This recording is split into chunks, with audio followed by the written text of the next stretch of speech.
subscribe, like, comment and share to support the channel. Thank you for the support. Midst of everyone being dead, I, the one who was supposed to be humanity's strongest warrior, am also dying. I really don't deserve the title of the strongest warrior because I had almost killed all the seven-finned.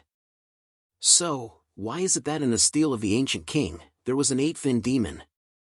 We humans really failed to understand the extent of these demons' powers. Continued to says that it was his fault, that he had failed to live up to the name of the strongest. The eight-finned demon looked at him with golden eyes. Wondered what it was trying to do. It flew and landed right in front of him, reaching towards him. Thought it was going to torment his corpse because of what he did. Darkness overwhelms him and soon he woke up in an unfamiliar place. Where am I? Didn't I just die? It doesn't feel like a dream. This feels so realistic. What's happening? Isn't this my face? Where's my handsomely plugged face and gorgeous physique? Who am I? Where am I? He was in Helios City. If you understand what taking part in the warrior exam signifies, it's protection. Helios City's 3rd Squadron leader, Jin No Tang, in the year 3069, after the enormous steels of the ancient king brought the apocalypse to our world, thousands of demons flooded out from them and slaughtered us humans. After experiencing the brutal battle in which humans were nearly driven to extinction, humanity finally managed to come up with a way to fight against these demons, grafting equipment. By recycling the internal cores of these demons, humanity was able to utilize the grafting equipment to temporarily obtain strength on par with those demons. 60 years ago, our greatest and strongest human soldier, the man who all warriors hailed as their leader, took charge of all warriors around the world. They battled in what would eventually be known as the strongest demonic wave in history. The battle raged on for many weeks, and humanity was plunged into darkness. Finally, humanity's warriors managed to push back the demonic wave, causing the demons to suffer a tremendous loss in exchange for 60 years of peace and progress for mankind. I've reincarnated 60 years later? I exclaimed. But at the same time, we've lost countless heroic warriors. Even the strongest warrior, was said to have died in battle against several highest-ranked seven-finned demons. Therefore, this battle between humanity and demons represents mankind's tenacity and determination to bring forth the dawn of a new era. This was recorded in history as the Battle for Dawn. Recalled his memory. No, that's not right. The seven-finned demon was not just the highest-ranked demon but an even higher-finned one. I didn't get a clear look, but I saw it. Humanity has not understood the extent of the demon's capabilities. Jin No Tang continues his speech. Without them, we would not have survived until now. We would have neither our homeland nor our current lives if not for them. Warriors, pillars of society who embody protection, do you understand what becoming one means now? Everyone shouted, "Yes, sir." Mumbled to himself, saying this isn't right, catching the attention of the commander. He looks at him while he was mumbling and went to him, telling he doesn't seem to understand what a warrior entails, asking what his name was. Hesitates to answer him, thinking, would anyone believe that we are reincarnated 60 years later into this weak and skinny body? The command spoke, I never would have thought. This is an insult to that great name. You have the same name as the greatest warrior, You're just a stupid bastard who doesn't have a single ounce of a warrior's spirit. And yet, you dare to desecrate that great name. How dare you, yells as he punches straight in the face. Thought to himself as he flew from the punch.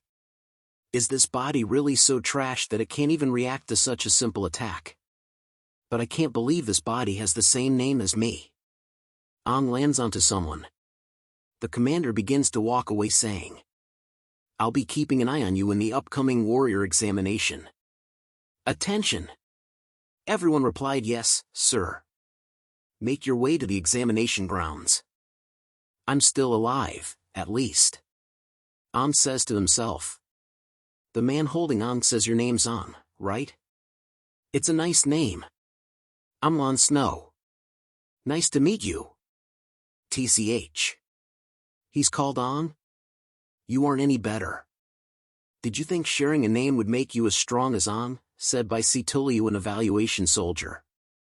How childish, she says as she leaves them. She's pretty stuck up, isn't she? My name is none of her business. Ang replied angrily. Snow mentions, do you not know who she is? She's the most promising warrior in our batch. Situliu is known as the cold-blooded demon and is also the eldest daughter of the most renowned martial arts family in Helios City, the Situ family. Situ, how does that name sound familiar? Ang thinks to himself as he pulls himself up. A bright flash covers them. Thanks.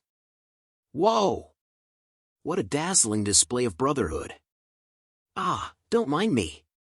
Please continue. Ang asks who she was as he get a nosebleed. Snow asked if she just took the photo. Ang said that's not the point right now, and she says she did take the photo. She introduces herself as Suejo Yui, saying that the radiating bromance they had totally entranced her, making for good material. The guys think of her as a dimwit. At the fitness test venue, Ang is excited, saying my body may be in this state, but I'm ultimately still the strongest warrior. This test is easy, so just you wait. I'll definitely stun everyone by obtaining monstrous grades. First round of tests. Stage 1 of the fitness test, long-distance endurance test. Begin. Ang dashes forward, thinking to attain first place from just a single spurt of energy has to be record-breaking. Ang managed to break a record, the record of being in last place and having the worst record in the history of the long-distance assessment. Everyone laughed at Ang as he drops onto the ground. Fitness test stage 2, explosive arm strength test. F-duck, I sprained my wrist. Oh, I sprained my wrist. Ang, last place, was announced. Fitness test stage 3, explosive leg strength test. Ang had only managed to jump 1 meter, making it 3 out of 3, last place. Idiot, said Situ. Ang, your results for the fitness test put you in last place. You've obtained the worst results we've ever seen. You'll be eliminated. Brother Ang. Snow consoles Ang while Suejo says, is this the last time I'll be able to snap pictures of the place? That guy's results are simply awful. We can eliminate him right now, said a judge. There isn't much hope for that lanky monkey, but he does have the right to participate in the second round of tests. This will probably be his final assessment too. Let's begin with the second round, the commander replied. Next up, the second round of tests. You will be assessed on your synchronization with grafting equipment. Warrior examinees, please make your way to the testing venue. Ang smiled at the news, believing he has a chance. 60 years ago, the strongest with stable average synchronization rate of 96% and above, said Ang, this body isn't fit at all, but the synchronization rate is determined by one's willpower. Bunch of bastards mocked me. Just you wait and see. I'll show you the levels of synchronization rate that the strongest warrior can achieve, he said, filled with motivation.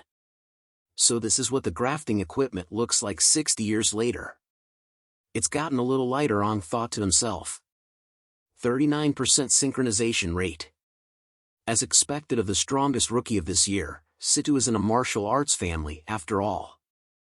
I heard she's been undergoing harsh training since she was young. Nah, that's talent. Do you think you can get the top score on every test with hard work alone? Did you see her earlier? She's really pretty with a ponytail. I like it when her hair's loose, too. She's from a great family, she's strong, and she's beautiful. We really are background characters, huh? She's truly an unattainable flower. The crowd continues to talk. Not bad, Situliu. You got whopping 39%. Everyone at earlier, I'm sure it caused a sensation. I don't mind having more admirers, but it's still better to be low-key. Calm down, calm down. Situliu, you gotta keep your cool, she said to herself. As impressive as it is, this is only the assessment, but she already managed to get a synchronization rate of 39%. She's really strong, isn't she? Snow says. She's full of energy. I can feel the raging, imposing force hidden beneath her slender body. Snow continues to say. I can feel it too, said An. You don't seem nervous at all, though, Snow asked An. Oh, I'm good. I'm used to it, An replied. Used to it? Snow is surprised. As the assessment progressed, many rookies who endured the grafting equipment showed pained expressions, remarked someone. When one first undergoes grafting, a burden will be placed on the body due to the impact of the demonic core. Unable to withstand the pain, some would forfeit, explained another. I give up. I give up, I forfeit, yelled Suejo. The synchronization rate needs to reach at least 10% for one to pass, said another person.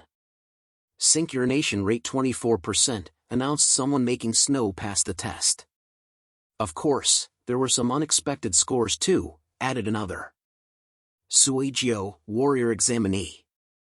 The synchronization rate is 30%. You have passed. We have found some seedlings with great potential this time. The commander says. Yes, including Suejo Yui, this assessment has already seen 6 examinees with a synchronization rate of and above. Compared to other C-rank cities, our current batch of rookie warriors is of pretty good quality.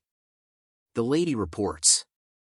However, there are some inferior ones here too. As Ung walks up the stage, the crowd starts to talk, saying, Hey, it's that Ung guy's turn. Given his physique, I bet he'll vomit blood on the spot because of the burden on his body. Gah. Mama, in the first round of assessments, that idiot got last place in every single test.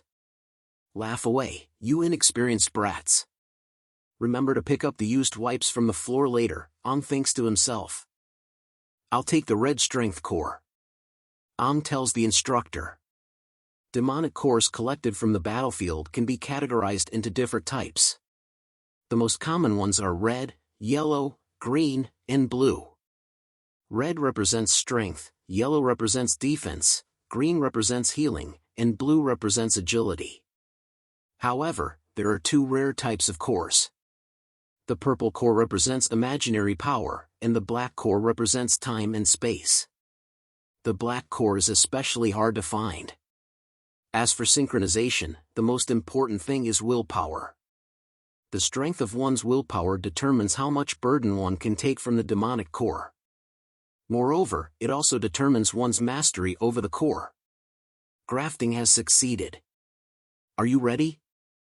The instructor asks An. Yes, bring it on, An replies.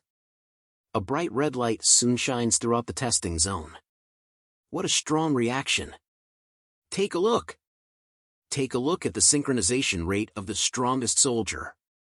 An screamed in his mind. It has been increasing rapidly. It has already reached 40% in just a moment. 40%? Has anyone ever gotten a synchronization rate of 96% before? Raise it even higher. The instructors are yelling, in disbelief of what they are seeing. An forces himself to rise even further. What's going on? How could we be having such an absurd synchronization? Was there a mistake somewhere? The commander is shocked. It's still climbing. 65%. 70%, the lady reports. What's going on? 60% now? Is it me? Is the equipment malfunctioning? The crowd shouted, shocked by the results. I was once the strongest warrior, hailed as king by others, and if not for my low level of this synchronization, if not for my weak body, my imposing demeanor would have driven all of you to your knees. An stands up like a god and says, That's the difference between you and me, brats. But a sudden feeling like sinking into the ocean overcomes him. What happened? My strength disappeared. I can't move anymore, An tells the instructor. What the hell? It really malfunctioned. The synchronization rate instantly dropped to 10%. Yelling at An. Captain, we just detected that the demonic core has cracked. That abnormal core likely caused a data glitch. That was terrifying. The equipment, was malfunctioning. The commander was relieved to hear that. What happened? My synchronization rate stopped at 10%, correct? He asked her. Yes. He barely passed, she replied. Brother On, Snow yells, rushing over to On. Exactly. That only happened because of the abnormal, demonic core. And here I was, thinking he's amazing. Bah, the crowd says. Brother On, are you alright? Snow asks as On faints. You have a point. Look at that scrawny body of his. How could he have gotten that absurd synchronization rate? That synchronization rate is comparable to that of a captain from an S-rank city. Ha ha ha, the crowd continues to make fun of On. False. I wouldn't have been so easily beaten by someone less dazzling than me in this town. Never allow it. It's all my fault. Why did I try to compete with those brats? I'm glad I managed to pass.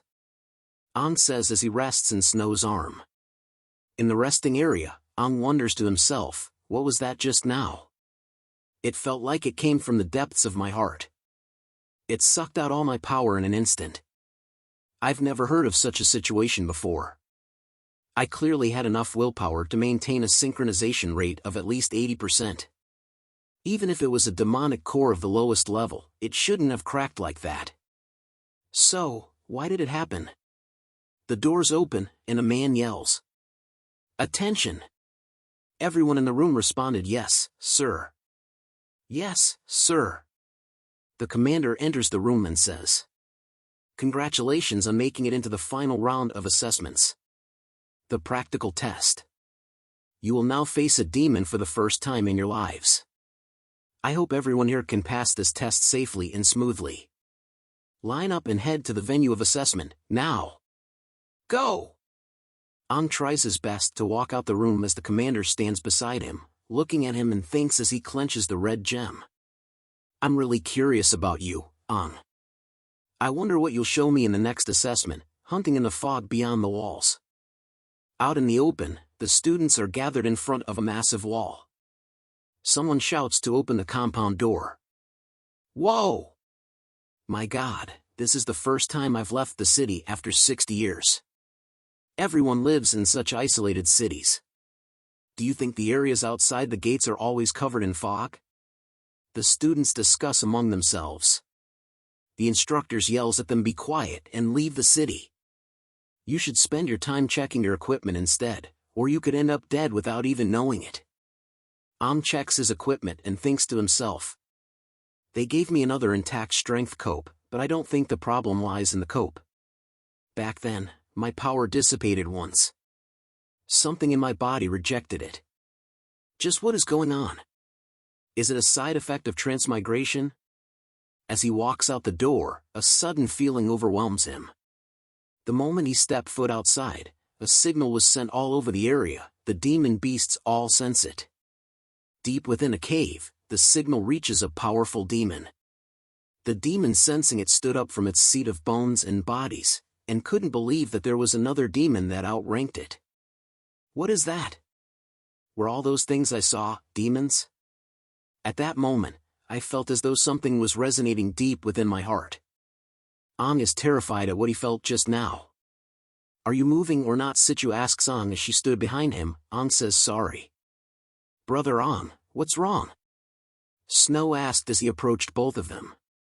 The instructor in front yells the four at the back. Group up. The rest of the students are prepared, so hurry up and get over here. The four of them rush to join the others. Oh! Was forming a team your strategy? Sujio asks on. No! I was just don't drag the team down, Sichu tells on, but in fact she was feeling scared that nobody would want to team up with her. Let's go, brother On. We've got to do our best. Snow pats on back. The team is formed. Suijio says as she takes a selfie. Dispelling steel, a black steel made of a solid stone mixture. The stone contained within is a special substance that can dispel the fog. The instructor announces to the students. You will undergo a teamwork assessment in teams of 4. Make sure you all know what the test entails. It's venturing into the fog beyond the walls. Each team will now receive combat daggers as well as a mini fog dispelling device, made of the same material as the dispelling steel. Your mission is very straightforward. Enter the fog and make your way to the designated area. They have been marked with lights. Insert the device into the fog, hunt for demons. Your individual strength and cooperation will both determine whether you pass or fail this trial. Cooperation and individual strength are both crucial. All of you are now tasked with hunting in the fog beyond the walls. It is the terrifying trial rookies must face at the end. In this world covered in fog, the only way to survive is to have a strong team and the courage to face your fears. In the world covered in mist, the warriors are expected to face the unknown dangers that lurk in the mist. Good physique and skillfulness are not the only qualities needed to become a warrior. One also requires a strong mentality, fearlessness towards the fog, the ability to cooperate and rely on their team while facing the unknown, and the ability to overcome one's fears. To earn the title of warrior, the participants need to get a good look at the area, fight the demons that appear at random, and make their first kill. The speaker announces the assessment is over for one team, and the next team needs to get ready. A woman with orange hair is seen standing high above on the walls. She says out loud, "There are lots of outstanding rookies in this batch. My target is clear, though. The only one I'm interested in is Situlu from the Situ family." This was the Helios City 2nd Squadron leader Dada Gel. She turns and asks two others, "How about you guys? A seedling from a martial arts family. If she's guided well, she might become a great warrior," replied by 1st Squadron leader Joel. "There is another person worth watching out for the commander said as he looks down at the students. He thinks to himself, "I have sent it for checking, but there seems to be nothing wrong with the core. So what exactly happened back there?" As Gel taps his head and says, "What are you thinking about, Tang Tang?" "Don't call me that," Jean shouts while blushing.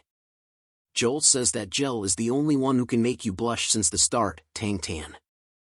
"The same goes for you," Jean says to Joel.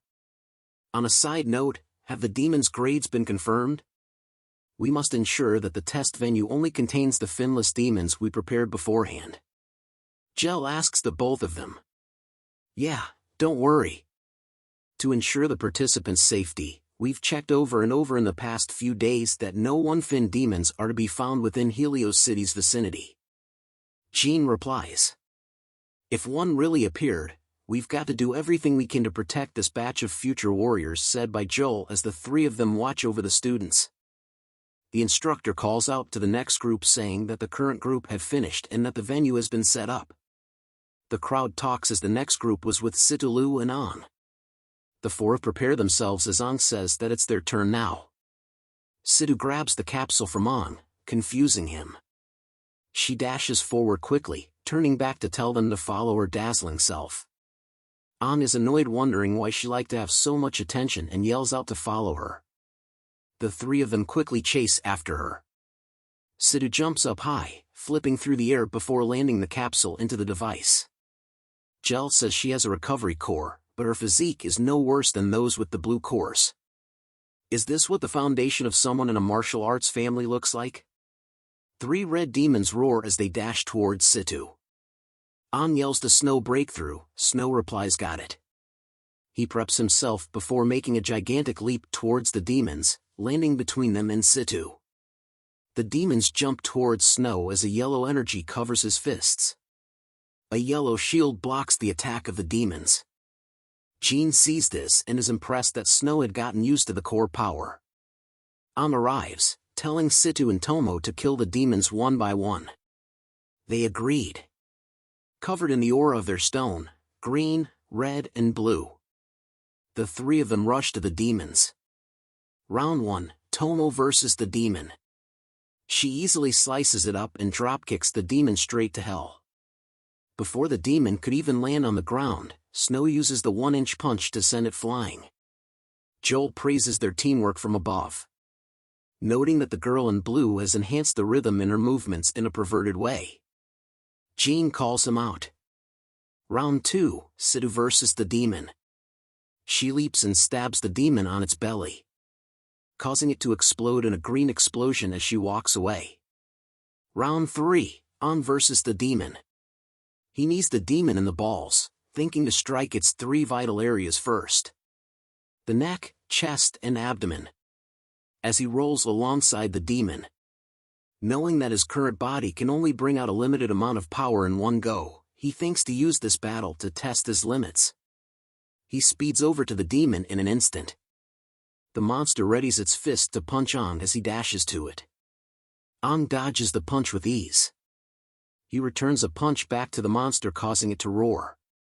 He thinks that he didn't respond quick enough. The monster tries to kick An, but he dodges by bending backwards. He switches the knife to his left hand, turns over from the bent position, and stabs the monster in the stomach while thinking that his body coordination is poor as well. The monster shakes in pain and tries to claw it An, but he takes the knife out, leaping to the side, and slices the monster right in its mouth. The monster falls to the ground as An lands behind it, thinking he still doesn't have enough explosive power. The others look at him from the back. Snow says that he thinks An was just playing with his opponent, while Tomo hopes she captured Aang's fight on camera, and Sidhu thinks An just wanted to take the spotlight and was doing it on purpose. Up on the walls, Jel asks who the scrawny boy was and said that he was impressive. Joe adds on that Aang moves like a veteran as all 3 leaders looked at Aang. Jean remains silent. Back at the battle, Aang is sweating hard. He wipes his sweat, concluding that with this new body he would not be able to use any of his old skills, and that after moving a while he had already ran out of breath, making it worse. He takes a step forward as he finishes assessing himself. The monster was bleeding all over as Aang rushes towards it, telling it that it's time for it to die. But before he could reach it, something came out from the ground. The red spike appeared right before his eyes. It pierces the monster straight in its stomach as Aang was blown away from the impact. The team looks at it, wondering what it was, as the tree roots surrounds them. A clawed hand emerges. Within the monster's body was 2 claws. It rips it apart, showing another monster inside. Aang is shocked to see this. The new monster slowly comes out. It lets out a bloody scream that could be heard all the way to the city. The leaders sense it. Jean felt it and showed signs of fear. He shouts out loud, "One fin demon." He orders all cadets to retreat to the city. The cadets all run for their lives in fear. Jel and Joel jumps down quickly, landing on the grounds below. Dust covers the area from the impact of the jump. Both of them quickly run towards the cadets who were retreating.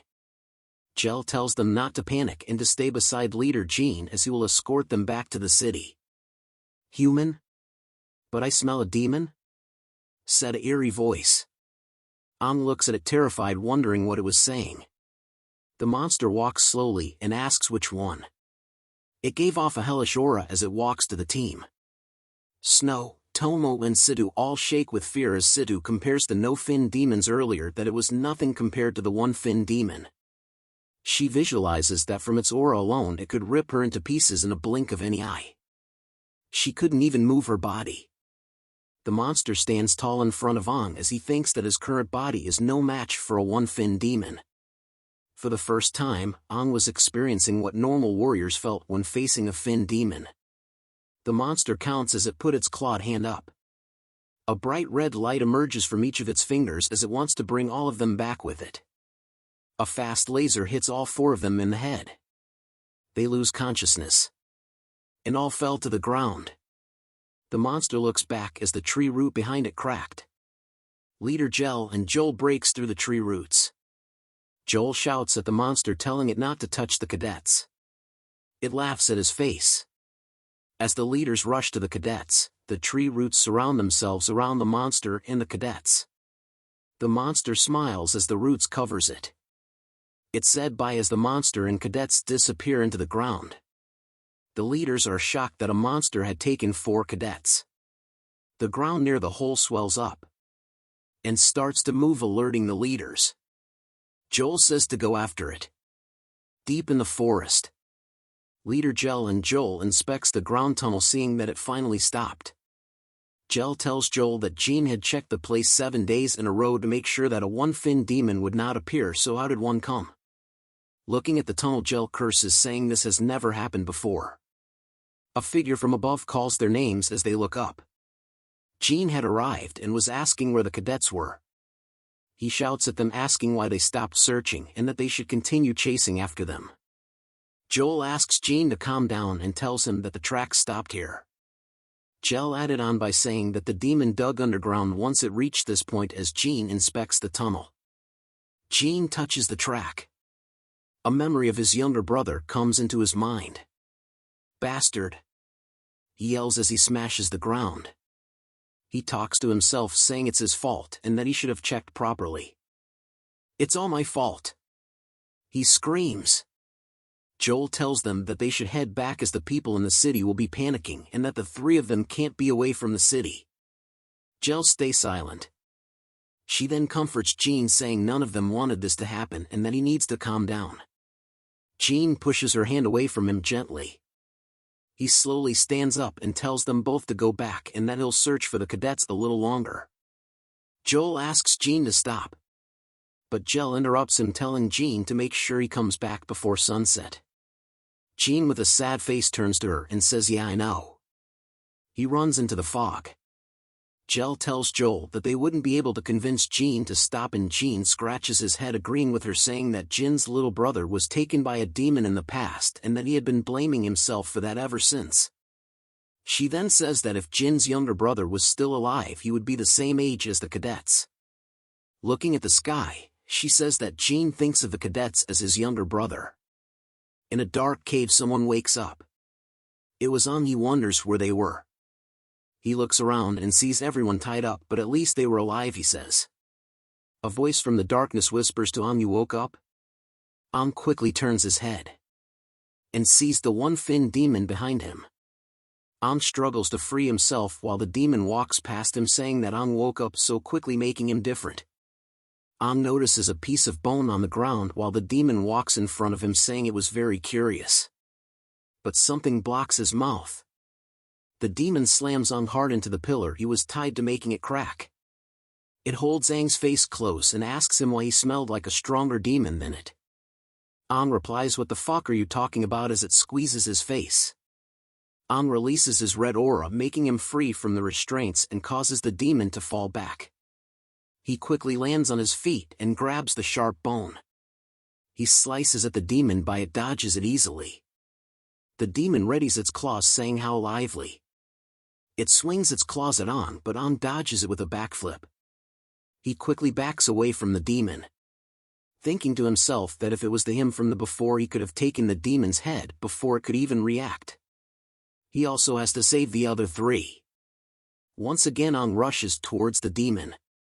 He analyzes the demon as a red cord, making it agile with flexible joints that allow for quick reactions and attacks. "That's useless," the demon said as it reaches out with its claws. Tilts his head, hoping to dodge. But the demon's claw pierces through him. Holds onto the demon tightly with its claws in his body, as this was the only chance he had. He spots the weakness and stabs the demon in its joints. He holds the arm tightly and rips it out. The demon yells as looks at it and says that it shouldn't have looked down on him, as he had killed a ton of one-fin demons before. But the demon smiles. It knees in the stomach with extreme force, causing he cough up blood as his eyes turn white. The demon flings across the area with dust all around the place. Deep in the dust there is a hole in the wall. Aang's blood was splattered from the impact on the wall, as his body just sits there not moving. The demon tells him he may know its weakness, but it was a wood type with a red core, as its arm regenerates. "I can mend myself," the demon says as its arm completely heals. Opens one of his eyes and sees that it can heal itself. He was shocked to know that the demons have evolved after half a century. "You're the one that looked down on me," the demon says. It bends its clawed finger. Spikes rips into Aang from the wall behind him. The demon calls it to come as Aang's body is sent flying towards it with the tree roots. The demon grabs Aang's head. Aang glares at the demon as it holds his head. The demon lets go of Aang's head, saying it doesn't understand him and to forget it. Aang looks at the ground in a blurry state, believing that the spikes had punctured his internal organs and that it was so painful to the point he couldn't breathe and that he was gonna die even though he just reincarnated. He looks at his teammates thinking they would die too. He recalls his past memories of his teammates dying in front of him. Aang says I'm sorry everyone as his eyes slowly close. He laughs as his blood drips on the ground, saying he couldn't accept this. The demon looks at Aang and sees that he was dead, calling him a weak human. It wonders if it will evolve if it eats Aang. The demon opens its mouth wide and decides to eat Aang. But a figure appears, releasing a strong aura from Aang's body, asking the demon if it would eat him. The demon senses the powerful energy and immediately backs away from Aang. A voice from Aang's body says, "You can't die here like this, or else all my plans will go to waste." The red core cracks. The mysterious voice continues to say, "I can't believe that the last silver of my consciousness would be used here like this." The demon shrieks at the terrifying presence. The demon realizes the power was increasing from 5 fin to 6 fin and more as Aang's body is covered in a deadly red aura. Aang's body completely heals. As the red aura enters his body, the red pillar of aura slowly disappears. As the red energy converges deep underground, a red demon is floating in the air and says, "I am the only 8-fin demon that exists. The Crimson Crystal's strongest existences. Your king." The 1-fin demon stutters, calling the red demon an 8-finned and its king. "Kneel," the red demon says. And it kneels before it. "Speak my name." "Crimson Fin King," the demon replied. The Crimson Fin King was Aang. Misty ruins. Jean is seen speeding through it, until something catches his eyes. He sees 2 demons and dashes to them, appearing behind one of them in an instant. He whacks and strikes them hard, raising his leg high, striking down hard on the demon. Jean had finished patrolling the area, but only saw 2 2-fin demons in the area. He looks up, sad that the children were not here. Staring at the sky, he believes they should find them before nightfall. But an intense red pillar of power appeared behind him. Waves of power were seen moving through the air. He covers his face, wondering what the hell it was. Seeing the source of the pillar, he realizes that the children were over there. Back in the cave, Aang in demon form descends in front of the weak demon. Fins began to grow back on his feet. He stands in front of the demon as it calls Aang its king. The 8-fin demon could not believe that the sky was as dark as before when it makes its return. It tells the demon to answer its question from when he vanished. The 8-fin wonders if the 5 demon lords were still alive. The demon bows down, telling the 8-fin that the 5 demon lords are still alive, and their positions have not changed. The 8-fin remarked that they were still living peacefully with one another, but begins to laugh out loud, unleashing a powerful aura. The 8-fin strikes the air, saying that the 5 demon lords have forgotten what they did to him. The 8-fin explained that he chose Aang to be his container as he was the strongest, but never thought the body would be so weak now. And that this was its last consciousness and was wasted in this situation, and if it wanted to appear again, it will only be at the time of its awakening. It trembles as it touches its throat, thinking that Aang was testing its patience, and that it needed Aang to slowly awaken and understand the Fin memories. The demon asks the king if the Fin memories were the same ones they used. And the king explains to it that its race was unique and with Fin memories, they stood above all demons. And that Aang, unlike other demons, just needs to devour demons of higher levels to promote. The king tells the demon that this was the gift it gave to Aang. The demon raises up, shouting that it would do everything to support the king, willing to give up its right and left arm. But the king slices it into pieces, saying it was not worth to do so, and that its only worth was to awaken Aang's first Fin memory. The king tells Aang it has prepared the first step, and to not disappoint the king in the future, as it needs Aang to awaken to the 8th Fin. As the king slowly disappears from Aang's body, An falls as the king tells it that when the time comes, as Aang's core absorbs the demon memories, that the king will awaken once more from its slumber. The core and the demon blood mix together, allowing for An and the king to become one. An recalls a memory of a soldier dying in front of him, calling him the strongest king. The soldier tells An he doesn't want to die. An tells him he won't as he reaches out to him. The soldier grabs Aang's hand hard, as his face turns into an undead, telling An why he was the only one still alive. An wakes up from the nightmare, thinking it was only just a dream. Voices called out to An. It was his teammates. They were happy to see him awake. Suiji leans close to his face, asking why his hair color changed and if it was because of the demonic door. An couldn't believe she came this close, and asks her what she meant. He looks around, asking if all of them were okay since the cave. Jin appears, telling An that it seems that he remembers something. Appearing with all the leaders, he asked An to tell them what happened. An was surprised to see all 3 captains in the room. Jel tells him that Jin was the one that brought the 4 of them back. Jin whispers to her not to call him Tang Tang in front of him, but they all heard the nickname Tang Tang. Joel tells them they found them outside the cave, that they were unconscious, and that no demon was found, making it easy for them to bring them back safely. Jel tells An that he was the only one that experienced changes, showing him a mirror. An stares at this reflection, wondering why his hair changed. He thinks about what he should tell them about the cave and his reincarnation, but decides not to say. He tells them that he just woke up vaguely, and now wakes up in the hospital. Jin remains silent, thinking back to the blood he found in the cave, wondering what caused it. Joel sits beside An, telling him he saw his results, and that his foundation was weak, but when fighting demons, he seemed very calm. He looks at An, asking if he had fought demons before. An tells him he didn't and only studies hard about fighting demons. Jel is impressed by him for being a bookworm, saying that many people should be like that. But An remembers about his test results, asking them what they were. Suiji appears again, telling him that he passed and they were still a team. His team tells him that Jin had made them a team, making it fate. Sidhu tells An that they have fallen behind the other teams, surprising An.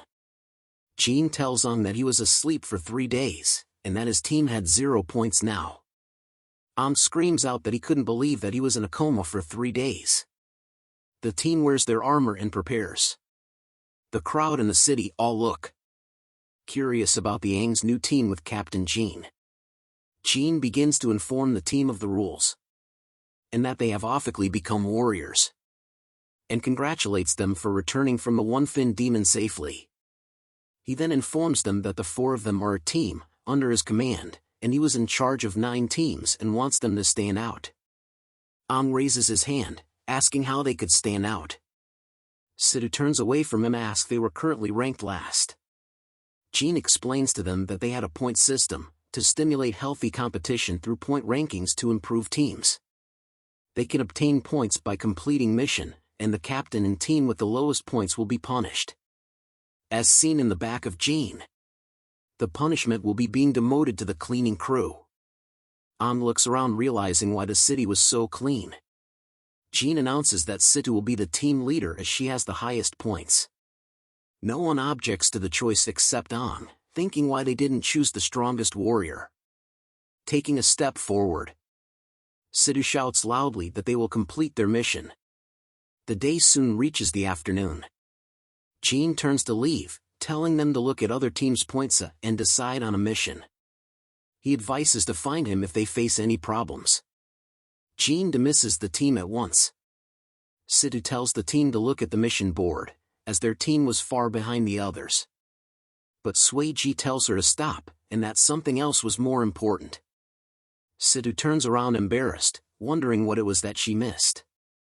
Suiji tells her that they needed to take a photo as a team first. Sidhu stares at her in disbelief. An whispers that small teams as a whole was not a bad idea as he smiles widely. A photo is taken of their team, aka Death Flag, for the 3 of them. Jin is seen with the other captains, asking what they think. Jean tells them that there were signs of demons' blood splattered all over. Joel looks him, wondering if the kids did it. Jean tells him he suspects Ang, because he could smell a familiar but unquown stink from him. Jel hugs him from the back, saying he was overthinking, and that the kids are back safe and everything's fine. She tells him that the team seems strong and that he should take care of them, so he won't lose to hers, but Jean tells her he was serious. Joel just smokes his cigarette, telling him that they will keep an eye on Ang. Back at the city mission board, Ang is staring at it. He was happy that there were 3 A-rank missions, and they could earn 10 points with each. But Sueji and Snow tells him that a rank mission were difficult as Situ remains silent. He explains to Ang that, even though A ranks give more points, they result in more casualties than C and C-rank missions. Ang tells him he understands, and tells him that if that's the case, as all the mission are taken of the board, he and Situ tells the team that they should take it all. The team is now seen running through the jungle. Ang presses onto his red core on his chest, causing it to activate and spread out a gold machinery. He looks back, seeing wings on his back, amazed that this was Nano Wing. It allows him to quickly dash past the others towards a huge boulder, and slams against it once he arrives. Ang looks at his hand, imaging the Nano Wing disintegrating and changing into a weapon. A dagger soon formed in his hands from the Nano Wing. He holds it tightly in his handle, amazed that this was nano equipment, and that technology had truly evolved in the past 60 years. The rest of the group arrives at the boulder. Situ asks them if they were ready, and they all respond with a yes. She informs them of the 2 no-fin demons as their targets, and that they needed to kill them in one go. She shouts at them to follow the plan and to head out. They dashed out of the cover of the boulder, with Snow leading the charge. The demons are alarmed by their arrival. They roar fiercely as the team approaches them. Situ thinks to end this quickly as they head over to the demons, as they can't afford to waste time, because they have 3 more A-rank missions to complete. Snow arrives first to the demons, slamming his foot deep within the ground. He kicks up, creating a giant wave made of stone, blocking the demons' attacks. But the demons are confused, as Snow and the team had disappeared from in front of them. This was according to Situ's plan, as Ang and Tomo were the ones to incapacitate them. Ang and Tomo appears from both sides of the demons. They slices the legs of the demons in order to stop them from moving. Ang turns to see the demons, thinking he can't wait to see them flail after he breaks their joints. Both the demons kneel onto the ground due to Ang's and Tomo's attack. Snow appears before the 2 demons, preparing his mighty fist up their ass, and slamming both their jaws shut with an uppercut. With the demons now in the air, Situ appears, thinking to end this fight in a magnificent manner. Her neon strikes lit up the place, as she manages to land all her attacks. The demons both start to glow up from her attack, because of the overload treatment skill. They blow up, as Situ thinks of her performance as splendid. Tomo places down the device, clearing the fog at last. Snow wipes the sweat off his face, happy that the fight was over, as their mission was to dispel the fog, which was harder than the exams, and took way too long to complete. The demons dropped a red core. Tomo giggles happily seeing the red core in her hands as the team gathers. Situ thanks the team for their hard work and that they've earned 10 points, as Ang is surprised to see the completed missions automatically destroyed. So high-tech, he says. Tomo explains to him that there's a chip in the mission, linked to the point leaderboard in the city. Once the mission is completed, the leaderboard updates the points instantly. She tells him that they had completed the Dispelling the Fog outside the city mission, and asks if she could take a look. She sees that they still had 2 missions left that were both pretty difficult. She drops to the ground, thinking how hard the missions were gonna be, and that they still had a way to go. Snow laughs, telling her it won't be easy, but they had their team working hard. Situ calls for their attention, wanting to go through their plan. And it was that they were gonna finish the 2 remaining rank missions, and more rank missions, to aim straight for the top. Tomo sees her as Sparking, deciding to take photos of her, as Snow is fired up, wanting the team to hurry up straight to the top. Snow calls out to Brother Ang, asking what he thought of the plan, but Ang tells him to just call him Ang, no brother, as they were comrades. Ang stretches and tells them that the plan was right, other teams were working hard, and they needed to be more active. Ang thinks to himself that he never expected to feel this way, after living across 2 lifetimes. He thinks of his team, as they had made him feel his youthful passion again, making one energetic. Ang tells them they need to complete their mission before sunset, and they should go now. Tomo is excited to go for the mission, as Sidhu thinks that Ang stole all her cool lines. The sun slowly starts to set. As Snow calls out to the team that he was done tying up the demon, he shouts out loud, happy that the team captured 3 demons alive. Sidhu checks the tranquilizer, seeing that they had run out of tranquilizers to capture no-fin demons, as each team were given a few special bullets. Ang looks curiously at the weapon Sidhu was holding. Sidhu couldn't believe that Ang needed another explanation, so she tells him that it was called Demon Tranquilizer Gun, created from nanoparticles, but was harder to create and using it was far too complex. Ang then inspects the demons they captured, curious to see that demons could be captured using tranquilizers. He recalls in the past, where they had to knock out the demons using force, which made researchers upset as the demons would have brain damage. Snow informs them that they had completed the mission, before they ran out of tranquilizer bullets. And that in order to capture 3, they needed to kill an entire group. Tomo stretches her fine body, saying they needed to go back to the city before sunset, as it was an ironclad rule, if they were late they would be punished. But on a side note, damn, I may be AI, but that booty though. Okay, let's take a moment to appreciate the artwork here, lads. 1, 2, 3, and now back to the story. She turns to them, saying they should go home to eat dinner, making Ang think about whether he had a place to call home now. Sidhu agrees with Tomo, saying she needed to go back to the dojo, they just needed the coordinates for the researchers to collect the demons, making the mission complete. But as she asks them if they felt a murderous aura, a red shriek of light passes by them. A bullet is seen curving through the air, destroying all the demons' heads in one gun, like that movie Wanted. Sidhu and Ang were shocked to see this happen in front of their eyes. A voice speaks out to them, saying they can't let them complete this mission, as a barrel of a gun is revealed. The team shouts, "Who's there?" hoping to find the person responsible. Another team appears in the tree and on top of a boulder. That team asks if Ang's team were the ones who took all the A-rank missions.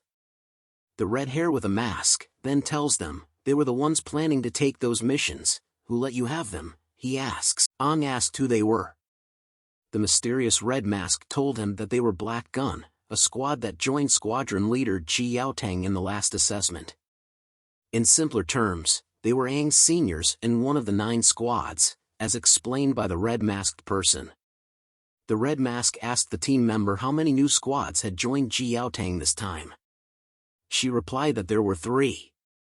Looking at Ang's squad, the red mask told them they were a rookie squad who had not shown respect to their seniors yet, being rebellious. Suddenly, they all leaped forward and appeared right in front of Ang's squad, expressing their disapproval of the fact that Ang's team had taken all the A-rank missions for themselves without seeking approval from the seniors and not taking them seriously. Meanwhile, Lu was staring at the dead monster corpse. It was the same monster her team had spent a significant amount of time and effort capturing. She looked at it intensely, clenching her teeth tightly as she thought about the tremendous amount of hard work they had put into capturing these demons. She asked the red mask who their leader was. Just as he asked why she hadn't asked her team to greet them yet, Lu dashed towards him in an instant. She spun in the air, attempting to land a kick on the red mask. However, he easily dodged her kick by bending backward, as if he were in the Matrix. Confused by her actions, the red mask yelled at her for daring to attack her seniors, labeling them as undisciplined rookies.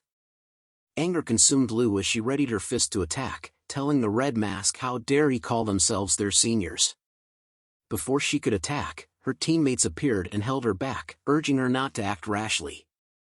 They reminded her that they were still their seniors, and it would be better to talk things out.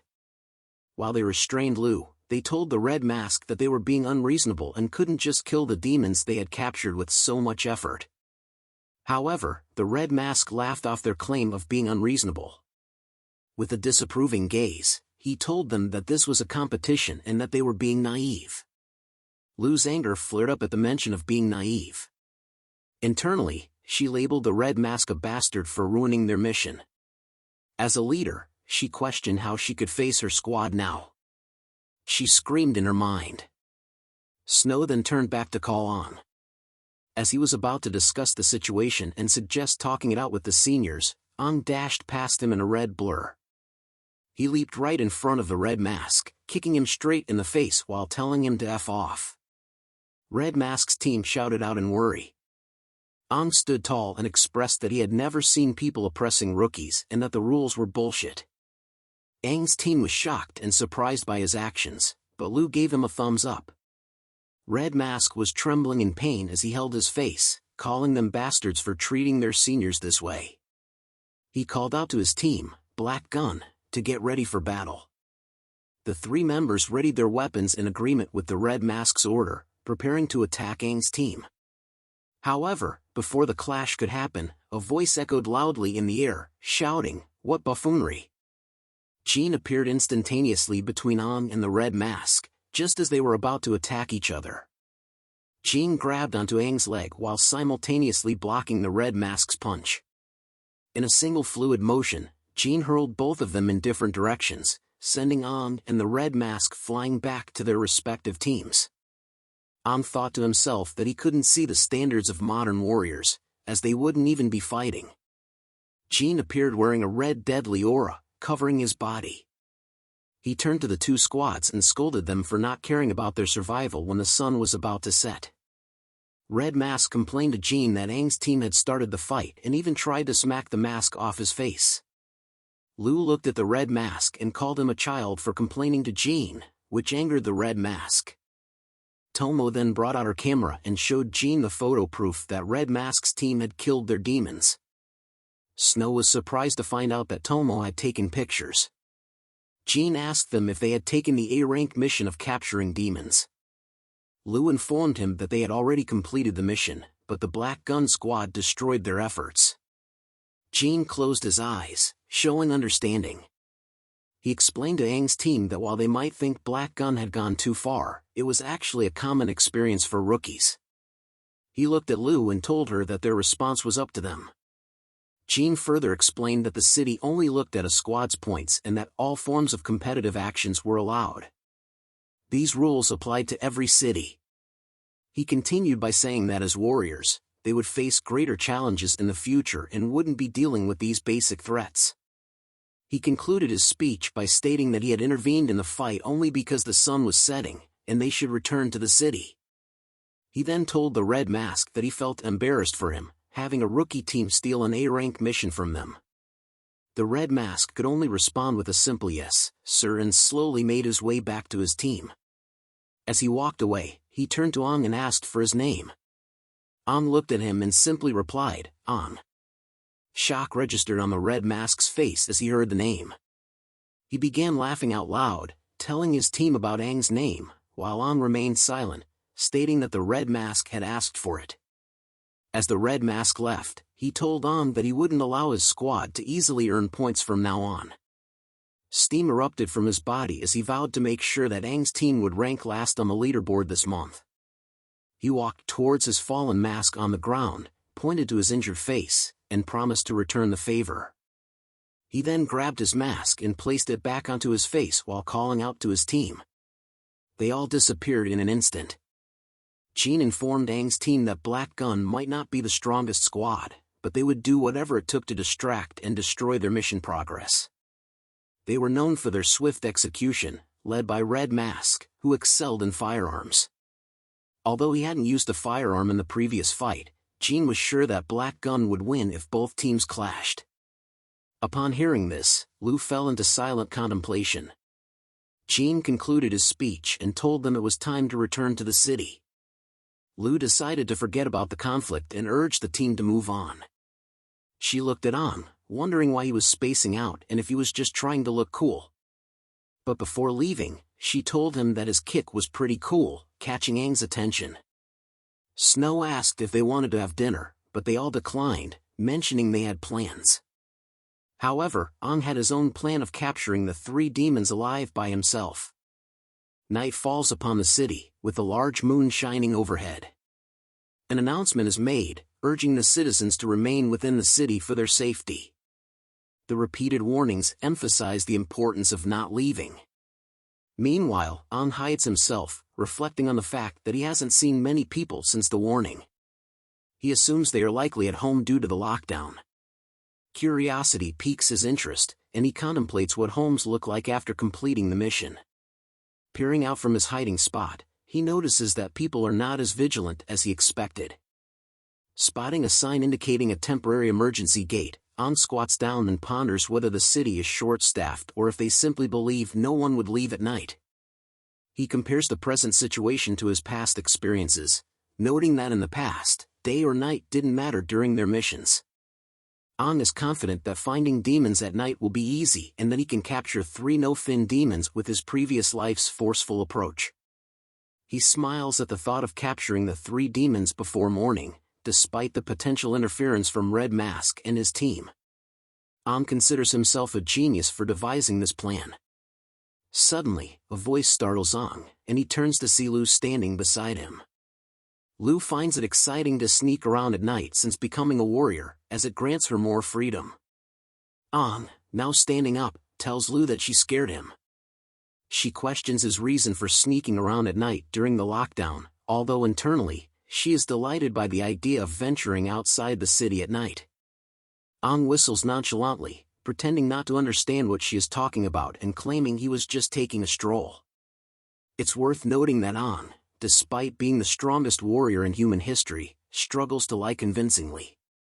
Lu looks at him, aware of his poor acting skills, and Ang's stomach growls loudly, exposing his subpar performance.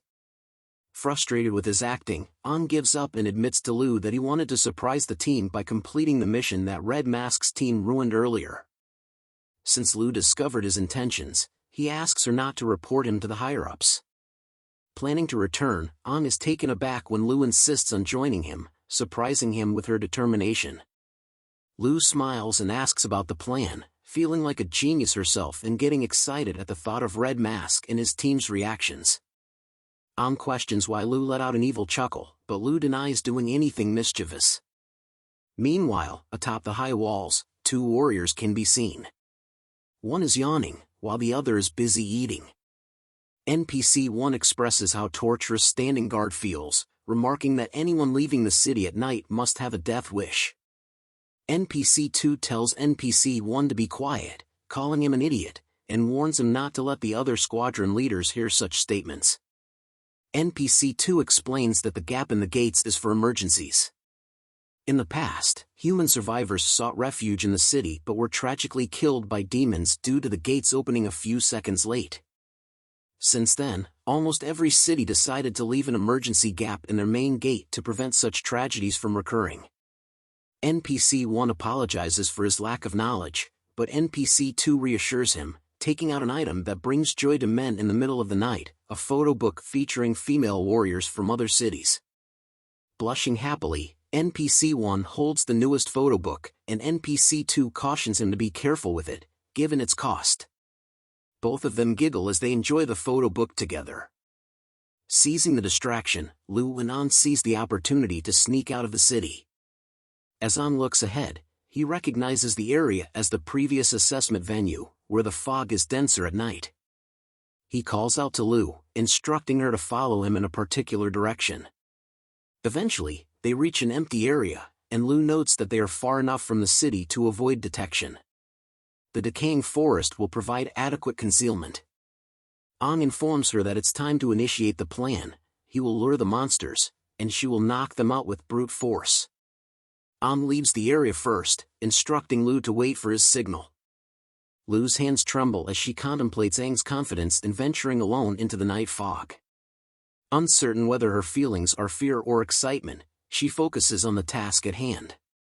With determination, she looks ahead, prepared to launch her attacks once Ang returns. Ang reappears, being chased by a huge red demon. Lu is shocked by Ang's ability to serve as bait. Ang lands on a tree, deftly evading the monster's attack. He calls out to Lu, who appears right behind him, and they simultaneously kick the monster in the face. They continue this strategy of striking the monster's faces, making it easier for them to capture the creatures together. They employ their elbows to knock out another monster, using coordinated attacks from both sides. However, this method of capture drains their stamina and strength. Wiping the sweat off his face, Aang acknowledges that he still needs to train his weak body, realizing that these no-fin demons used to be mere playthings in his past life. Lu brings a monster to Aang, indicating it's the last one and that they are finished. She finds the mission more exhausting than her dojo's strength training. Aang instructs her to leave the monster there, explaining that no-fin demons lack intelligence and do not save their own kind. Furthermore, they would not approach the city. Leaving the three monsters behind poses no problem. Aang taps the monster's head and assures Lu that their combined attacks ensure they won't wake up anytime soon. Tomorrow, they will return to this spot to submit the monsters for the mission. Lu expresses curiosity about Aang's knowledge, prompting Aang to hesitate, realizing he may have said too much. Their conversation is abruptly interrupted by a creepy voice from above, exclaiming, "Found you." Fear grips both Lu and Aang as they look up to see two demons perched on a tree, giggling and claiming to have found the human. The demons remark that Aang smells like them. Lu, filled with terror, spots the two fin demons, while Aang curses internally, wondering why two one-fin demons appeared simultaneously. Aware that they would be overpowered in a fight against the demons, alarms sound, and lights activate in the city. The three squad leaders, accompanied by the two NPCs, appear behind them. Joel informs everyone that signs of one-fin demons have appeared, instructing them to scan the area with spotlights. The two NPCs agree, shouting affirmatively.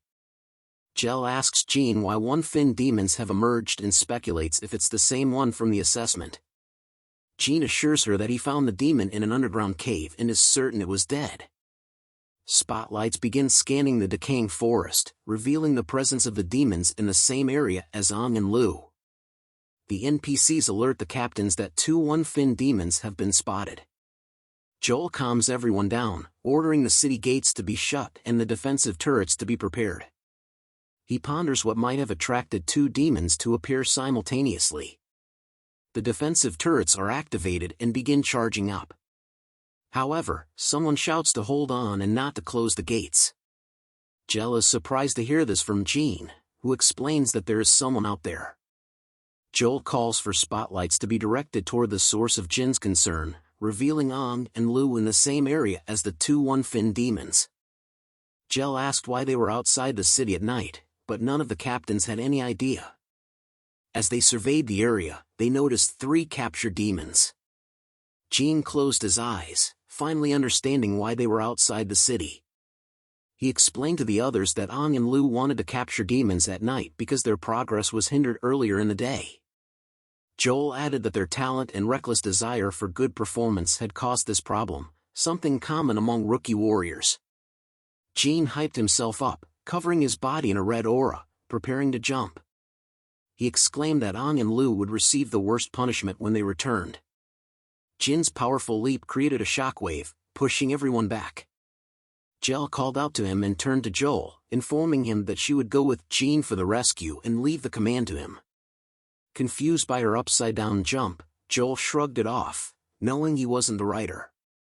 Jean and Jel leaped from the top of the wall, with Joel watching from above, realizing that a rare night of drinking had been ruined. He saw the intense impact of their landing and their dash forward. One of the one-fin demons noticed the captains approaching. Aang told Lu to hide behind him, saying they needed to wait for help and stall for time. Aang wondered if the demons were here for him, just like the one-fin demon from before. He questioned whether it was because of his rebirth or something that happened in the cave. Lu stepped up, suggesting they should fight together. The one-fin demons opened its mouth in a creepy way, indicating a desire to fight back. Both demons leaped down from the tree, but one of them disappeared instantly before landing, while the other landed in front of Aang and Lu.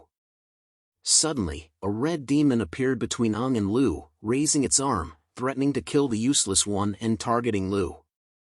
However, Ang managed to body slam the red demon away from Lu's attack. The red demon's strike destroyed the ground, sending shockwaves to Ang and Lu. The red demon praised Ang for his quick reflexes, while Lu readied herself and kicked the red demon's face, telling it to eat dirt. To her surprise, she realized her kick was held back by water strings, and the red demon taunted her. At that moment, the blue demon appeared, blocking Lu's kick with its water strings, and told her to look. The blue demon's strings wrapped around Lu's body effortlessly, causing her to scream in pain. Ang called out her name in concern, but before he could do anything, the red demon reappeared before him with its fist ready, admonishing him for being distracted. However, a heavy fist suddenly smashed into the red demon's face, giving it a shock. Jean appeared and sent the red demon flying, warning it not to even think of hurting the two young warriors. Jean and Gel appeared in front of Ang, surprising him, and reassured him that they were safe now. Gel examined the two demons and recognized them as a blue cord water type and a red cord earth type. She realized they needed to save Lu first. The blue core water type was agility-based, while the red core earth type was strength-based. The red demon remarked that it was lucky to block Jin's attack, or else its head would have exploded. Meanwhile, Joel noticed the situation and wondered if they were at a standstill. He yelled out that they were too close and commanded the defensive cannons to be ready, warning them to avoid harming their own people. Another warrior appeared, calling out to Joel. She informed him that they had detected a large number of no-fin demons heading in their direction. Joel asked how many, and she replied countless. Fear and sweat overcame her as she trembled, explaining that it was a demon wave. The red moon's glow covered the aura, and the ground shook heavily as endless streams of monsters emerged from the forest. The demons screamed and shouted as they rushed forward. Joel clenched his teeth and gave the command, "Sound the alarms. All warriors prepare for combat." The command echoed through the air as alarms and sirens blared throughout the city in response to the incoming demon wave.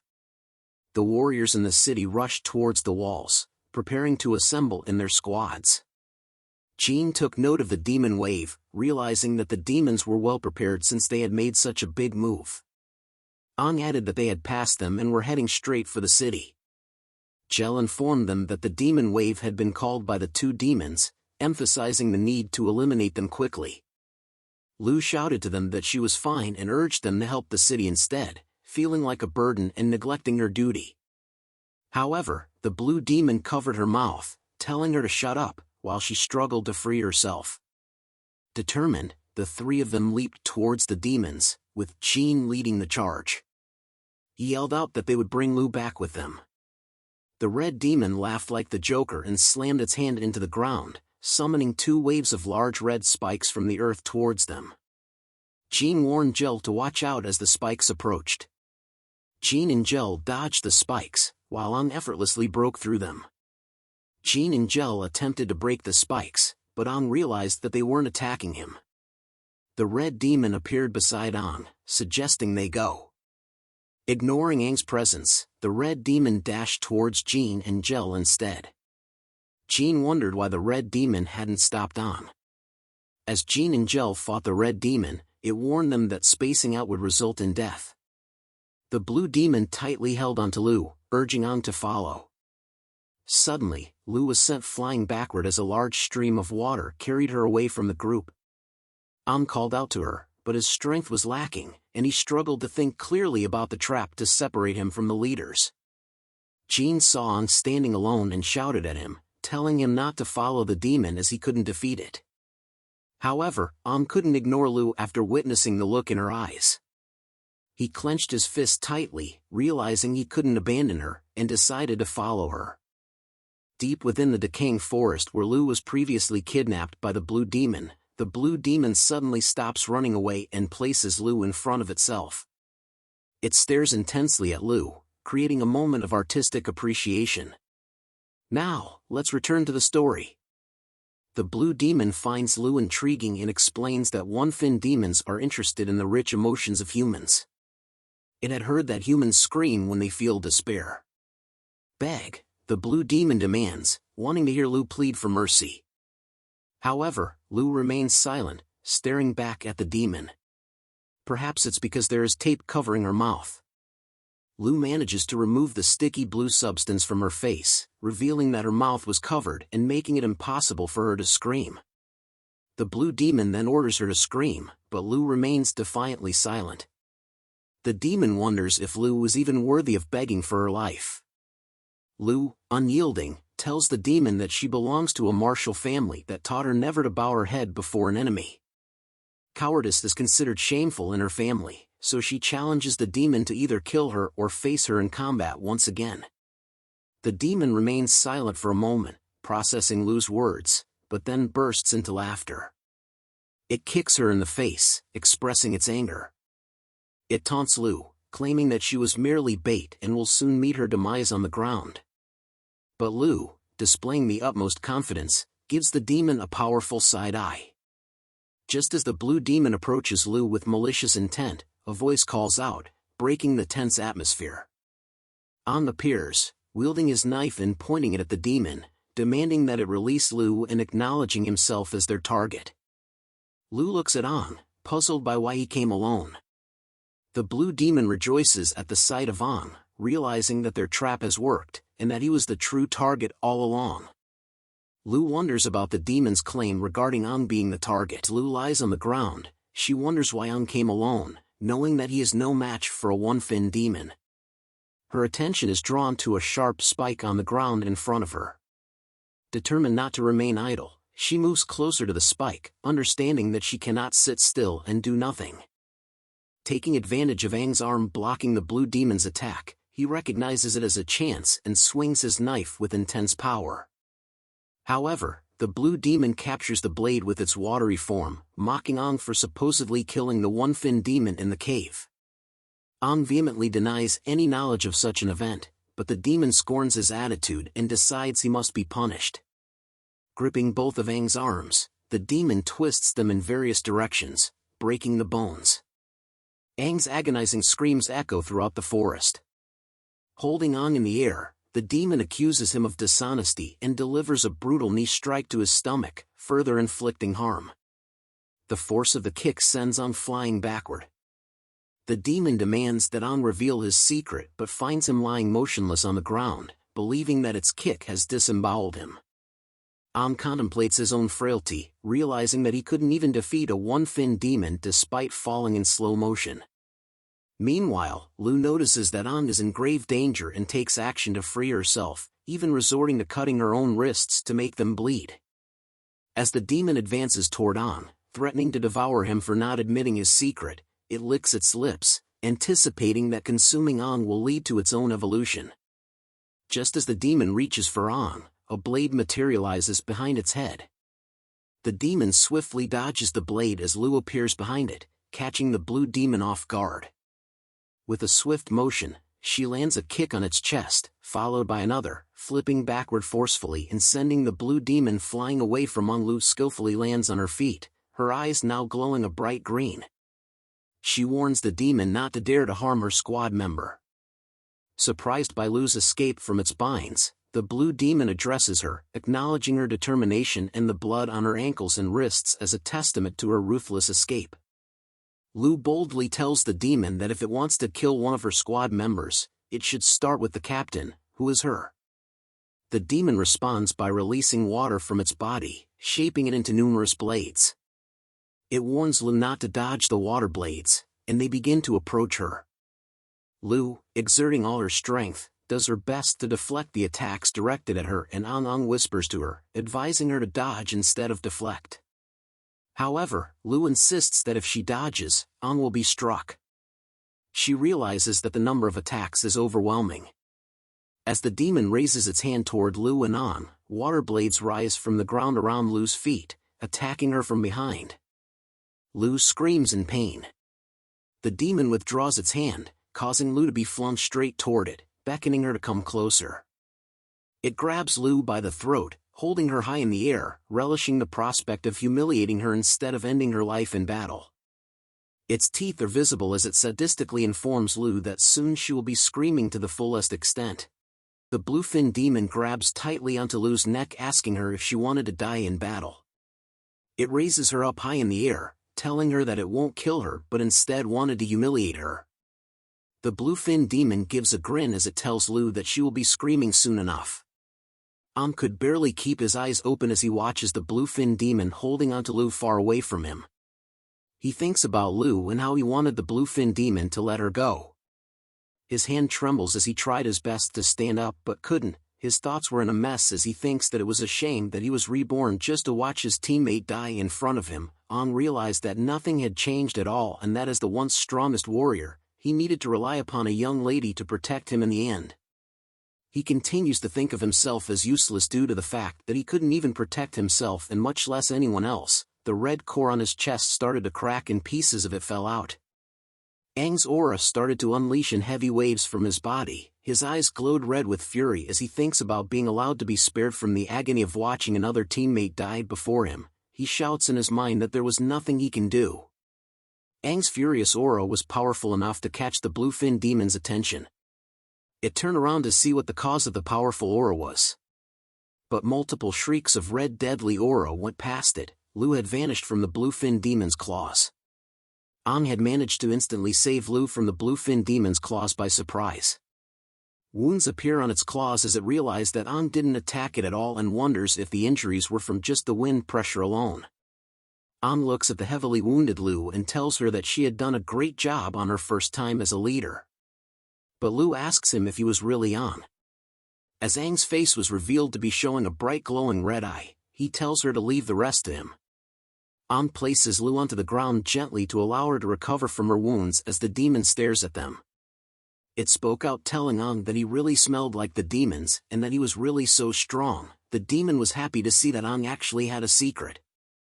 Aang then turns around and began to walk to the bluefin demon. He tells it that he doesn't know what happened exactly. Aang starts to notice that there seems to be power surging from out of his chest and that it was shooting upwards. He closes his eyes as a red line appeared near his eyes, thinking that the power felt like it was going to pierce through his body.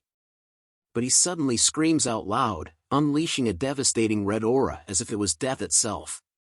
Changes started to flow into the red core on Aang's chest, till it transforms itself into a white core with a black symbol on it. The bluefin demon recognizes the white core as the King Fin's core. It was shocked and alarmed to see that it resided on Aang's chest. Lu was still heavily injured but could sense something coming from Aang. She looks at Aang and sees his body covered by the red aura. Aang slowly walks to the bluefin demon, telling it that he knew something. And that the something was the fact that the bluefin demon was going to die. Aang had awakened his one-fin form as a single horn appeared on his head. Back to the captains Jean and Gel who were fighting against the red fin demon. It soon senses a powerful aura that was felt by its entire body. The red fin demon then looks in the direction where Aang was and realizes that one of its kind had a strong aura that was enough to cause its head to spin. Genie appears close to the red fin demon as its attention was distracted for a moment due to the powerful aura. He readies his fist and tells the demon to not get distracted, before punching the red fin demon right in its chest with a heavy blow. The force of Jin's punch could be felt immensely as it caused a shockwave to erupt from the demon's back. Gel then appears from the air after leaping forward with her legs bent back. She kicks the red fin demon straight in its face as if this was the WWE. Her drop kick sends it flying toward the dead trees in the forest. But her attack doesn't stop and she leaps forward to where the red fin demon was with an intense blue aura in her eyes. The red fin demon tried to steady itself from their combined attack and realized how they were so strong and that it could not defend itself properly. Jean and Gel appear suddenly right in front of the red fin demon, catching it off guard. With a combination of attacks from Jin's fist and Gel's kick to the stomach of the red fin demon, a red glowing ball of light appeared from its back, which soon erupts into a powerful deadly laser beam attack, causing a hole to appear on the red fin demon's body, as if Cyclops from X-Men attacked the demon himself. Jin's and Gel's attacks had sent the red fin demon into midair. It looks at the gaping hole in its body and curses at them for daring to open a hole on its body. The red fin demon then decides to go out with a bang like it's the 4th of July by using its red core. Gel sees the bright red light coming from its body and realizes that it was going to self-destruct. She runs over to cover Jean from its explosion, but Jean tells her to let him protect her instead. The red fin demon's body started to glow bright red as it tells Jean and Gel that they should die together. But before it could explode, something fast and yellow pierces the red fin demon's arm and into its side, causing the red fin demon to travel a great distance away from Jean and Gel. A large metallic spear or arrow was seen to have pierced the red fin demon before it could explode. The red fin demon cursed damned humans before drawing its last breath. Both Jean and Gel were got off guard in seeing what had happened to the red fin demon. Gel then realizes that it was due to the defensive artillery as she looks back at the city where numerous warriors were seen battling an endless horde of demons right outside the gates of the city. Joel was dashing and cutting through the demons with his blade as they were trying to climb the city's walls. He comes to a screeching stop before seeing a huge crowd of demons all reaching up to climb the walls. He looks at the demons with a nervous expression on his face as he knew that there were too many demons to kill. He proceeds to shout out a command, telling everyone to return to the city as the demon wave was approaching. He yells out loud for Tang Tang and Gel to return as well. Gel informs Jean that they needed to return to the city as its citizens needed them. But Jean turns away from the city as he thought of Ang and Lu needing him more. But Gel tells him that she felt just as bad as him and that they weren't just squadron leaders, but warriors. GYAT damn, am I right everyone? I'ma leave this scene in here for everyone to enjoy before we get back to the story. Comment below if this was the best part. Jean closes his eyes in pain as he realized that what Gel said was true. He then yells out to go support the city, as they both rush to help the city from the demon wave. The bluefin demon's voice could be heard deep within the forest asking why a human was the same as a demon. Lu was fully unconscious on the ground as the bluefin demon trembles over in fear at the sight of Ang as he walked closer to it. The bluefin demon then tells him that something was not right and wonders if Ang was truly stronger and why there was a fin growing out of a human. But Ang didn't reply and simply stared at him with his yellowish eye and horn growing out of his forehead. He then tells it that maybe this was the reason for his reincarnation, the fact that he was given this demonic power to change everything, as he points a finger upwards which casts a green light. He then flicks the green light backward, which seems to head straight toward Lu, who was on the ground. The green light started to spread itself over Lu. It slowly started to remove the injuries and heal Lu back up. The bluefin demon was surprised to see that Ang could heal someone and wondered if he was a wood type. Ang tells the bluefin demon that he could vaguely recall what had happened, as memories of when the kingfin demon took over Ang's body during the time at the cave flashed through his mind. Ang then tells it that he may have absorbed the wood type power from the one fin demon back then. Tree branches soon appeared from below the ground and started to circle around Ang as he tells the bluefin demon that if he absorbs it, maybe he would get the power of water. The tree branches soon combined into one another and cast a huge shadow over the bluefin demon. It yells out, "What is this power? I've never seen it. Never seen it." Ang was T-posing over the bluefin demon as he stood over it on top of the wooden structure he had created. Ang proceeds to tell the bluefin demon that he was excited to see the extent of the demonic power with his hand fully changed into a red demonic skin tone with black nails. Ang continued to stand on top of his wooden structure as he exudes a deadly red aura into the bright moon night. The bluefin demon trembled in fear at the fact that Ang could absorb the abilities of a one-fin demon's core and that he had turned into a demon himself. Ang smirks at the fact that it was interesting for him to see a demon trembling with such intense fear, as before in his past life he had never seen such a thing. Ang proceeds to stomp his feet hard onto the wood, before diving head-first towards the bluefin demon as it trembles in fear of what Ang had become. With a smile on his face, Ang tells the bluefin demon straight to its face to hit him with all that it got. This catches the bluefin demon off guard. Ang tells it that he just wanted to see how strong he was in this form. Agreeing to his request, the bluefin demon started to cast its ability while asking Ang what he was and whether he was human or demon. It shouts as it attempts to hit Ang, but Ang leaps backward and easily dodges its attacks. Ang backs away from the bluefin demon and glossed over the fact that it could manipulate elements. He then stretches his demonic hand forward, telling it that he had recalled that the wood-type demon he absorbed had a certain skill. A certain green aura started to appear on his demon hand as he crunched his fingers together.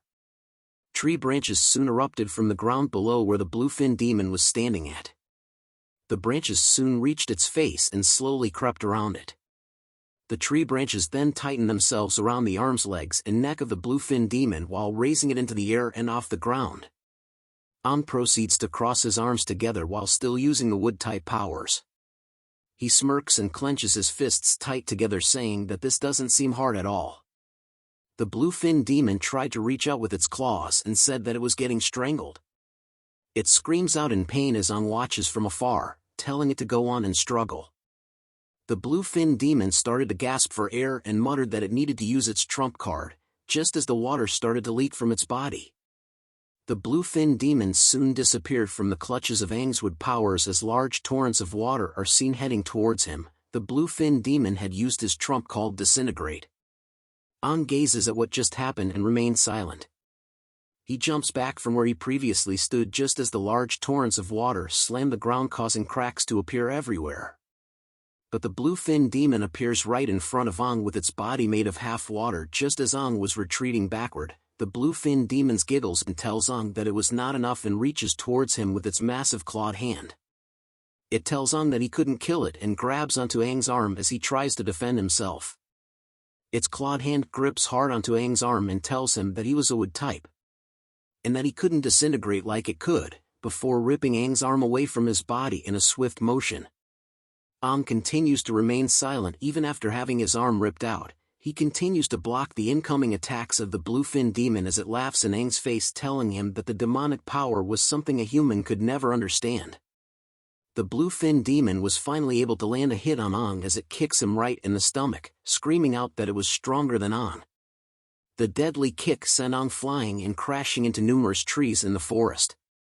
But Aang was smiling even after having his arm ripped and being kicked in the stomach. As he flies through the air due to the power of the kick, time seemed to stop for a moment. A giant hand made of wood soon appeared behind Aang, catching him in the air and stopping him from flying back any further. Aang then stood up and started to walk towards the bluefin demon, telling it that it was right about how he did not know how strong the demonic power was yet. Aang then looks up and asks the bluefin demon if it knew that Aang was the strongest warrior and that he was good at learning new things. Aang proceeds to tell the bluefin demon that all he needed to do to kill is to learn and familiarize himself with demonic power non-stop, just as his wood-type power seemed to heal and create a new arm as if he was the one fin demon that took him to the cave. The bluefin demon was shocked to learn that Aang had figured out how to do wood-type self-regeneration in an instant. Aang then shows off his new arm to the bluefin demon, telling it to look and that he did just as he told it, about the fact that Aang was good at learning new things. Aang then takes a heavy stomp onto the ground, before placing himself into a runner starting position stance. He dashes forward with insane speed and with murder in his eyes. As he continued to run toward the bluefin demon, a tree branch appeared right below his foot and lifted it. Aang jumps off of it to gain speed, and continued to do the same as he propelled himself forward with greater speed with the help of the wood power. The bluefin demon was alarmed to see that Aang was already right in front of it. It tries its best to back away from Aang, but something went wrong. It looked at its foot and realized that it was tangled with Aang's tree branch skill, which came sneakily from the ground below it. Aang's hands soon appeared on the bluefin demon's face. He grips it hard onto it, causing the bluefin demon to scream in fear as his body releases a deadly red aura all around. Aang looks at the bluefin demon's face with a smirk. "Shh," he said, "don't run away." With the tree branches erupting from the ground to lift Aang up. He now stood over the bluefin demon, causing it to kneel before Aang as he holds its face close to his. Cracks started to appear on the bluefin demon's face as Aang told it that he was getting bored of their fight. The bluefin demon screams out about its insides just as bright green bubbles started to appear all over it. Aang continues to hold on tight to the bluefin demon's face as it screams out in pain with green lights appearing out of its body. A green explosion was soon seen, just like the ability of Lu. Aang stood still with his body unscathed from the explosion, but the bluefin demon was no longer present. Shards of blue color were then seen floating in the air. A piece of the blue shard behind Ang soon started to leak water. Water started to flow around a blue core in the air. The blue-fin demon had reappeared once more, calling Ang stupid and laughing at the fact that it could disintegrate its body just as it launches another attack at Ang from the back. But spikes soon appeared from below the ground, piercing through the blue-fin demon's body in many places, stopping its attack from ever reaching Ang in the first place. Ang turns around and tells it that he knew about it and that its core, which was vital to demons, was not able to disintegrate itself. Ang carries himself over to the bluefin demon with his tree branches, calling it a stupid thing and that it had overestimated itself. The bluefin demon tried its best to reach out to its blue core that was exposed due to Ang's tree branches. But Ang grabs it right in front of its face. Ang informs the bluefin demon that once a demon's core is destroyed, even a 7-fin demon would die, much less you. He grins with an evil smile and tells the bluefin demon that he was going to be taking its water-type powers. The bluefin demon soon met its demise as its body slumped over motionless. Its body soon began to turn into water. And water soon flowed down the spikes and onto the ground. Ang stood victoriously while holding the blue core into the air as the red moon shined brightly in front of him. He then smashes the blue core into pieces and proceeds to drink the water that came out of it, while laughing like an evil maniac. He tells it to make him stronger. Demonic thoughts were invading Ang's psyche. Ang was finally able to absorb the power of the blue core, making him able to use water abilities. He wipes his mouth, saying that the blue core didn't taste that bad. He turns back to see the green healing aura surrounding Lu as she continues to lie on the ground unconsciously. With a closer look, her wounds had been completely healed. He uses the blue core water powers to transform himself into water to head over to Lu's body. He soon arrives with his body mostly in water. Ang continues to look at her with his eyes fully transformed into the demonic king's eyes. A voice speaks out saying that demons devour, humans kill. Ang hears those words and repeats them: demons devour, humans kill. As he raises his arm high into the air to strike Lu down with a smile on his face. He then unleashes a powerful downward strike that breaks through the green healing barrier that helped Lu to recover. Blood is seen splattered in the air. Ang's demonic hand could be seen trembling near Lu's face. Damn it, Ang mutters as he bites his lips hard enough to the point they started to bleed, while veins appeared on the left side of his face. Ang had stopped his demonic hand from piercing Lu's face with his own hand. His demonic fingers could be seen pierced through his other hand. He tells the demonic side of him and the voice in his head to stop it. He struggles to hold himself back while shouting about how he could kill his own ally, and that all he wanted was for Lu to be safe. He curses the voices in his head. Ang lets out a terrifying scream that sends shockwaves into the air, telling the voice to get out of his head. The demonic Feng King could not believe that Ang could resist its will. He smiles and says that it was interesting as he fades into the darkness. Back at the city gates, the numerous warriors of the city are seen battling an endless horde of demons. Snow and Suagio are seen back to back facing the demons. Snow was upset over the number of finless demons that were starting to scale over the walls of the city. He unleashes a powerful blow onto the ground, causing a shockwave to erupt. It sends the finless demons close to the top into the air. He turns to Suagio to ask her where Ang and Lu were, as they were the only squad that hasn't had all their members gathered together.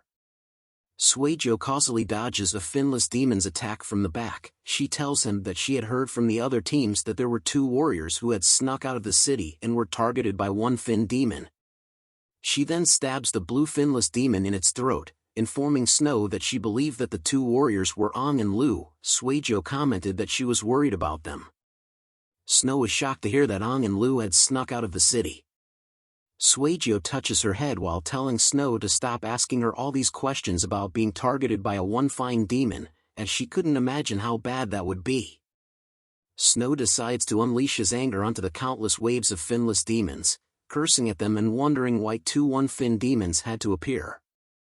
The both of them rush towards a blue finless demon that had reached the top. He tells her that they should focus on enduring the demon wave for now. Jean and Gel are seen rushing back to the city at full speed. They have finally reached the outskirts of the city, where they immediately strike down the finless demons that were within their reach. Joel speeds his way to join Jean and Gel. He then asks about how their cores were doing.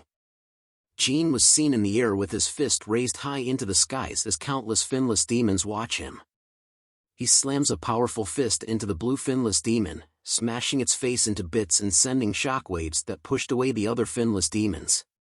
He then turns to Joel to tell him that his core was not that exhausted and that Jel's core should be in the same state as his. Jel's magnificent chest was moving up and down as she weaved past the countless finless demons. She thinks about the fact that the higher the explosive power the more core energy is depleted, and because of that the strength exerted becomes weaker. Thankfully Jean and she were able to fight together against the red one-fin demon. If they hadn't done that their cores would have been depleted, which would have made the demon wave a whole lot more problematic. She sends a finless demon to fly towards another, the one with an immense leg kick to its stomach. The three of them were now close to one another while facing the endless stream of finless demons. Jel asks Joel what they should do next. Joel continues to cut down any finless demon that got close to him, telling Jean and Jel that since they had killed the one-fin demon, the attacks of the no-fin demons had decreased significantly, and since the other one-fin demon is gone, the finless demons that were present were like soldiers without a commander, causing them to attack aimlessly. But although these no-finless demons have no thoughts of their own, they at least understood the idea of the fear of death. Joel then informs Jean and Jel that they should make the endless horde of finless demons fear them. Joel's fighting spirit erupts in a blue aura as he tells them that they should use this opportunity to weaken the finless demons' desire to attack, and to buy time for the soldiers on the wall to call for backup. Each of them had to be wary of their cores as well. "Let's give them an explosive battle this time," Joel shouts with a crazy look in his eyes. The cores on Jin's and Jel's chests began to shine brightly as they agreed to Joel's plan. The finless demons looked up to the skies as two red streaks of light shot up into the air. Jean and Jel had jumped up high to the point that they were over the city and its walls. They prepared to unleash a powerful attack from the skies, as Jean tells Jel that they should make these bastards explode till there's nothing left of them, as they both jumped into the skies and dove headfirst downwards. Their paths of red lights intertwined in the sky as the countless finless demons could do nothing but watch them fall from the sky.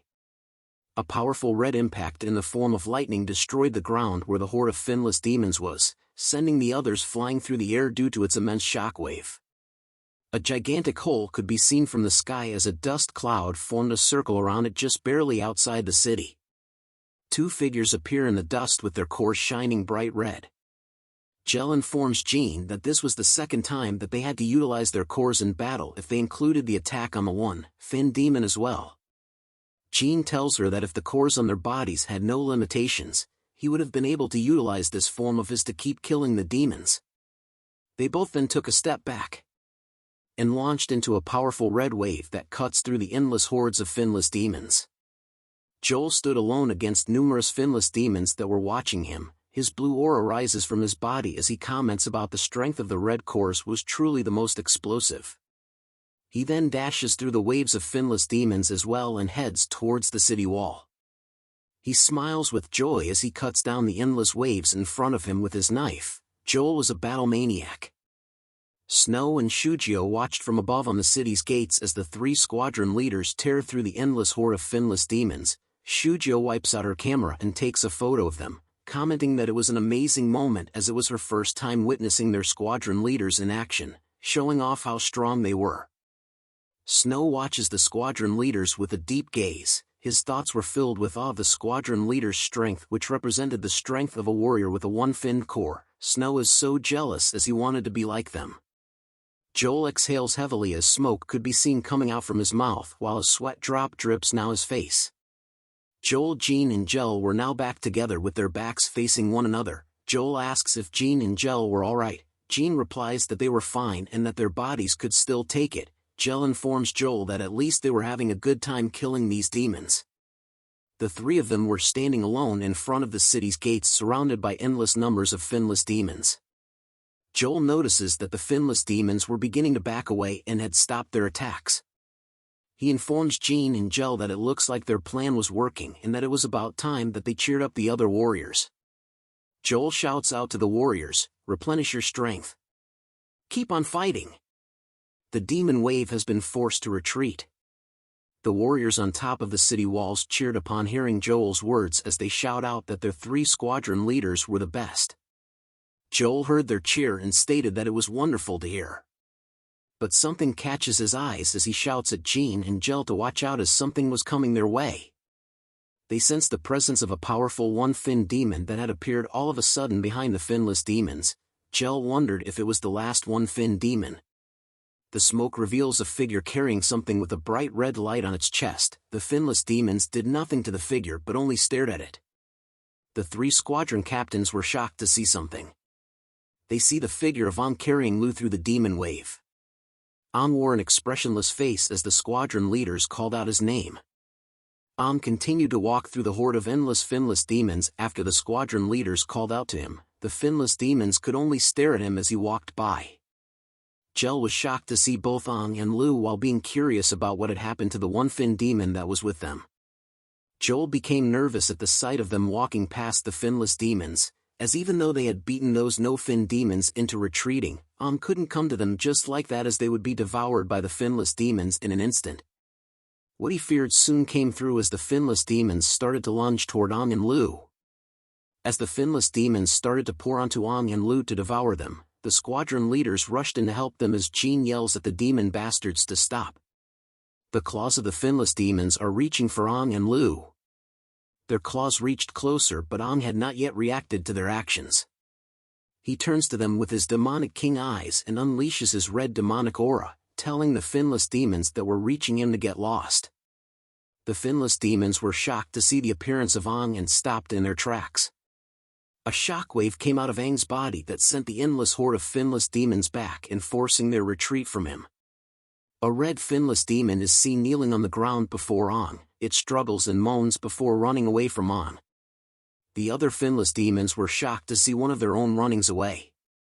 The rest of the finless demons then followed suit and began to run away from Aang and Lu.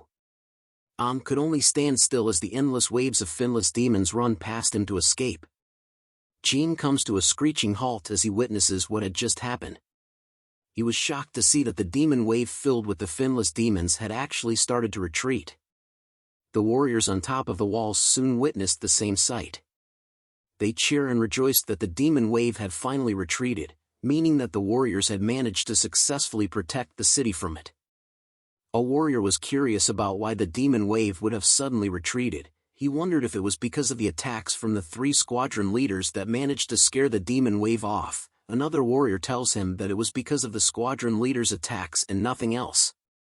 Jean turns around to hear the cheers of the warriors and their shouting from up high the walls. They complimented the squadron leaders' explosive attacks that had managed to strike fear in the enemy and scared them into retreating. But the 3 squadron leaders felt that something was off and wondered if it was truly them that had managed to cause the demon wave to retreat. Jean then turns to look at Aang, wondering if it was because of him that the finless demons began to run away. Aang could finally let out a deep breath before dropping onto his knees. Jean sees this sight and was alarmed by it. The 3 squadron leaders quickly rushed to Aang's and Lu's side as they see that Aang had completely collapsed, causing Lu to fall onto the ground as well. Aang could barely keep his eyes open as he sees the 3 squadron leaders rushing towards him. Jean shouts out to Joel and Jel to save them and that they would talk about what happened later. Aang is then seen lying on top of a skull that was seen when he was in his half-demonic mode. A voice tells Aang that he must really like using its power. Aang slowly opens his eyes, showing his tired pupils, and asks the voice who it was. The voice responds to Aang that they had met once half a century ago and that he should still be able to remember it. Aang recalls his memories of the 8-fin demon with wings that had approached his past self when he was dying. He tells the voice that it was one of the 2 8-fin demons that he saw and wanted to ask it how many 8-fin demons there were. But the voice tells Aang not to worry about the number of 8-fin demons as he would soon know the number of them in the future. Aang's eyes open widely as he sees the 8-fin demon king chilling right beside him. The 8-fin demon introduces itself to Aang as the Crimson Fin King, the strongest 8-fin demon. Aang could only stare in silence at the appearance of the Crimson Fin King.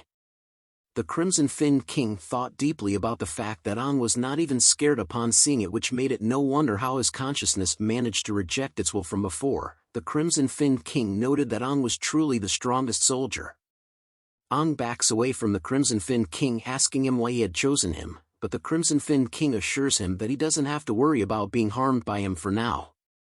But Ong brushes off his reply, yelling at him about what was happening to his body. The Crimson-Finned King touches his head and notes that Ong has been asking so many questions. The Crimson-Finned King's hand had suddenly appeared right beside Aang's face, which shocks him. Another Crimson-Finned King appeared behind Ong. He holds onto Aang's face, telling him that he will soon learn about his plans eventually and didn't need to be in such a rush. It points a sharp fingernail at Aang's body, telling him that his body was its as well, and due to a variety of reasons the Crimson-Finned King might have to hibernate for a long time. He caresses Aang's naked body with its clawed hands, telling him face to face that in order to keep the both of them safe, Aang needed to work hard on evolving himself in the future.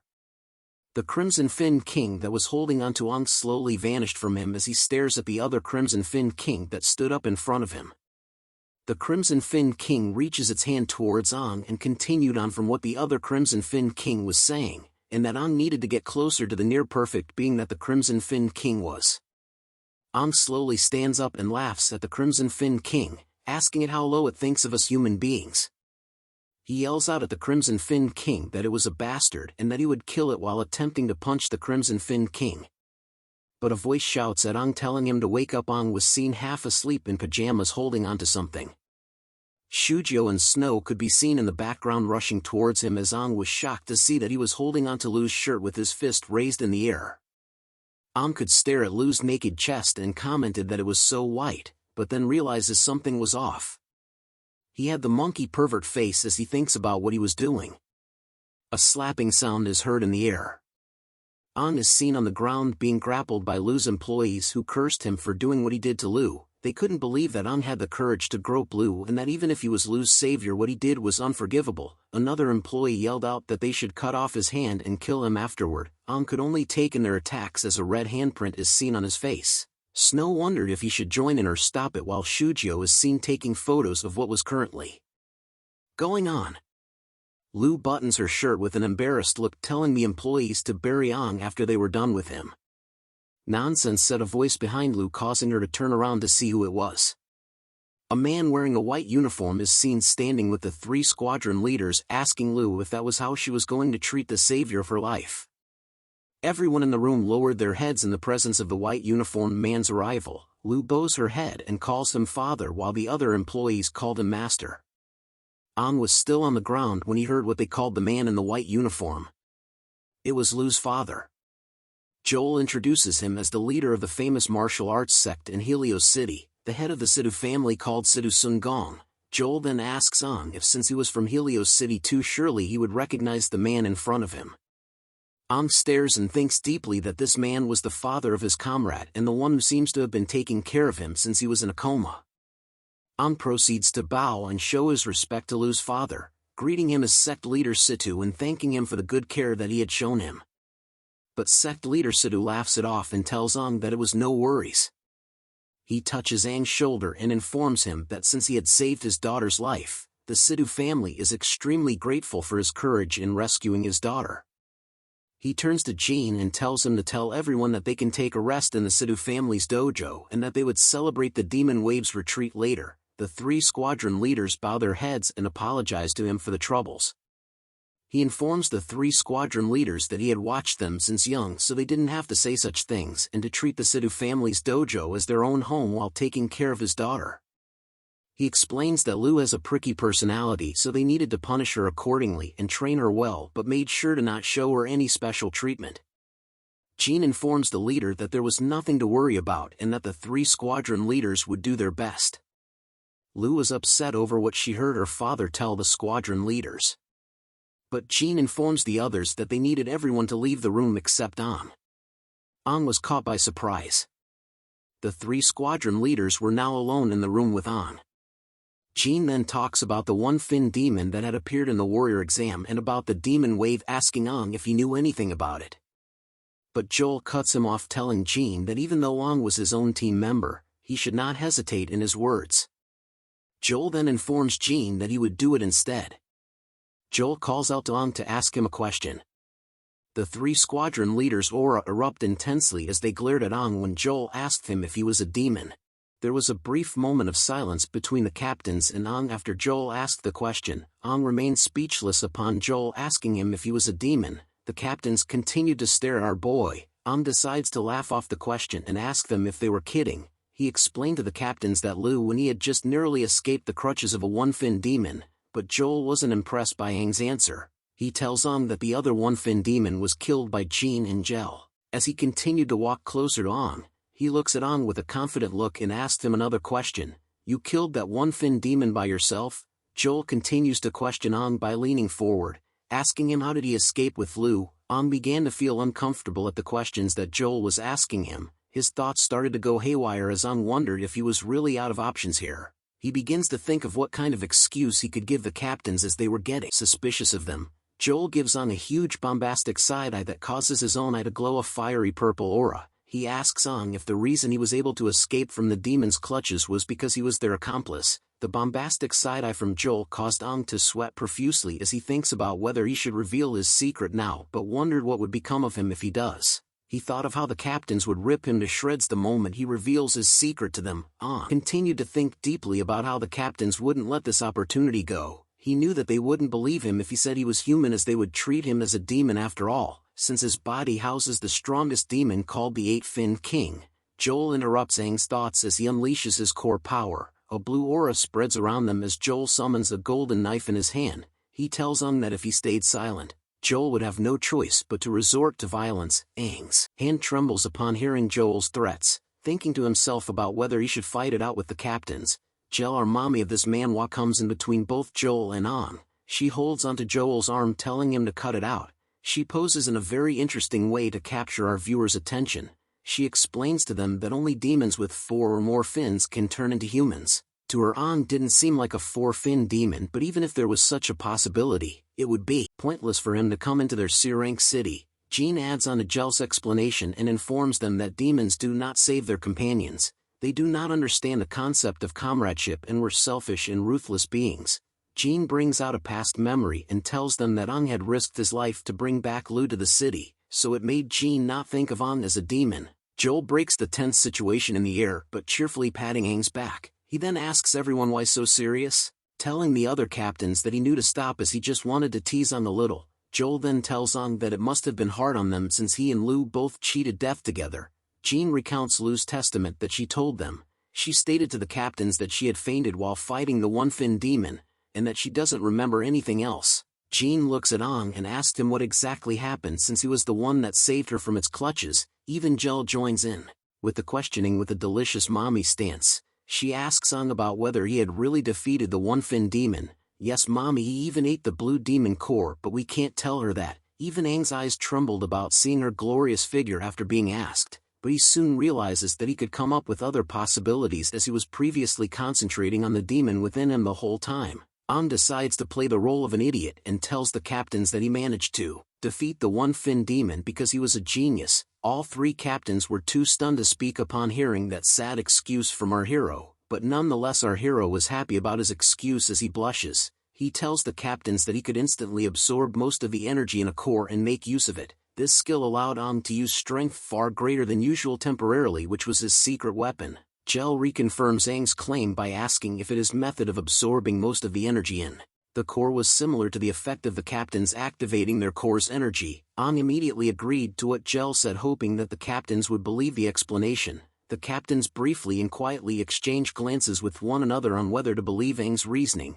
Joel breaks the silence with laughter and tells Ang if what he said was really true, then it would mean that he was an actual genius. Jean continues to question Ang about whether he had used the same power during the previous incident to defeat the one-fin demon in the underground cave. Ang agrees with Jin's question and explains to him that the first incident was when he first discovered this power. Ang had felt his body absorb all the energy in the core, so that he could use all that power in an explosive attack. He even managed to blast the demon's body to bits after catching it off guard. But he soon lost consciousness after that because it was his first awakening. This time was when he had used the same method to kill the demon that captured Lu. But because his body couldn't withstand the sudden surge of power, he collapsed right after carrying Lu back. Jean hears the explanation and took a moment to think about it. If Ang's words were true, it would explain why Jean had found his core on his chest broken into 7 pieces.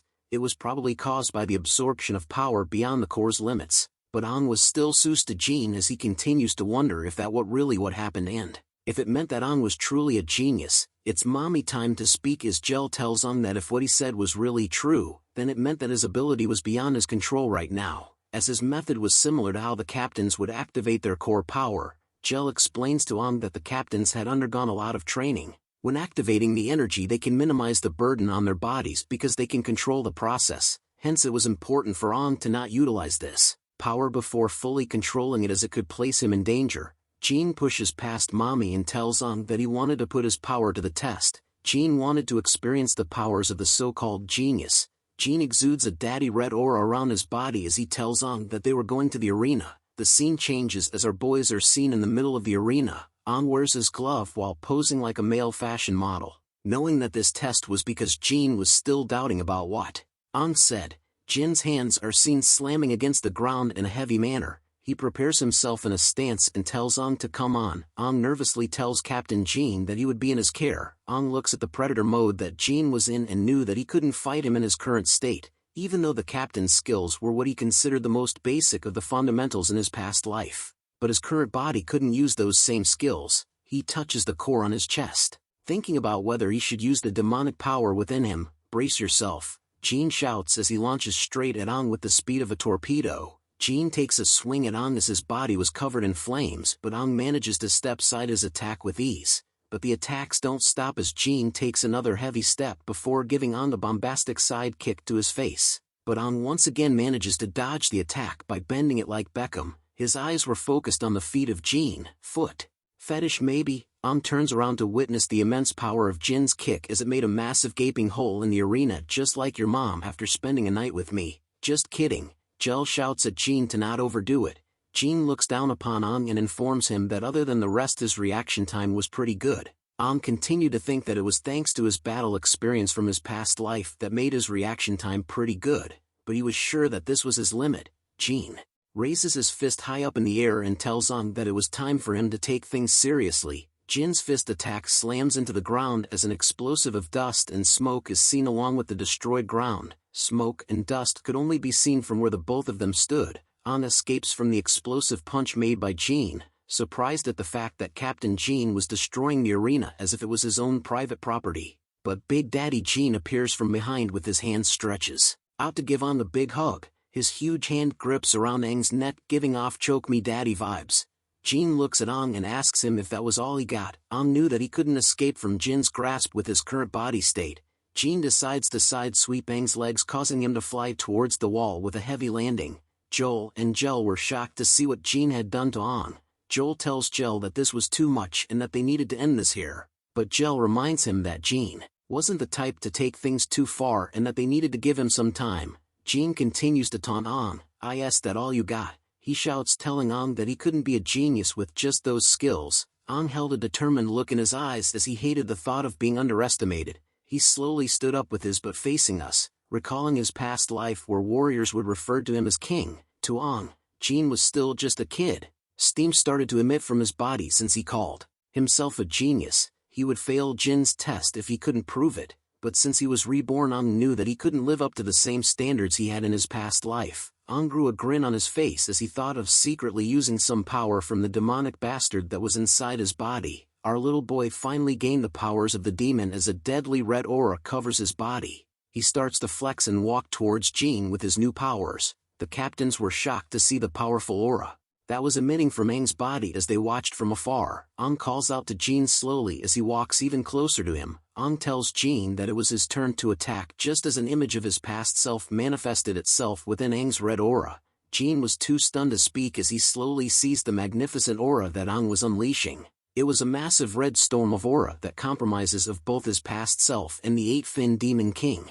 Even more red aura started to erupt from Aang's body as he stood still in a massive crater that had been made from the force of his powers. His synchronization rate was increasing from 18% to 19% to 20% to 25% and finally 30%. Aang could feel his blood being stimulated despite the low rank of his core, but as long as he could utilize the consciousness inside of himself, he would be able to establish and grow the potential of this body. Joel asks Gel if she could feel that Aang's synchronization was still increasing. Gel was surprised to learn that, Ang said as he leaped forward with his fist readied. His punch landed straight onto Jin's body, which catches him off guard. Jin smiled upon blocking Ang's attack, realizing that his speed was twice that of the usual and that his stats have gone up as well, but a smile crept onto Ang's face as he calls out to Jin once more. That was a feint attack, Ang shouts as he does a break dancer move on the ground, shocking Jin. Ang had returned the side sweep kick that Jin had given him from before. Jin continued to smile as he praises Ang in his head for doing a good job. Jin couldn't believe that Ang had taken the opportunity while he was being distracted.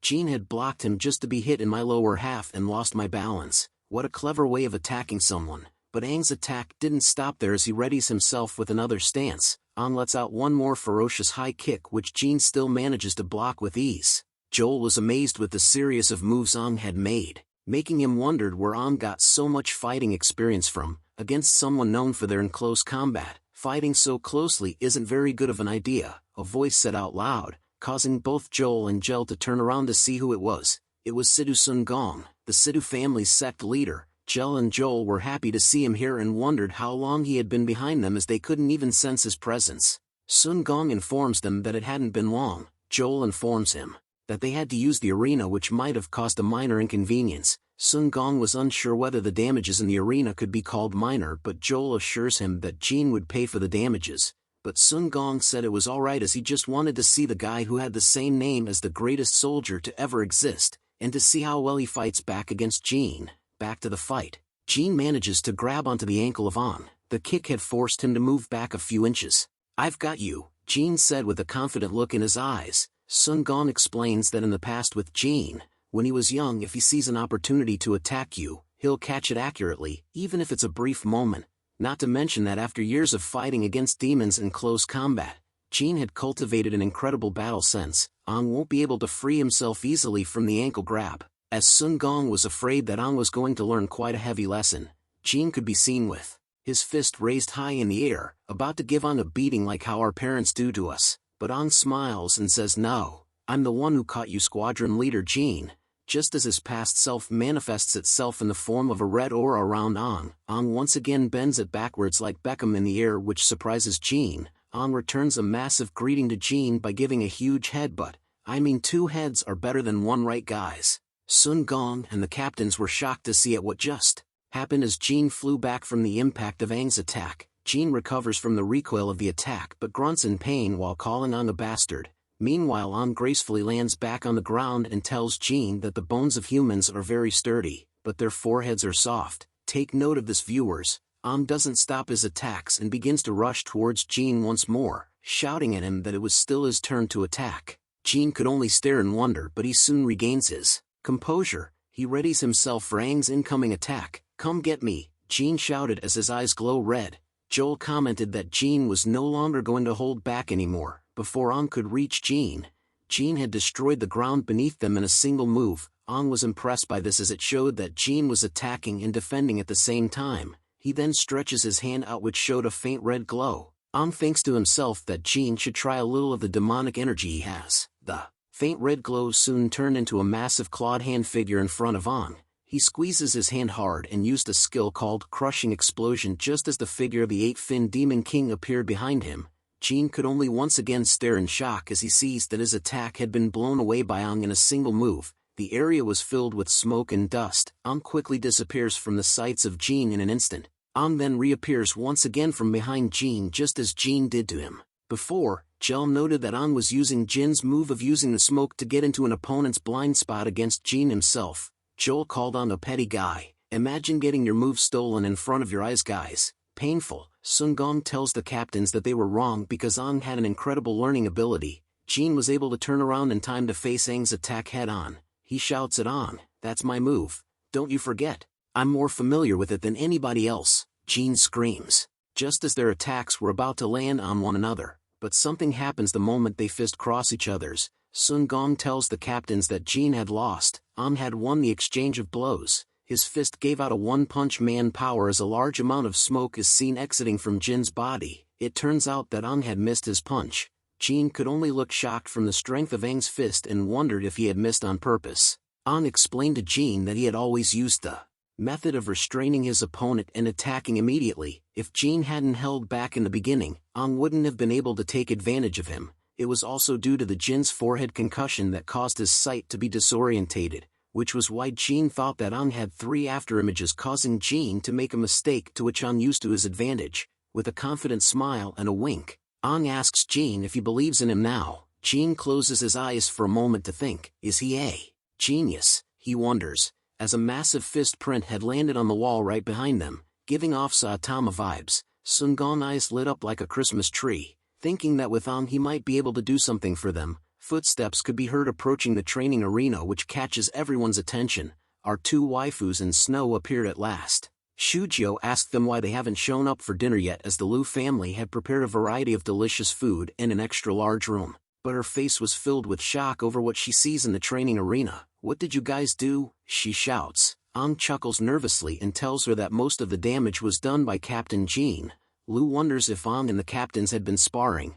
Joel teases Jean that he had lost against Ang, but Ang tells him that it was because Captain Jean was used to fighting against demons and was not used to fighting a brat like Ang. Sun Gong laughs out loud, telling Ang that there was no need to be so humble, and since they had sparred enough they should celebrate with a good dinner now. Ang thanks Sun Gong for the offer and tells him that he was going first. Sun Gong stares at Ang leaving in silence. He thought about the characteristics he had shown, such as unwilling to admit defeat, strong, knows how to handle things well since he helped Jean save face. Both his strength and intelligence are full of potential. Sun Gong then calls out to Liu. He looks at her and tells her that Ang wasn't too bad, and if she was interested in him, of course she is. Our boy is the main character, HUH, she shouts as her face blushes while being shocked over what her father had asked her.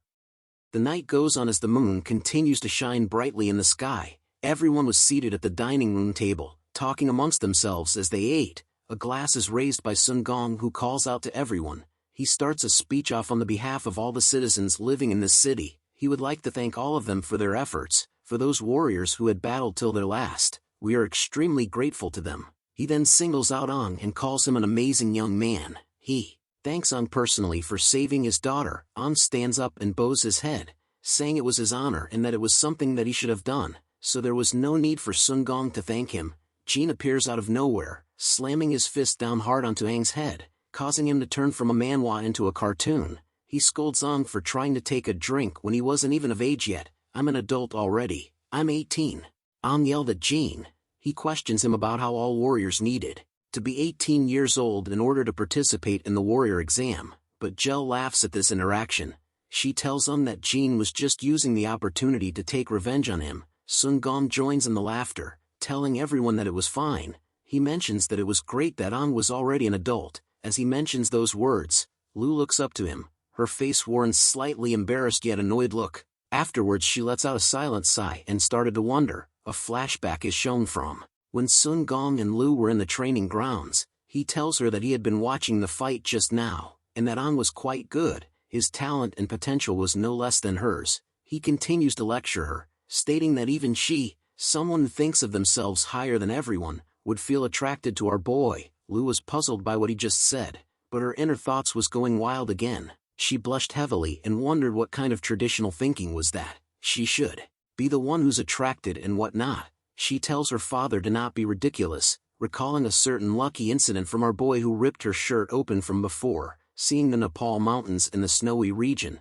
She calls him a dummy in her mind after recalling that incident with him. The flashback ends with Shujo holding her precious camera. She was happy to see that there was so much good food. She giggles over the fact that she and Snow were benefiting from being a part of Ang's group. Snow decides to change the topic. He asks Ang about how he had managed to scare the one-fin demon away, as it was amazing. Ang became flustered upon hearing that question from him. Jean cuts into their conversation, telling Snow that Ang was able to take a portion of a core's strength and use it to temporarily increase his strength exponentially. Jel joins into the talk as well. She explains that Ang's ability was similar to the squadron leader's ability to utilize the core's strength. Ang was able to unlock that dormant ability when his life was in danger, but it was also incredibly dangerous, since Ang had never received any training for it. The ability would cause a big strain on his body. The more he used it, the more irreversible injuries he would probably get. Joel tells Snow that Ang and Jean had a sparring match just now, and that the amount of strength Ang showed was incredible. but he needed more training, otherwise his body wouldn't be able to tolerate the amount of strength it can use. An thought deeply about whether he should have told them that he had absorbed 2 one-fin demons' cores, and that one of them had the wood-type regeneration ability, allowing for his weak body to instantly regenerate, even if it couldn't keep up with the backlash. An brushes those thoughts away, thinking that he couldn't talk too much about it.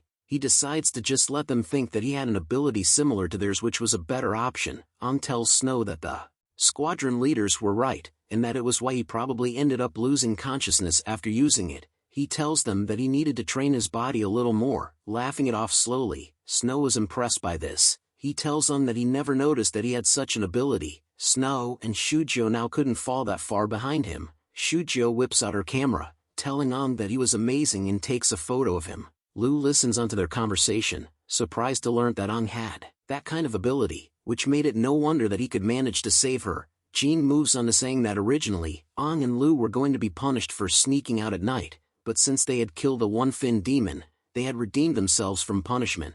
Both An and Lu were glad to hear that. Joel giggles and tells them not to be too happy, since the team competition was still in progress. Jel smiles and informs them that their group was in last place, and that they really should start preparing to push themselves. An tells them with a confident look on his face and his fist raised high that their team aims to reach the top. A month passed after the demon wave, and the competition for team points reached its peak. In order to earn more points, many of the teams started going for A-rank missions, and for a while, missions were incredibly difficult to obtain. As such, Lu and the others discussed between themselves, and came to an important decision, that they would find a golden goose. The red-masked dude was surprised to learn that Aang's group wanted to challenge his team with points. They were betting using their points, challenging other teams. Aang's target was the Black Gun group. Red Mask looks at them, asking them if they remember the kick from the last time they fought. Nonsense, said Lu as she stood with the team. She tells them, 10 points, solo battle, 10 points. The Red Mask said as he places his mask back onto his face. He tells them that the fight between their teams was almost equivalent to an A-rank mission, so how dare they ask for so many points, but the Red Mask was fine with it. He tells them that there won't be a squadron leader Jean to stop them from beating them to a pulp, so they should settle all their grudges right here. All 4 members of the Black Gun group eyes glowed red. Come at use, said Red Mask. We arrive at the town battle arena, where multiple warriors are seen gathering around the arena. Whispers and talks were heard all over. They talked about how a new team was using points to challenge an older team, which made them a foolish team. All of them wondered about which team it was that was being so arrogant enough to challenge the Black Gun group. Red Mask tells them that there were lots of people watching this, and that now would be the best time to admit defeat, so that Aang's team wouldn't come crying about how the Black Gun group bullied the new teams after they've lost. An tells him that the winner has yet to be determined, so there's no way we'd know who loses in this battle. An looks back at Red Mask, asking him about why he wasn't representing the team as the captain.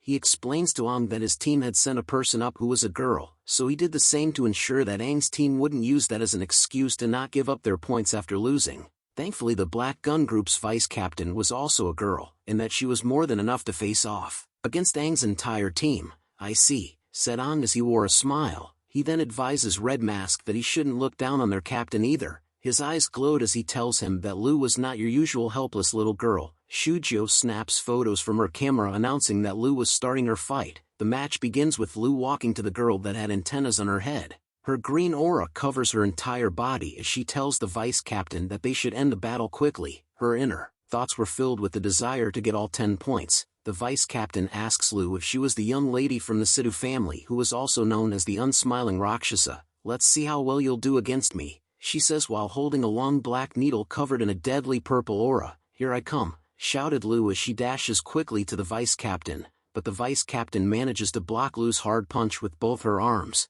As she protected herself, the vice captain wondered if Lu was really just some green core with a regenerative ability, but her speed was like that of a blue core. But Lu does something that catches her off guard. Her fingers were pointed onto her arms and sparked out a green electrical light. Disarm, she said in a prepared stance. Lu thought about how she was right. Although these older teams became warriors before them, they relied a lot on their teamwork. In solo battles however, they had no idea how to defend or attack. They were great with teamwork but are terrible in solo battles. Green veins appeared on the vice captain's arms, causing her to drop her weapon and whimpered in pain.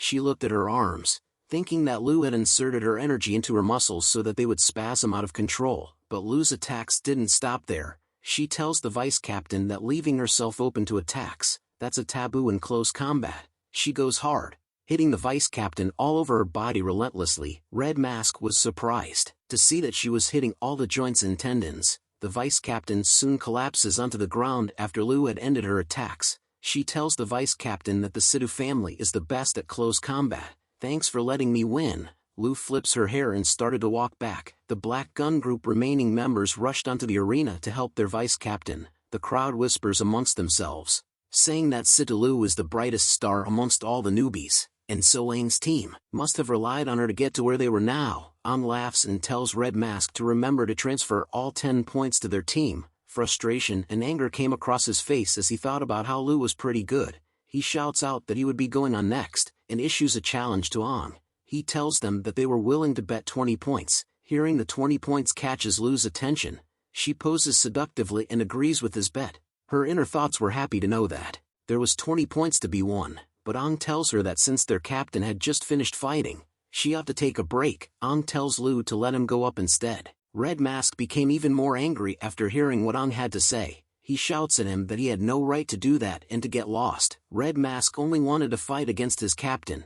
He then poses a proposition to Red Mask. He tells him that since Lu was his captain, then it should be proper for him to defeat Aang first before having the right to challenge her. Aang continues to taunt Red Mask, asking him if he didn't have the courage to fight against him, what else could he do? The vice captain was able to recover and commented that what Aang said was a terrible way to start a fight as Red Mask remained silent, but he broke his silence, pointing a finger onto Aang's chest. He tells him that he was going to beat him until his own mother wouldn't be able to recognize him. The Black Gun Group members couldn't believe that their captain was baited so easily. Snow calls out to Tomo that Aang was about to fight. This prompts her to take out her camera to take pictures of the upcoming battle. Soon enough, Aang and Red Mask stood alone on the arena as the crowd continued to watch from the sidelines. Red Mask starts the battle by summoning his weapon. He tells Aang that he had changed his weapon to the training weapon that uses air bullets, so there was no need to worry about getting injured, only that it will hurt like a bitch if Aang gets hit.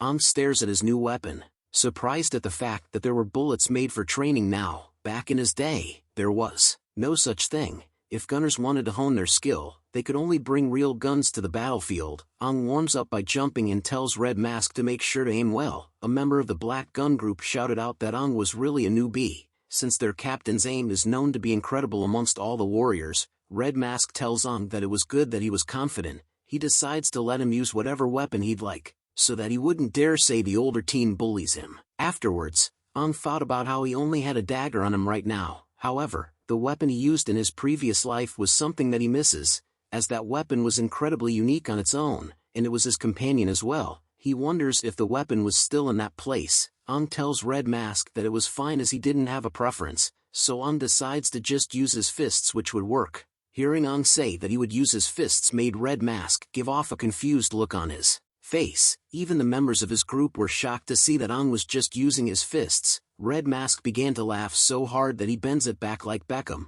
He was amused at the fact that Aang was going to use his fists to fight against him, and wondered if all newbies were this arrogant. I've given you the chance, since you chose not to use any weapon, I'll let you do just that, Red Mask shouted. Aang digs his ear, thinking that Red Mask was so talkative, and wondered if there was a silencer version of his mask. An image of a lion hunting a rabbit appears. Red Mask tells Aang that even a lion attempting to catch a rabbit will do its best at killing it. Red Mask swears that he won't give Aang any chances, so that he could take back those points they lost with a single breath. Alright then, do your best, said Aang with a confident look on his face. Snow tells Tomo that he would have loved to see their faces after finding out that Aang had single-handedly killed a one-fin demon, and won a spar against squad leader Jean barehanded. Tomo replies back to him that was why she was excited for Aang's fight. Lu thought about how Aang had won against Jean, which she saw as annoying. She begins to wonder if Aang was really better than her. She became all teary-eyed, knowing that as the captain of her team, she couldn't be weaker than her teammates. She blushes as she kept thinking about what her dad said every time she sees Aang's dummy face. She tried her best to remove those from her head. A hand is raised in the air calling, "Ready, let the battle begin." The referee had finally started the battle. Red Mask immediately dashes to the side of Aang, He thought about how the longer the weapon's range is, the stronger the damage gets. Red Mask wanted to pierce 1,000 holes in Aang's body before he even get to reach him. Lu was startled to see the reaction of Red Mask. Instead of shooting immediately, he's using his footwork to find a better position. She was worried for Aang now. Meanwhile, Aang was closing his eyes in the battle. He thought about how the squadron leaders knew the extent of his strength, so there was no need to hide it any longer. His goal this time was simple. It was for the team to get first place. Not to mention that if he were to fight that demon inside his body, he would need to regain his strength from his previous life. But no, Aang knew that he needed to be better than his previous life. He needed to get stronger than what he was before. Red Mask had finally gotten around Aang and was looking at his back. He aims his weapon towards Aang, asking him if he was spacing out. If so, die. He unleashes a powerful attack, shouting out that he won't let him win. Aang finally opens his eyes. To become stronger, the demon in his body, he needed to use it from now on. With his mind more focused than ever, he sidesteps the attack from Red Mask with ease. After dodging the attack, he bends down before instantly leaping towards Red Mask. He came at an incredible speed towards Red Mask, but Red Mask knew that Aang would rush towards him. He loads a new set of ammo into his weapon. My right hand has tracking bullets, you dumb truck. Red Mask yells out as he aims his weapon towards Aang once again. He unleashes a few rounds of his new ammo. These were sticky high-speed bullets that were hard to dodge, even for those blue cord demons. The bullets that Red Mask had sent out formed a web around Aang as he reaches closer towards him. Red Mask knew that as long as one of them hits, the rest of the bullets will follow suit and hit the target. Aang thought that this was perfect. He instigated Red Mask into being his opponent so that he could show his strength. As the bullets reached closer to Aang, he uses the water-type core powers to bend his body into ungodly shapes. The Black Gun Group member was shocked to see Aang dodge their captain's bullets. They were surprised to see Aang's speed that was as pliable as water. They couldn't see what he had done. Red Mask finally backs away even further after Aang dodged his bullets. He aims his weapon once again towards Aang, who was inches from him. Damn it. I was planning to use my ultimate to win this, Red Mask shouted. A member from Red Mask team smiles. He knew that his captain's gun has the ability to store energy inside it. The energy will then match the bullets and fire a beam of energy. Red Mask had finally aimed his weapon at point-blank range into Aang's face. He tell him to try to dodge this strength and accurate explosive bullet at this distance. But Aang wasn't afraid of it at all. His fist glowed bright green as he uses the wood-type core powers. The ground beneath Red Mask's foot began to erupt. Wooden roots appear and clam down onto his foot. He looks at it all confused and wonders what was happening, being confused by the ground. Red Mask had pointed his weapon into the wrong direction. He shot up into the skies instead of at Aang. The crowd goes wild as they realize that Red Mask had shot upwards and misfired. Aang had finally gotten close enough to Red Mask that he could hold onto his weapon with ease. Aang grabs onto it and pulls it closer to his body before karate chopping Red Mask's arm. With a swift turning on his feet, Aang had managed to drop kick Red Mask straight into his stomach as if they were in WWE. The members of his team called out to him with concern together. From a distance they could see that Red Mask had flew back a distance after being kicked by Aang. He slams Red Mask's weapon onto the ground. 20 points, give them to use, Aang declared with a smile on his face, and with his foot on Red Mask's weapon, Red Mask continued to sat on the floor, trembling with pain and wondered how this was possible. Snow and Tomo cheered Aang on, saying that it was nicely done and that he was so cool. Lu could only think about how she was unable to track his speed. She wonders what kind of footwork has Aang been practicing. After the battle had ended, Aang had won 30 points from the Black Gun Group. Aang and Lu's battles had successfully stirred the interest of the other teams, and many of the young warriors were eager to battle them. Even many of the older teams took up the challenge of fighting against them. After tasting the fruits of their labor, the 4 warriors of Team Lu started to use the rules of point battles to gain their points. With Snow and Tomo's victories, Team Lu had more wins than losses, and their points slowly piled up. With each battle, their team rose tremendously in ranks, and finally, at the end of the month, Team Lu had reached the first place of squad leader Jin's ranks with incredible speed, finally getting the chance to participate in the final competition. The final battle between the top 3 teams will soon begin. Team Lu had more wins than losses, and their points slowly piled up, raising their position in the ranks at an amazing speed. When the end of the month came, Team Lu achieved the first place in squad leader Ji Yaotang's team rankings, stunning everyone with their quick progress. they had earned the spot to participate in the final competition. Joel talks about how every time they enter the town at the end of the month, seeing the archaeological site really gets him in the feels, watching each team progress and grow, even if it's just seeing the same faces again and again. He soon wonders how long it took for Lu's team to get from the bottom to the top of Jin's team rankings, since it was not easy to come out on top like that amongst 9 teams. Jel tells him that she had heard that Lu's team had used their points as bets. They had battled against other teams and wound up winning more than losing. She calls it a messy and desperate method, but she then points out to Jin that he himself didn't even try to stop them. Jin tells her that Lu's team had relied on their own strength to earn those points, so there was no reason for him to stop what they were doing. Their team already had Ang and Lu, and they were never weak to begin with either. When Jin had looked closely at all the members of the team, and the other 2, he realized that Snow and Tomo were pretty good too. The captains soon came to a stop in front of a door. Joel talks about how it was the first time in many years since a new squad joined the finals between the 3 teams. Word has spread to the point that everyone probably knows already. Jin then places his hand onto the door, telling the others that they should go as he opens it. The open door revealed a giant coliseum where numerous hunters were gathered together. Jin tells the others that they should look forward to see who will be the final champions in this competition.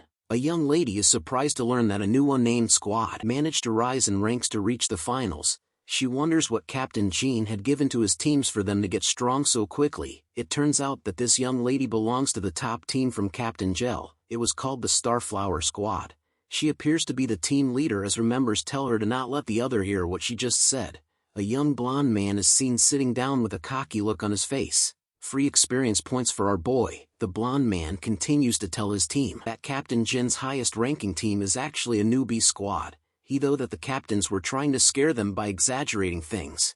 But they found out it was true. This was Captain Joel's winning team, the Brilliant Squad. Tomo is seen stretching her body while also spying on the other teams with her camera. She noted that the teams looked like they were ready to go. Snow informs them that the Starflower and Brilliant squads were the strongest teams under squad leaders Joel and Gel, and were also pretty famous in Helios City. He also explains the rumor that the next 3 squad leaders, specifically, the 3 squad leaders that'll take over squad leader Jin's position, will be selected from amongst them. An wonders if they were that amazing. If so, their teamwork need to work a little harder. An continues to think that even though his body was a weakness, thanks to his secret ability, he should be able to fight against someone with the strength of a one-fin core warrior, such as squad leader Jin. He smiles over the fact that it shouldn't be a problem for his team to get first place. Rather, An was more curious about what the captains would be rewarding them with. Our favorite mommy starts to walk into the arena. She calls out to the children to gather around her. The girl squad called Starflower were the first ones to come over to her. The girls tell her that the Starflower squad was ready to take first place, and that they wanted an extra reward if they got to first place this time. The other girls wanted Gel to bring them to the Brink city to buy some clothes. A mocking voice appears, asking if the greatest goal of the Starflower squad was just to simply buy clothes at a Brink city. Amazing, the voice said in a mocking tone.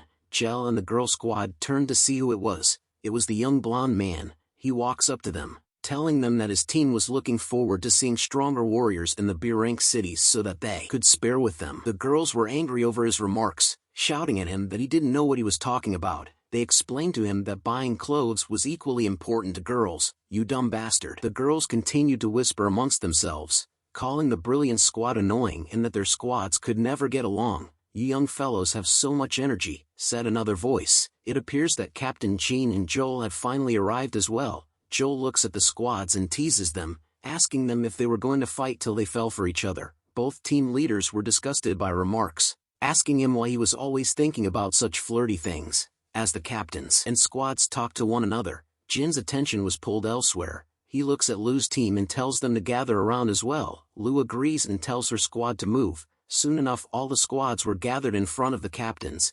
Jin tells them that he was sure that everyone here knew quite a bit about each other, so he wouldn't be doing any introductions. He explains to them that the finals have 2 segments, and are split into a team competition and a solo battle. Points will be used to determine the winner. Gel continues on with the explanation, stating that for the rules and further details, they'll tell them more once the competition begins. To inspire them all to fight harder, the captains will be showing them this competition's reward. With a wink and a smile, she tells them that she knew all of them would aim for first place to get the reward. so they made sure that the competition's reward will not disappoint. Joel takes over to announce the rewards. He tells them that the competition's first place will be able to stay and intern at Brink City for a week. All the members of the squads cheered loudly upon hearing the reward. They couldn't believe that they got the chance to go to a Brink City and were even more motivated to get first place. But Ong was confused by the loud cheers. Snow couldn't believe that the reward was actually going to a Brink City, so he asks Tomo about what she wanted to do if she got there. Tomo tells him that she would be buying a better camera. The cheers soon ended as Jean tells the team leaders to come and draw their lots. As the team leader of each squad walked up, their members still couldn't believe that the reward was the B-rank city, as they have heard that those cities had more things compared to C-ranked cities. Ong continued to think on his own as the others started to talk about the rumors about B-rank cities. They heard that there might be 2 Fin Corps warriors in those cities. Those warriors were then considered even more stronger than their squad leaders. The warriors were looking forward to meeting the 2 Fin warriors. But Ong continued to think about how there were still a lot of things that he didn't understand after reincarnating half a century later. He didn't even know about B-ranked cities, as back in his time, his cities were never split into ranks. They were all fighting for themselves and fighting to survive. He recalled that Snow had told him that Helios City was a C-ranked city, and that was one of the lowest ranks. After that comes B-ranked city, then A-ranked city. City ranks were assessed based on the warrior's strength and ability levels. Those with 1 Fin Corps and 2 Fin Corps warriors are ranked as C-ranked cities, whereas those with 2 Fin Corps and 3 Fin Corps warriors were ranked as B-ranked cities. Those with 3 Fin or 4 Fin, maybe even 5 Fned Corps warriors are categorized as A-ranked cities. The city that assess all these cities is the only S-ranked city, the Breaking Dawn City. It was also called the City of Hope, and is situated right in the center. The Breaking Dawn City is supposed to be enormous. Not only do they have 5 Fin and 6 Fin Corps warriors, they also have the strongest 7 Fin Corps warrior. It's the city with the strongest people. Could only think about how the S-ranked city, the Breaking Dawn City, sounded pretty flashy. He wonders how good it'd be compared to the city he led previously. But after that huge battle 60 years ago, he wonders if the city he led still exists. And those comrades of his.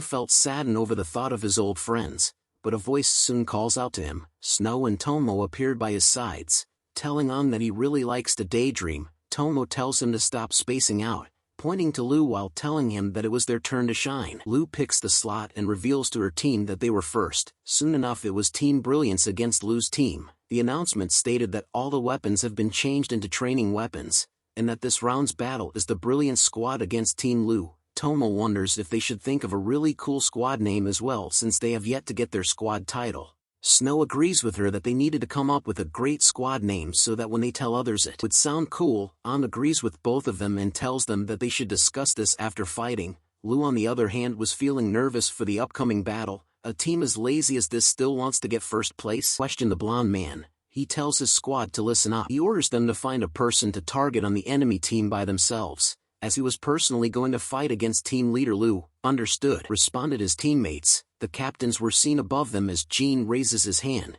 He shouts out that the competition starts now. Upon hearing those words, the blonde man orders his men to scatter out. Lu sees this and immediately knew what he was doing. Her mind wonders if he wanted to do solo battles. It was a good plan if their strength was higher than theirs. But sadly, Lu's team had decided to fight together. Noted that it seemed like Lu knew about the strategy that the other team was going for their squad. They would get the best result by attacking the leader immediately. The biggest weakness of a solo battle is that you're only fighting for yourself. If the team leader falls, the others will also lose their morale. Was impressed by Lu for well assessing that. A member of the other team wonders if they should attack Lu first. Then they decided to change tactics, flank them, surround them completely. Change of plans. We'll get the leader first. Our target is Situ Lu, were the orders given as 3 of the other team leaps onto Lu as she ran. But she remained calm and gave out her own orders. Remain as a group, cover. Hearing those commands immediately sets Tomo, Snow and Ong to block the attacks from the other team from reaching Lu. The blonde was surprised to see this, but he prepares himself, asking Lu if she really thought that she could take him down. Don't you dare look down on me, he shouts. He soon braces himself and lunges forward towards Lu. The others could be seen in the background fighting the other members. As Lu leaped towards the blonde man, a shining red orb light appears in his hand. He looks at Lu with a smile and tells her to come at him, but then he places his arm with the red orb in front of himself, telling her to get obliterated by this light attack. Everyone on the battlefield took notice of that bright light. Lu covers herself with her arms, turning around to tell her team to close their eyes and to protect themselves. Lu couldn't believe that the blonde man could concentrate energy into his hands and make them explode with light, but to her surprise, even his own teammates were affected by his light attack. Jean covers his eyes from the light, knowing that the young man still likes to use that kind of attack and fighting style till now. He then questions Joel about why he didn't warn him about it, as the blonde man's light techniques is great in solo battle, but if it's a team match, it'll also affect his teammates. Joel tells Jean that he had told the blonde man many times, but he just refuses to listen to him. Joel guesses that he still needs to encounter a setback for him to actually make changes to his fighting style. The blonde man spins the knife in his hand, thinking that a newbie like Lu couldn't possibly take on his light attack right on her face. He figures that her team won't have any fighting power after he finishes her off. He finally takes a swing to Lu as she covered her eyes from the blinding light attack. The blonde man didn't care that she was from the Sidhu family either, but another hand appears and blocks his attack to Lu. Ong had appeared and intercepted the blonde man's attack with ease as he stood between him and Lu. "Oi," said Ong as he wore glasses made up of water. He questions the blonde man on his technique, asking him if he didn't think about how his technique would affect his teammates. With his leg raised high into the air, Ong strikes the left shoulder of the blonde man with enough strength that it causes the ground beneath them to break into pieces, but the attack seemed to have no effect as the blonde man was able to get away from Ong. He looks at him and questions when he made the visors that he wore out of water. Ong tells him that fighting in a team match without even considering his teammates was a terrible idea. The visors that Ong was wearing were made of water, which is reflective and thick, cutting off most of the bright light.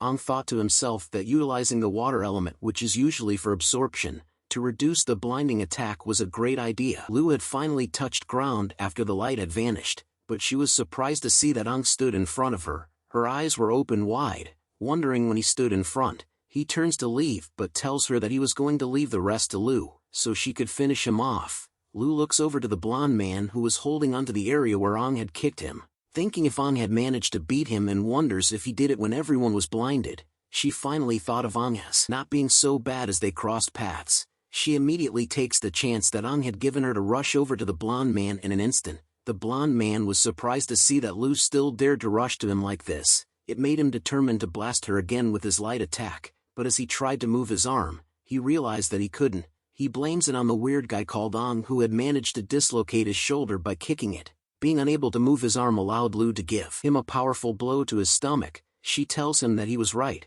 that battle should be finished quickly. She continues to land an endless barrage of punches onto the blonde man. Meanwhile, Ong was very relaxed. He had just helped Snow and Tomo here and there, but they were pretty good martial artists themselves. They started to get better and better at their battles, but a sound soon catches their attentions. Lu stood over the beat blonde man's body, telling his team that their team leader had lost, and questioned them on whether they still wanted to fight her team. Seeing that their team leader had lost made them lose their morale, so the remaining team members decided to give up. "It's finished," announced Jean. Joel on the other hand tells him that they had expected this. Jel notices that Ong has yet to use that ability of his. Jean continued to remain silent as he watches the battle. The members of the Starflower squad were shocked at what just happened. "You lost," shouted their captain as she asked them if they were serious. She wonders if it was because of Situlu and whether she really was that amazing. The blonde man was still being prideful and told her that they had just underestimated them. He informs them that they were up next, so as their longtime rival, the blonde man wanted to give them a fair warning. Lu's team had gathered together once again for the next battle. The leader of the Starflower squad could only think that her mood had been ruined by what Brilliance had said and called it annoying. Jel tells them from above that Team Lu will be up against the Starflower squad. All weapons have been changed into training weapons, so let the battle begin. The Starflower squad moved out at once, as their captain tells them to not be fazed by what Brilliance had said. All they needed to do was follow accordingly to what they've trained. They mustn't mess up their formation. The team members hears the commands and responded that they understood. Snow sees them coming and started to charge up. He needed to put all of strength into this single punch, so he lets it rip. He swings his fist with his yellow powers into the ground. It sent shockwaves throughout the arena as it breaks the ground beneath them while providing a shield cover his team. Ong was impressed by this as it provided him with a cover to use his green powers. "Rise!" he shouts as the wooden branches started to appear from below the ground. The Starflower squad was alarmed to see this, wondering where the tree roots had come from as it entangles them. Ong could only smile as he could see that it was working. It seems to him that the powers he had absorbed from the demon could still work, since he had gotten wood and water. He didn't know what other elements were left. Our boy is slowly becoming the Avatar. Lu then calls out to Snow, who immediately responds to her call. He takes the chance to instantly leap towards the Starflower squad. Covered with his shield, he reaches them in an instant. Seeing coming causes the lucky girl. Lu's team cheered on that they had won and complimented Tomo for a job well done. Jel informs the other captains that this battle was finished too. Joel adds on that Lu's team had won all of their battles in this team competition. The scene changes to the competition solo battles. The captains inform the squads that next up were the solo battles, so they were given the chance to challenge any member of any group. Both team leaders of the Brilliance and Starflower squad gave each other the cooperative bombastic side-eye to one another. They announced together with their fingers pointed at Ong that they wanted to challenge Team Lu's Ong. Jean informs them that solo battles are done 1 versus 1, so he asks them about which one of them will go first, but Ong cuts him off saying it was no worries, and that in order to conserve time, he asks the both team leaders to fight him together instead. Absolute Giga Chad mad lad. The solo battle continues as Ong stood alone against the 2 captains from the Starflower squad and the Brilliance squad. Ong looks at them and thought about how this was the last battle and that he should start taking it seriously. The blonde man stated to the female captain that it appears as if they were being overly underestimated, but the female captain was too focused on wanting to make Ong regret being so arrogant. Jel gives out her instructions from above once again. She tells them that the rules were the same as before, and that the battle will not end until one side has admitted defeat, or if they've lost all ability to compete.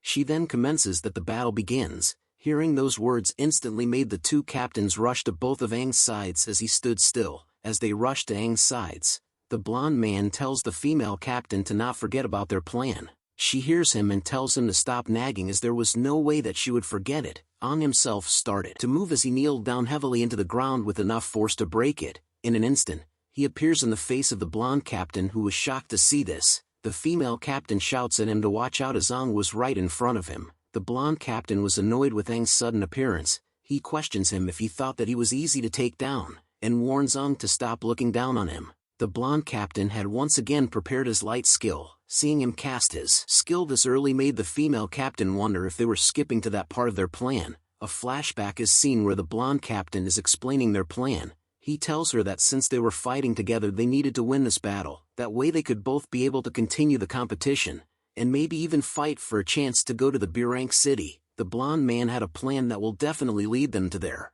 He hands over a special battle visor which was the only one in his possession and tells her to wear it. These visors could shield her eyes from his light skills. The moment he blinds Ong, he wanted the female captain to hit him with everything she has. As she took the visor from him, she couldn't believe that he would give her something this precious. He looks at her with a determined look in his eyes, informing her that Ong wasn't easy to take down, but if they wanted a chance of going to the B-rank city, they needed to work together. He tells her to remember his flash was the signal. Once she saw him using it is when she needed to immediately attack Ong. We return to the moment when the blonde captain uses his light attack. He tells Ong to not even try running as the current flash was 5 times stronger than the last one. Even the squad leaders in the stands had to cover their eyes from the blinding light. Jel was alarmed to see that the blonde captain was gathering so much energy to form the strong flash of light. She noted that it was stronger than the one he used in the team battle. Joel, on the other hand, was concerned over the fact that his core wouldn't be able to handle using so much energy in one go.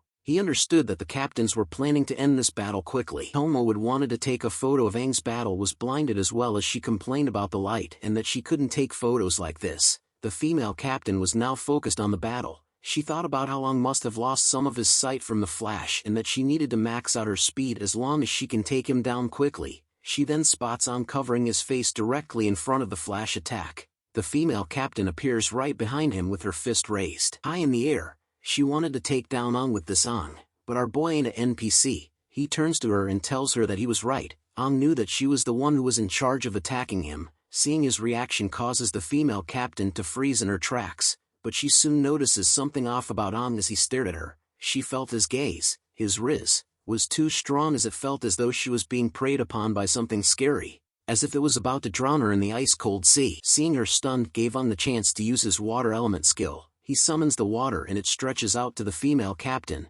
It soon formed a fist that held her tight within its clasp. The female captain could only grunt in pain as Aang squeezes her tight to the point her visor fell off. The blonde captain continued to try his best to cast his attack. He wonders why she was screaming in pain when she was the one who was supposed to attack him. She yells at him that it was obvious. The tables had turned and now she was the one that was being attacked, and since her visor was knocked off, the female captain couldn't see anything now. As soon as he was done with the female captain, Ang turns his attention back to the blonde captain, telling him that he was sorry as their plan was about to fail. Using the water element in one hand, Ang uses his other hand for the wood element as tree branches appeared and wrapped itself around the blonde captain. Soon enough he threw both the captains to the side. Both of them simply dropped onto the ground. Jean continued to watch from above and sees that there was smoke right after the flash, but he soon became worried over the fact that if these brats weren't careful, then they might get injured. He instantly leaps down from the stands as Gel calls out to him due to his sudden action. With a heavy landing that removes some of the smoke, he looks up to check on the kids, but something shocks him. He froze in fear over the demonic aura that Ang was giving off as Ang walked out of the smoke. He appears in front of Jean and informs him that it was over. Soon enough the smoke began to clear up. The warriors who were watching the battle noticed that the smoke has disappeared. This made them curious about whose captain it was that was standing across from Jean, but someone else tells them that it was neither of their captains. Lu watches the battle and tells that it was someone else with a smile on her face. She tells him that it was Ang as he stood victorious over the knocked-out captains with a smile on his face along with the visor. Ang's team soon came over to the battleground to greet him. Snow was super excited over Ang's victory as he was curious about how he managed to attack them despite the flash, and that he was even able to defeat two people at once. He tells Ang that everyone who watched only managed to regain their sight once the flash was gone, but by then, the battle was already over. Ang gave off a nervous look as he came up with an excuse. He tells Snow that he did it by snatching the visor that they were using, but he only thought that he was good of him to take it from her as he just wanted to play with it in the first place. Snow grabs Ang and rubs his head while telling him good job. Lu didn't say anything to him but only thought about how she always felt that Ang was hiding something, but Jean soon calls out to their squad. He tells them to stand at attention. He then congratulates them on winning the competition and placing in first place. Jean compliments Ang on having done well for each of his battles as each one of them had been a wonderful surprise for him, especially the fact that he had fought back despite being attacked by both team leaders. Ang smiles and replies that he was praising him a little too much, but what he thought was that he was originally the strongest soldier of humanity. Even with his weak body he couldn't lose to those two children. Using his past battle experience to win and some abilities to end the battle quickly could be considered bullying them.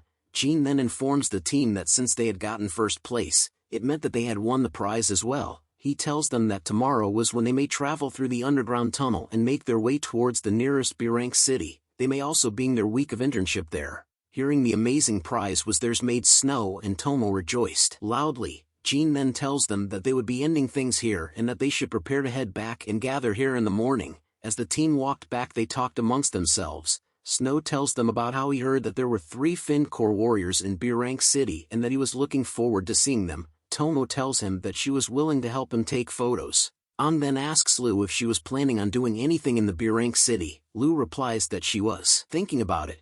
Joel looks at them and spoke out that An was truly terrifying. If he had used all of his strength, even the squad leaders wouldn't be able to defeat him either. Jean agrees and tells him that An didn't belong here, and that he will keep moving forward. Joel then asks Jean if he was planning on taking them through the underground tunnels, which was good as it was safer underground than on the surface. Jel reminds them that they still needed to be alert either way as a couple of no-fin demons still managed to slip in. Jean tells her not to worry as they would kill any no-fin demons that showed up and that the 4 of them would be fine without him. The underground tunnel, winding and confusing tunnels used for transport and travel in the past when the cities were still prosperous, they've been abandoned, and are only used as a method of travel between cities these days. But a warrior is seen running through those same tunnels as if his life depends on it. He looks back and shouts in horror as a bright light approaches him quickly. The bright light soon cuts him into pieces that was so bad. Even the drawer had to censor it. A demon held onto a warrior's head, talking out loud that these human soldiers were weak and that it was bored. It continued to speak out loud that it was lost and wondered how it had gotten lost underground. This was a double-fin demon whose ability and element were unknown. Mountains of dead warriors were left in its wake. The double-fin demon had a killing record of 21 newbie warriors, 9 single-fin warriors and 2 double-fin warriors. Tomo was amazing by the sight of the underground tunnels. She exclaimed that this was the first time she had known about something like this. As the group was being led by Jean, Tomo continued to snap photos of the tunnel as they walked, stating that it looks like the underground tunnel were constructed a long time ago, making her wonder when it was built. Jean informs her that the underground tunnel had existed even before he did, making it extremely old. Tomo continued to ask if people were still using the tunnels as it looked like it was deserted.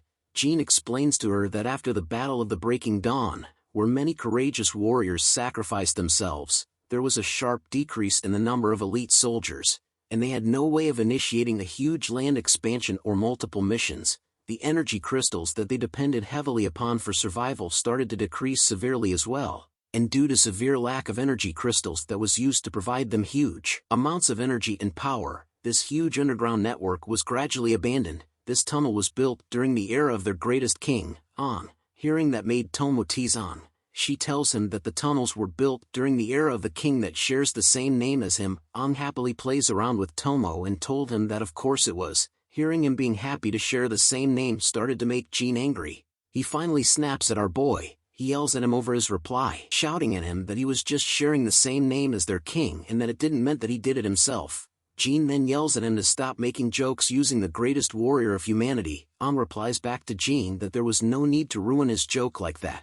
Tomo teases them by saying that it appears like Jean is completely furious with An, but even Snow was laughing at the back. It turns out that our Ice Queen herself found it funny as she lets out a quiet laugh while calling An a dummy. Jean finally composes himself, thinking that he was too relaxed whilst interacting with them.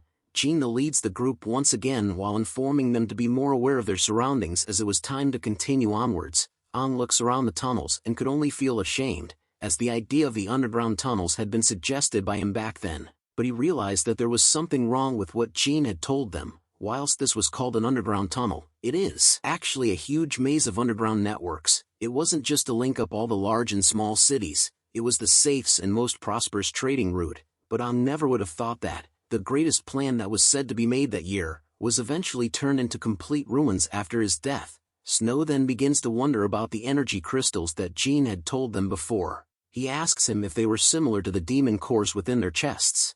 Jean tells him that he was right, as he could think of them as the combination of the demon's core. He explains that a single demon's core can provide a warrior immense strength, but what would happen during the process of refining those demonic cores? He asked. According to basic principles, after each repeated failure, the result of those refined cores would result in a huge energy core, the energy crystal. These energy crystals were strong enough to be able to power an entire city, similar to that of electricity back in the day, and many high-ranking cities would organize demon hunts to collect those demonic cores in order to refine them into energy crystals.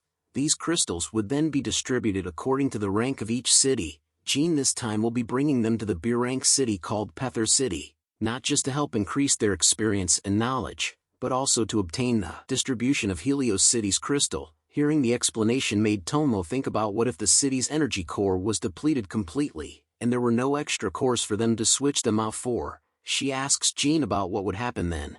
Jean looks back silently before revealing that the entire city would become completely paralyzed. The entire group were shocked to hear that. Jean explains that without the energy that the energy crystals provides, normal life would be unable to continue, and the city's most important function, defense mechanisms and weapons, would become useless. Lastly, without those protective mechanisms and the inability to continue functioning normally, people would be forced to leave their homes and to take refuge elsewhere. That would cause a huge calamity for the city. No one spoke about Jean had revealed the seriousness behind the energy crystals, but he laughs it off, telling them that there was no need to worry as their Helios City wasn't a large city, and that their current energy crystal that they have is able to provide them with at least 3 more months of energy each time they proceed towards Pether City. This time was when they will be collecting the energy crystal for future preparation, not because the city is already in danger. Tomo gave a mean face to Jean as she thought about how it was so bad of him to describe it as though it was such a scary event, but Jean continues to lecture them about having to be prepared all this time. As a B-rank city, Pether City has more than just a few double-fin core warriors. They even have 2 triple-fin core warriors. He then tells them that he had heard that one of their triple-fin core warriors managed to achieve a synchronization rate of an astounding 69%. Yeah baby. The 3 members of the group were surprised and excited to learn that there was a triple-fin core warrior whose synchronization reached 69%. Yeah baby. but Ang wasn't impressed by this as he noted that the one currently standing behind them was a 7-fin core warrior with a synchronization rate of 96%. Tomo soon comes across a red button that was covered by a plastic casing. She looks at it and wonders what it was. "Stop! Don't push that button!" shouted Ang as Tomo was just about to press the big red button. Hearing the sudden shout made Jean turn around. Bam! Sound was heard. Jean had knocked some sense into Tomo. He warns her to stop touching things carelessly here and thanked God that Ang was keeping an eye out. Tomo kneeled down in pain over being hit, and explains to them that there was just a button there and that her hand couldn't stop itself. Jean places the cover back onto the red button while explaining to them that this was an emergency button to forcibly close the tunnels. This was used to close down the tunnels and separate them when emergency situations occur. Absolute closure was written on a sign placed above the big red button. Jean looks up and asks them if they had noticed the circle that was behind them. He explains that the moment the button was pressed, a thick metal wall will close off the tunnel. This could only be used in emergency situations to keep other tunnels and cities safe. Ang was glad to know that it seems like the tunnel's most important ability is still working normally, but a sudden dreadful feeling overcame him. Ang's eyes focused as he felt the intense bloodlust. He senses that the bloodlust was coming from in front of them and that it seems that something was closing into them. Ang immediately steps forward in front of the ground while activating his core to summon his dagger. Jean then felt the intense bloodlust. He looks at Ang and was surprised to see that he had actually detected before him. But Jean knew that his nose couldn't be as sharp as his, which made him wonder if Ang had detected with just his intuition. But he removes those thoughts from his mind as he knew that this wasn't the time for it. Jean activates his core as well and orders everyone to prepare for battle while placing their bags down and getting into squad formation. They soon could see massive amounts of blood splat all around the tunnels. Jean looks at his foot and sees the blood that was coming from the direction of Pether City. This made him wonder about what could have happened there, but a figure soon emerges from the darkness. Jean looks at it and wonders if it was a demon, but it was another human being that came into the light. They recognized him as a warrior from Pether City. The warrior looks at them and recognizes Jean and the squad from Helios City, but his eyes then rolled backwards, causing him to collapse onto the ground in front of them. Ang and Jean started to question the warrior about what had happened to him in Pether City. He tells them that there was a demonic wave that had attacked Pether City, and that Pether City had already raised the city abandonment siren. Fear could only be seen on Jin's face as he heard what the warrior said. Lu immediately questions Jean about what the city abandonment siren was and whether they should provide support for them. Jean remains silent to gather his thoughts before revealing what the siren was. He tells them that regardless of whichever city it was, there was only one situation where the abandonment siren would ring in a city, and that is when all of the warriors in the city have perished. All 3 members of the squad were horrified to hear that from Jean. An, on the other hand, was filled with anger over the fact that a city was conquered from the demons, making him question just how many people lost their lives from this. But a light started to appear from the darkness where the warrior came from. Ang looks at it with curious eyes, but the light sped up and stabbed itself into the warrior, who fell onto the ground. Ang curses at the fact that he was distracted and wasn't even able to react. The light soon pulls the warrior away from Jean and Ang back into the darkness. A demonic claw held onto the warrior's head as a voice spoke out. "Found you, huh? Why are there still people here?" said the demon as it emerges out from the darkness. It talked about how if it doesn't kill them all, it wouldn't be able to report its mission's success. The warrior tried his best to tell Jean and the others to run, but the demon soon slices his head off, telling him that the dead should remain silent. Its massive claw soon breaks the tunnel walls as it touches it. It walks towards Jean and the squad, telling them that it should continue to kill them all. This was the first appearance of a double-fin demon whose core was red and its element was fire. Its killing records was 21 newbie warriors, 10 single-fin warriors, and 2 double-fin warriors.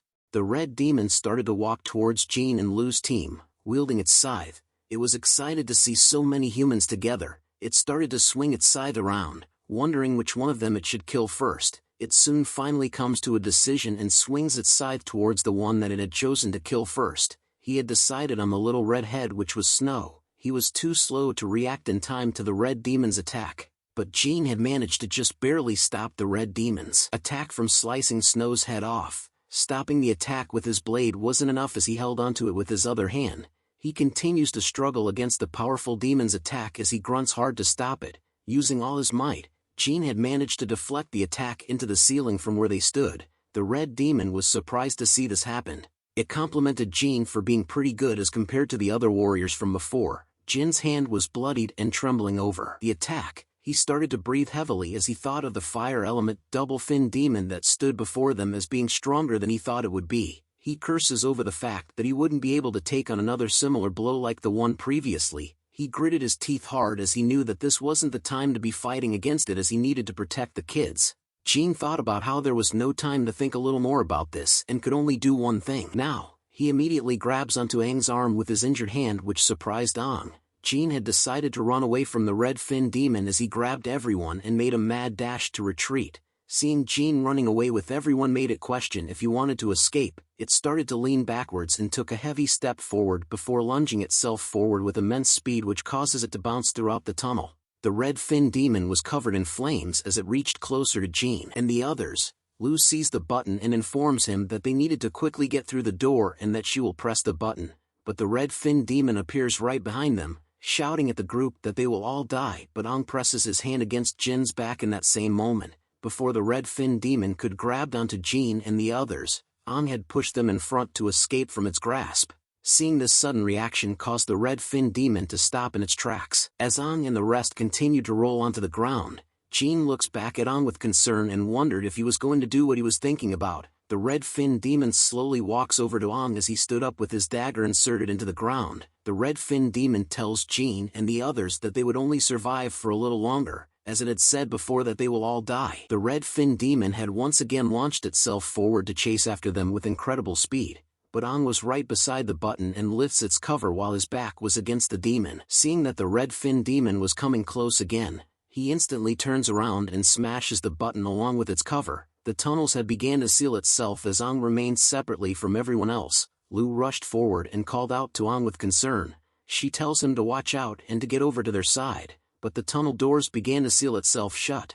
All she could see was Aang's face as he looked back at them while the red fin demon was just inches away from him. "A&G!" shouted Lu as the doors of the tunnel finally shut closed. She began to knock against the doors, calling out to Aang and asking him if he was alright.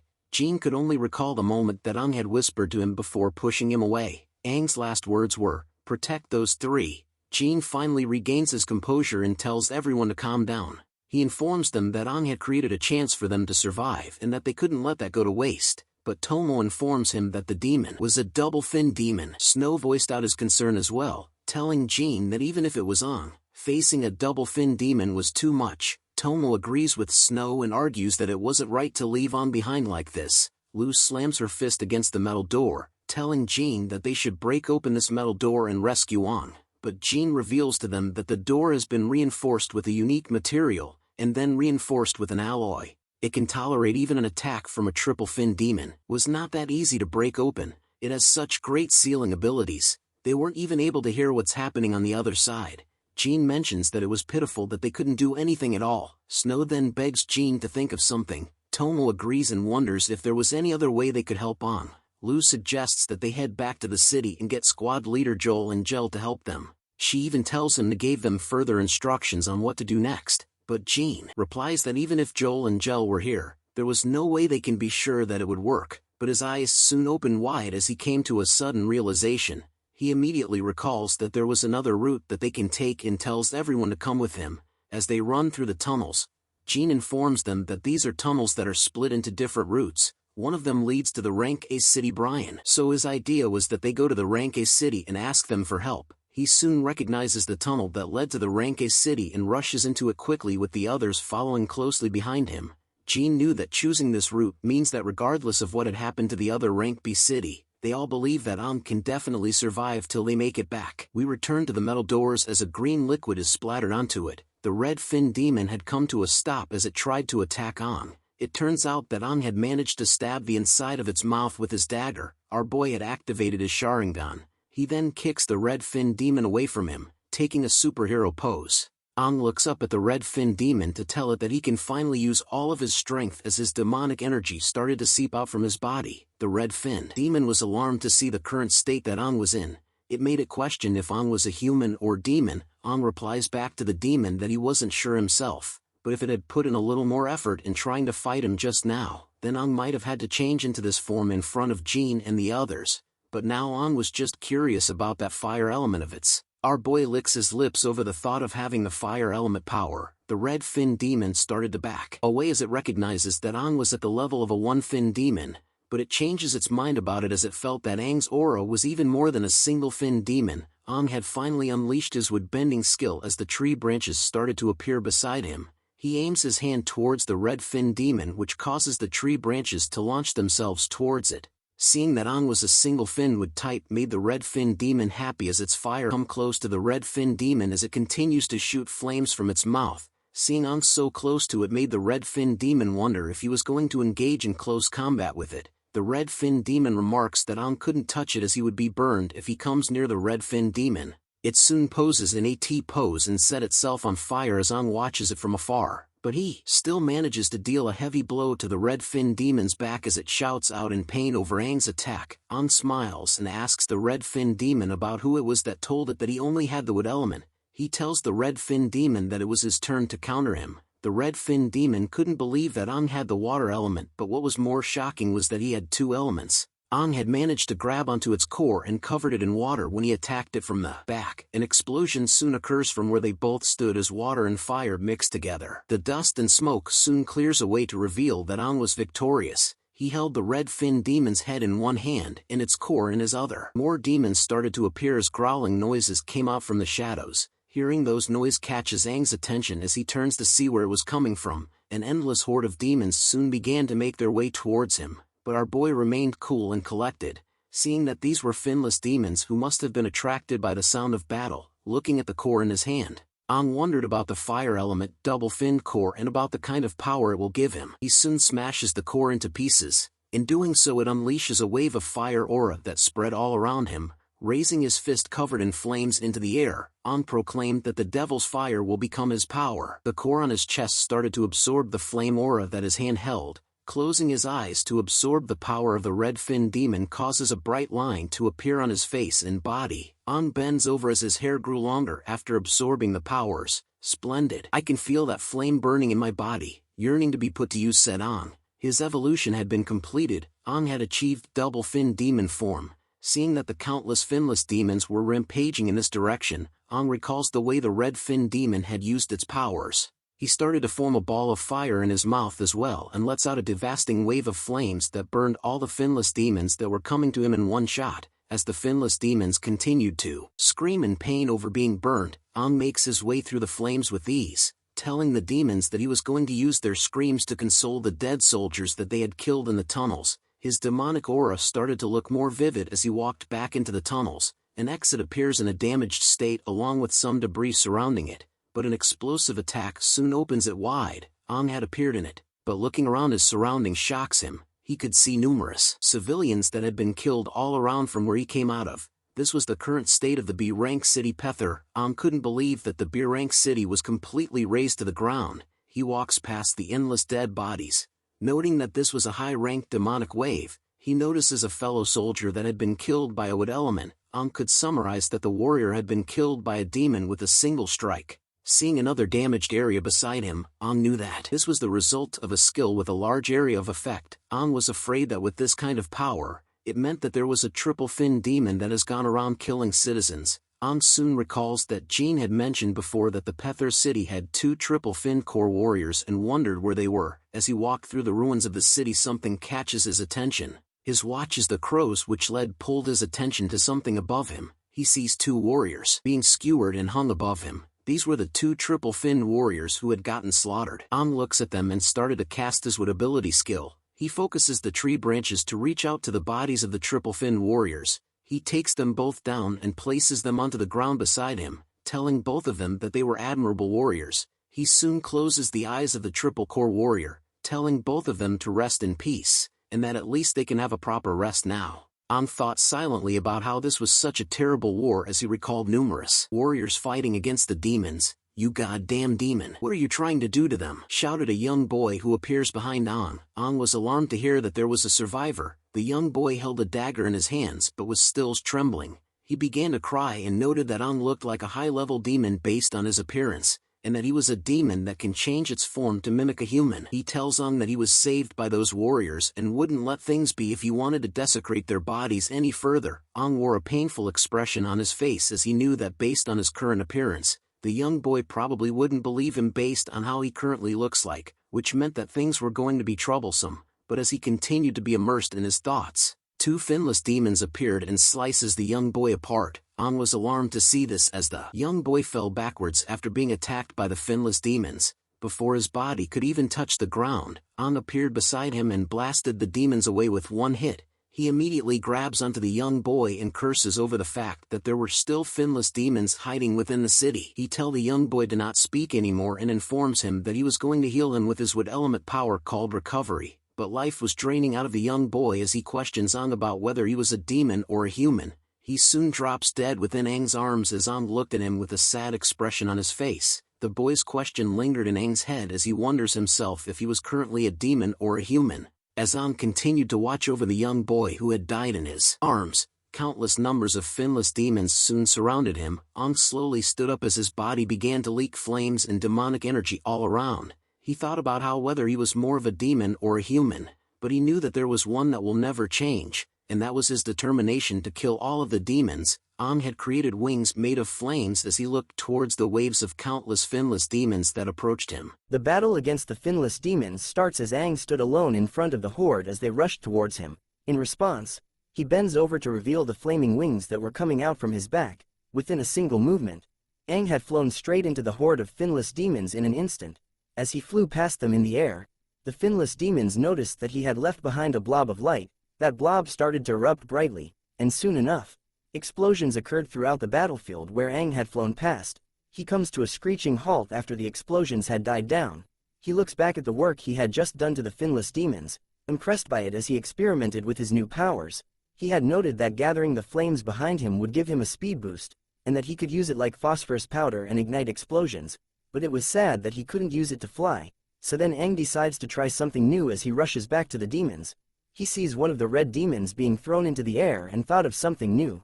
He grabs onto its throat and thought about what if he embed the flame into the demon's body instead. The demon roars out loud as Aang continues to hold onto it while unleashing his flames inside its body to the point that it could be seen from the outside. He then throws the red demon into the middle of the horde of demons, telling all of them to just roll back to that pile of bastards from which they came from. With a smile on his face, he tells them surprise in a singing tone. The effect of his experiment was immense as the red demon's body caused an explosion that was even more powerful than any other skill he had used before. Aang smiles upon witnessing the immense strength of his new power. He thought about how if condenses the fire and embed it in the demons' bodies, they would become demon bombs. He finally realizes that it seems that thinking a little more about these elemental energies will allow him to come up with different ideas for it. The finless demons that remained soon looked up to Aang, but they simply turned around to run away, roaring and howling as Aang spotted them from above. He looks in them and wonders if they thought they could escape his grasp. A pillar of light appears in the skies as Aang chases the demons that were trying to run away. He lands between all the demons as pillars of fire toasts them to cinders. He stands up and informs the burnt demon bastards that it was already too late. Some time had passed as Aang remained standing on top of a mountain of dead demon bodies. His demonic powers were switched off as he resumed his human form. He thought deeply about how he was originally looking forward to coming to Pethor City with Lu and the rest of the team, and also that squad leader Jin also needed to come here to collect the energy crystal. All these thoughts about them made him wonder how they were right now. He knew that their Helios City's energy core could still sustain them for 3 months, but currently, the road to Pethor City is closed, so if they don't bring back an energy crystal, the city would be in danger later on. Knowing all this information made Aang decide that he needed to find the place that hides the crystal that was originally here. He knew that he must take at least one back with him, but looking at the city in ruins all around him, Aang didn't have a clue on where to start looking for the crystal. He continues to think about how he couldn't just run around aimlessly. He needed to think of the resources that he currently had on hand. After seeing what he had, Aang come to a sudden realization. He could use his wood element energy, which he does as tree branches started to appear near his foot. He starts to spread them all around. Knowing that the energy crystal was the core of all crystals put together, so there should be energy fluctuations around it, Aang could spread his vines to search all over the city and search for such energy fluctuations. That way he would be able to detect the exact location of the crystal. More vines started to spread across the city as time passed. Aang remained still in order to sense where the crystal was. His vines soon spread to a location that contained the crystal. His eyes opened instantly as he knew that he had found it. Wasting no time at all, Aang makes a mad dash towards where it was located at. He sees that it was underground and could feel that the energy fluctuation was weak. which meant that it should have been protected well, which was great for him. Aang then leaps down the hole that his vines had discovered. As he fell down the hole, Aang could see that there was something else under here. He soon lands on the ground and stares at the machinery in front of him. He wonders if this was the system that maintains the B-rank city's energy. He noted that it looks pretty amazing but wonders where the crystal was in this place. But an automatic broadcast message catches his attention. The broadcast states that all soldiers are to guard the energy crystal. It repeated those words in a broken tone. Aang was glad to hear that, as the source of the automatic broadcast must be where they store the crystals. He immediately makes his way over there, not knowing how many they had managed to store, but upon entering the room, something shocks him. Various energy crystals of different colors were destroyed alongside the dead warriors who tried to protect them. Aang was furious to see this sight as he realized that the demons had already ruined all the crystals. He walks past the crystals and dead bodies, knowing that these warriors had died desperately trying to defend the crystal. Seeing this kind of scene, Aang concluded that this was an attack with a goal in mind. The demons that entered here had a goal, which was to destroy all the crystals. Aang thought about how they must have been instructed to attack this place.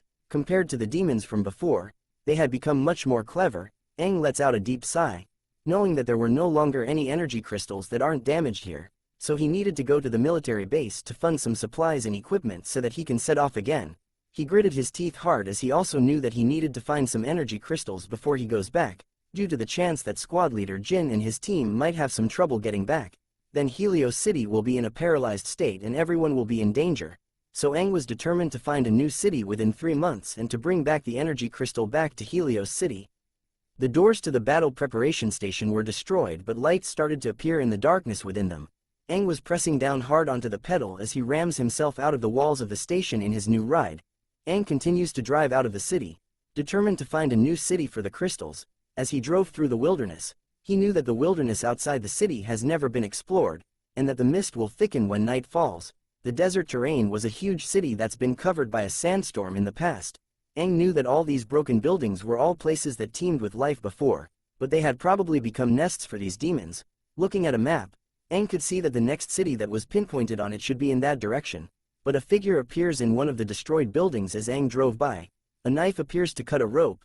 It causes a bunch of logs to drop right above where Aang was driving through.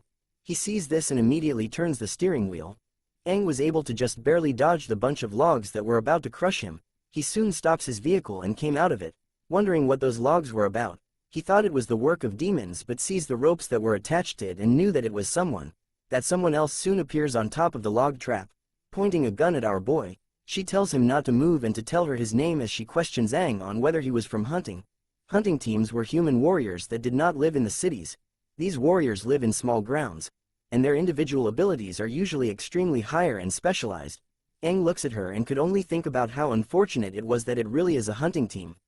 The female warrior continues to point her gun at our boy, telling him to say his name and that she wouldn't ask him a second time, but Aang could only think about how troublesome it was for him, as he never thought that he would meet someone from a hunting team here. He then tells her to not get it wrong and that he wasn't a part of a hunting team. He was just a human warrior that was passing through this place. But she laughs at Aang for introducing himself as a warrior, as she knew that a warrior from a city would never come to a place like this all alone. She then accuses Aang of being a scout from the Silver Hunting Team. Aang wonders about the Silver Wolf Hunting Team while continuing to tell her that he really wasn't a part of the hunting team and that it would be hard to explain it to her. But his words had no effect as presses the trigger. Bang! Went the gun as she had shot a bullet near from Aang's foot. She continues to scream at Aang, shouting at him to shut up as she knew that they were all a bunch of bastards that were even worse than demons. She then questions him on whether any of her comrades from the Branded Guns hunting team were still alive. Aang could only stare at her while being confused about the words she was saying, but he concluded that it seems like her team was attacked by the Silver Wolf hunting team. So then he tells her to listen to him, even though there was no way for him to prove that he was a warrior right now or whether he was from a hunting team or not. But she wouldn't be able to talk with anyone if she keeps pointing her gun at them like this. Hearing Aang's words started to make sense to her as she finally lowers her gun. But Aang immediately turns his head to the side as he felt that there were more people here. Seeing his sudden reaction caused the girl to point her weapon at him once again, warning Aang to not move, but a couple of bullets pierced her arms through and through, which causes the girl to fall and drop her weapon. Aang could spot some figures on motorcycles from a far bit distance away from them. It turns out that they were part of the Silver Wolf hunting team. One of them had actually shot the girl and were excited to capture Aang and the girl for a reward from their boss. The girl drops to her knees and notices that it was them. the ones who killed her team, but she curses at the fact that she couldn't even raise her arms anymore. One of the members of the Silver Wolf team grabs onto her, amazed that there was a woman here. He holds onto her hair to see what she looks like. It was revealed to be a pretty woman. That kind of looks like Lu. The man exclaimed to his teammate that there was a top-tier bitch who was really pretty and that they would definitely have some fun with her before bringing her to their boss. But Aang appears with a swift kick to the douchebag's face. His teammate remains stunned over what happened as Aang landed on top of the logs himself. He tells the man that he didn't want to get involved in the private grudges between the hunting teams, but it seems to Aang that the Silver Wolf hunting team were truly a bunch of awful bastards, and since a lot of horrid shit had happened to Aang today, he wasn't in the best mood either, so he was willing to give the man a chance before he makes a move. Aang looks at him with his demonic core activated, telling the man to F off, but the man was alarmed to see the look that Aang had. He screams out loud demon, and pointed his gun towards him. Aang simply grabbed onto it and crushed the barrel of the weapon. He tells the man that he already had a gun pointed at him twice, which makes him really upset. The man could only quietly tell Aang to leave and that his team wouldn't look for him, but a might fight made of wood appears and punches the man into the air. Even the woman was shocked by this sight. The man rolls onto the ground, holding onto his chest that hurts. He then started to question Aang about whether he was a human or demon because of the core that was embedded into his chest. Aang then breaks the weapon into strips and lights it on fire, telling the man that being a human or demon no longer concerns him anymore. The man's horrifying scream could be heard throughout the desert as Aang did certain things to him. He soon uses his healing abilities, telling the woman not to worry. He informs her that the bullets pierced through the muscles of her forearms, so he just needed to repair the damaged muscles. The woman remained timid and quietly thanks our boy for the help, but then she gazes back in silence, seeing the members of the Silver Wolf hunting team being beaten and tied up. She then looks at her forearms and was amazed that they had really healed. She exclaimed that the skill he used was amazing as she heard that only quadruple core warriors are the only ones with skills, and that these skills will trigger unique phenomenon and that they can use those abilities easily. She continues to call Aang amazing and questions him on whether there was a quintupled core warrior. Aang slowly stood up, thinking that he could clearly feel the strength of the double-finned demon in his body, but although the strength of his abilities were way stronger than that of the double-finned core warriors, he tells her with a smile on his face that he was only a double-finned core warrior, and that his abilities were just a little more unique. The woman was still impressed as she calls double core warriors amazing too. She then thanks Aang for saving her life and apologizes for pointing her gun at him earlier on. He tells her that it was alright as she needed to be careful whilst outside the cities. He then asks her if she knew how to get to the nearest city from here, but her face was sullen as she tells Aang that she knew how to go to the city, and that if he was going, could he bring her along as well. Hearing that request amuses Aang as he tells her that they had just met and didn't even know each other's names, making him wonder if she was willing to trust him that much, and so he asks her about the reason why she wanted to go to the city. She answers back to him that the nearest city was the Manhwa town. It was an extremely small rank C city, but it has already been taken over by the bastard Silver Wolf hunting team. She informs Aang that a few days ago, her team, the branded gun hunting team, tried to rescue the town from them, but they all had failed, and all her comrades were killed. They originally had a chance to win, but they didn't know the leader of the Silver Wolf hunting team had recently broken through to become a triple core warrior, which increased his strength tremendously. Her group leader was a double core warrior, so he couldn't contend with a triple core warrior, and that she was the only one that managed to escape. She then wonders if Aang was willing to help her in rescuing the city as she was willing to do everything that she can to assist him. Aang thought deeply about how in his previous life there were already hunting teams that appeared, but under his strict management, they were never able to do such ridiculous things like this, and now he discovers that they dared to take over the cities, making him wonder what the hell was the current management doing. The woman continues to tell Aang that she had heard the reason why the Silver Wolf hunting team wanted to take over the city. It was so that they could the energy crystal. Although she had no idea about what they want to do with it, Aang couldn't believe that they were even going as far as to snatch another city's energy crystal. He then slowly stood up, telling her to take him there as all the events that she had mentioned to him was enough to make Aang furious. Guess someone's gonna die soon. Aang and the female hunter drove through the thick jungle where she pointed out to him that Manhwa town was right ahead. Aang understands and informs her that they would be hiding the car somewhere near the town. As he hopped out the car, Aang thought about how this town was something he had no memory or impressions of, and had not even appeared on the map back in his time. Now, Manhwa town, which has been taken over by the Silver Wolf hunting team. He tells the female hunter that they would walk over there and check out the situation inside the town, but just as he did, a ferocious mouth filled with sharp teeth appears behind Aang, hidden in the darkness of the jungle. She immediately spots this and shouts out loud, "Demons!" as even more of them came out from the shadows. But Aang was prepared as his wood-bending style activated, causing tree branches to appear from underneath the ground, stopping any demon that came to them in their tracks. Instead of killing the demons straight away, Aang simply tied them to the ground. He informs the hunter that they wouldn't kill them as these demons like the smell of blood and corpses. If they die here, it will only bring more here. Seeing that they were all tied up, Aang turns back and tells her that they should go now. She instantly replies back with "Yes sir," enchanted by Aang's riz. As she followed Aang into the town, she couldn't believe that he was this strong, and whether it was because of the town or because of her comrades, she was glad that there was hope now. They soon found themselves hiding in the bushes in front of the town's gate. Aang noted that it was strange. He couldn't believe that there were no guards keeping a lookout in this town. The female hunter agreed with him, adding on the fact that even the town's doors were wide open. But they soon spotted someone carrying a child exiting from the town's gates. The man carrying the child tried to shout for help, but another figure appeared right behind him, slamming the man's head hard into the ground, causing it to break into pieces.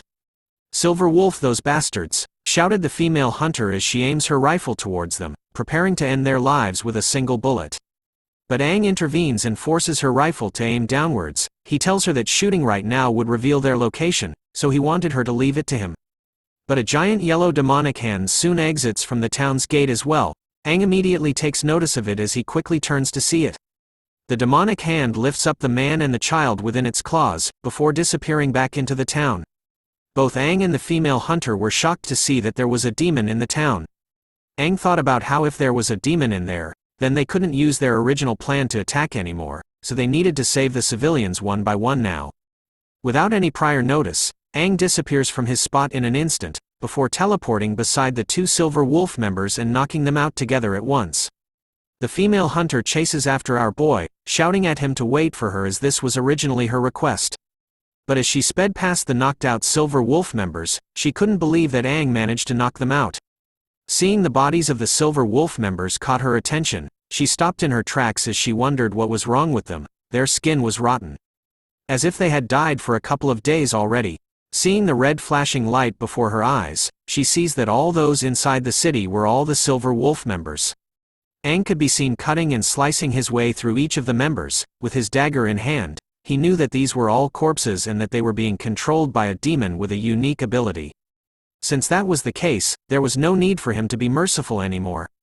Slice, cut, dice, went Aang as he cut through the crowd of zombies. He soon inspects the dead corpses of the Silver Wolf members.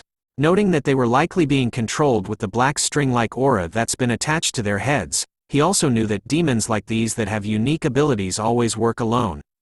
Looking at the black string-like aura, Aang knew that he had to find the demon based on the auras from these corpses. He tells the female hunter that he was going to save the father and son duo now, and find out if there are others alive in the city along the way. Aang wasted no time at all and dashed across the city in mere moments. As he leaps across the rooftops of each building like Batman, he soon comes across a chapel. Inches away from its door were the black string-like aura which seemed to be gathered together. He knew that this was it. Kapow! Went Aang as he kicked the doors right open. But the sight that greeted him shocks our boy.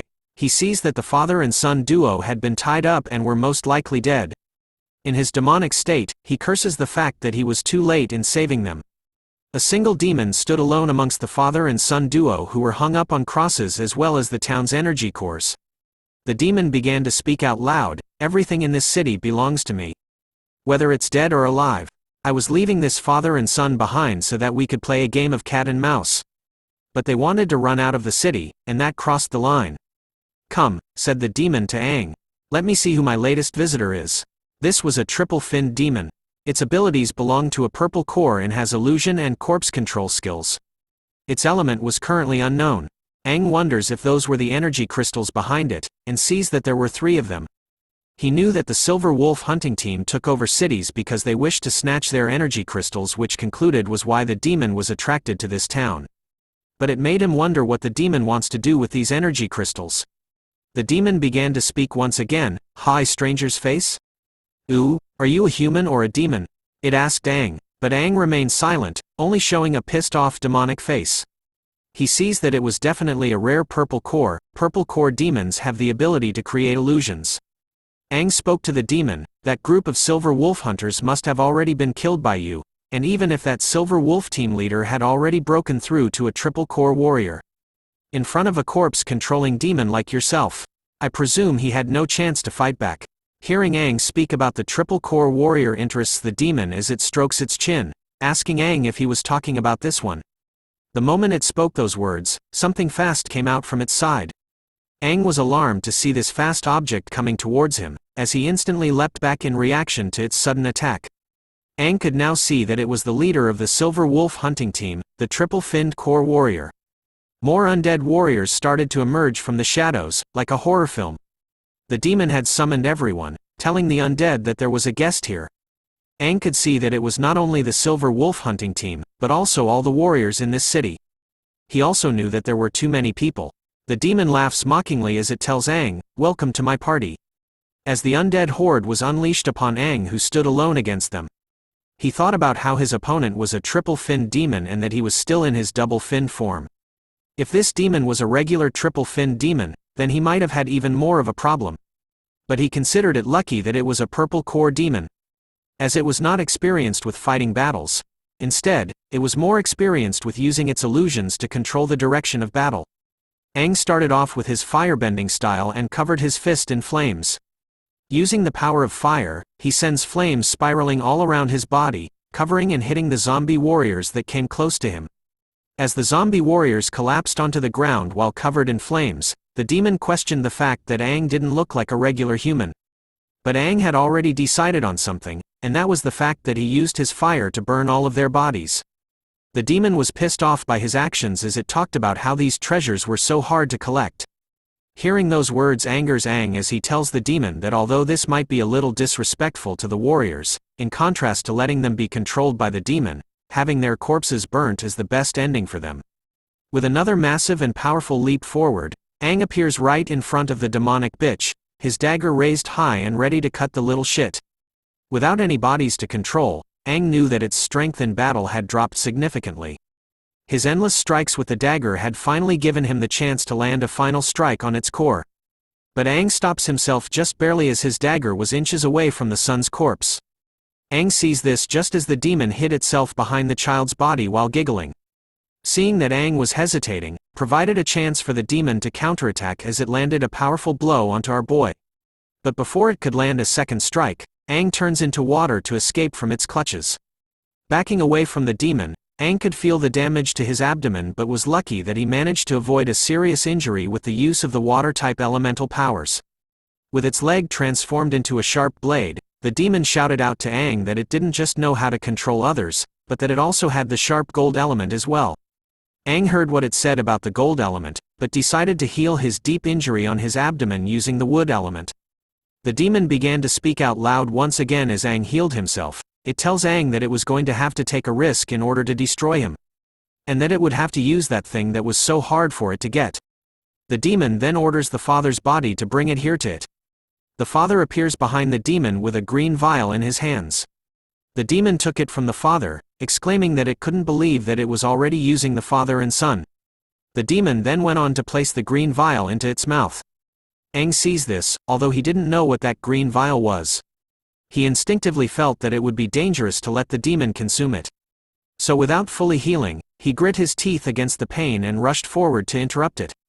With flames covering his dagger, Aang intends to end this match before the demon could do anything. But it was too late as the demon swallowed the green vial whole. Before he could land the decisive blow onto the demon, a barrier appears and stops Aang's attack in its tracks. The sudden appearance of the barrier causes Aang to leap up onto a pillar. He couldn't believe that he was ricocheted off, as he questions where the demon had gotten that energy burst from. Aang could now see that the demon was actually forcibly extracting the energy from within the crystal for more energy. But that was not possible. The energy from inside the energy crystals are chaotic energies that have been refined and compressed by humans. Aang knew that if it absorbs the energy directly from the crystal, its body will definitely explode. This was a theory that he had managed to verify was true in his previous life, but he soon spots something that was off. The energy in the demon's body was still going berserk, but it stopped at a certain threshold. He wonders if it could be because of that green medicine it took. He knew that medicine was definitely not created by humans, so how did it manage to get one?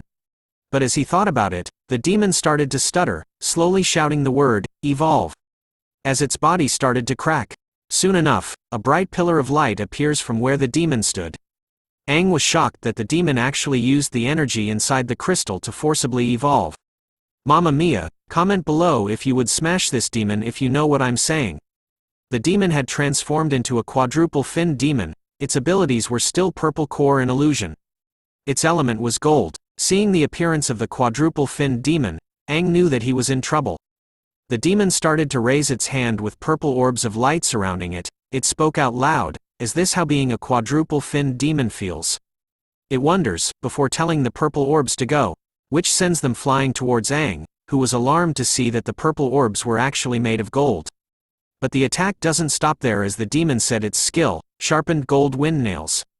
Aang couldn't believe that the demon already had the skill ability of a quadruple fin demon as purple spikes appeared in the holes of the golden orbs. Aang immediately casted himself into a ball of wood to defend against the spikes, like that scene in Avatar: The Last Airbender. But the demon wasn't going to wait for our boy to come out from his shell. It kicked Aang straight out of the wooden ball he made, telling Aang that it wasn't good to keep hiding. The kick sends Aang flying straight onto the podium where he crashed heavily. The smoke clears to reveal Aang posing seductively, as if he was on the cover of Vogue magazine. The demon soon lands on top of him, causing him to grunt in pain. I'm sure you can see it now. With each evolution to the next fin, there's a great gap between each fin that you can't bridge across. This is where you end, said the demon to Aang. As it transforms its claw into a sharp blade, the demon tells Aang that it likes him, and is going to take him in as one of its collectibles. But as a corpse, of course. Its blade soon comes to a stop just inches away from Aang's face as he lies still. 3 portals started to appear from behind the demon, which caused it to stop its attack on Aang. Aang couldn't believe that the space around the air was twisting.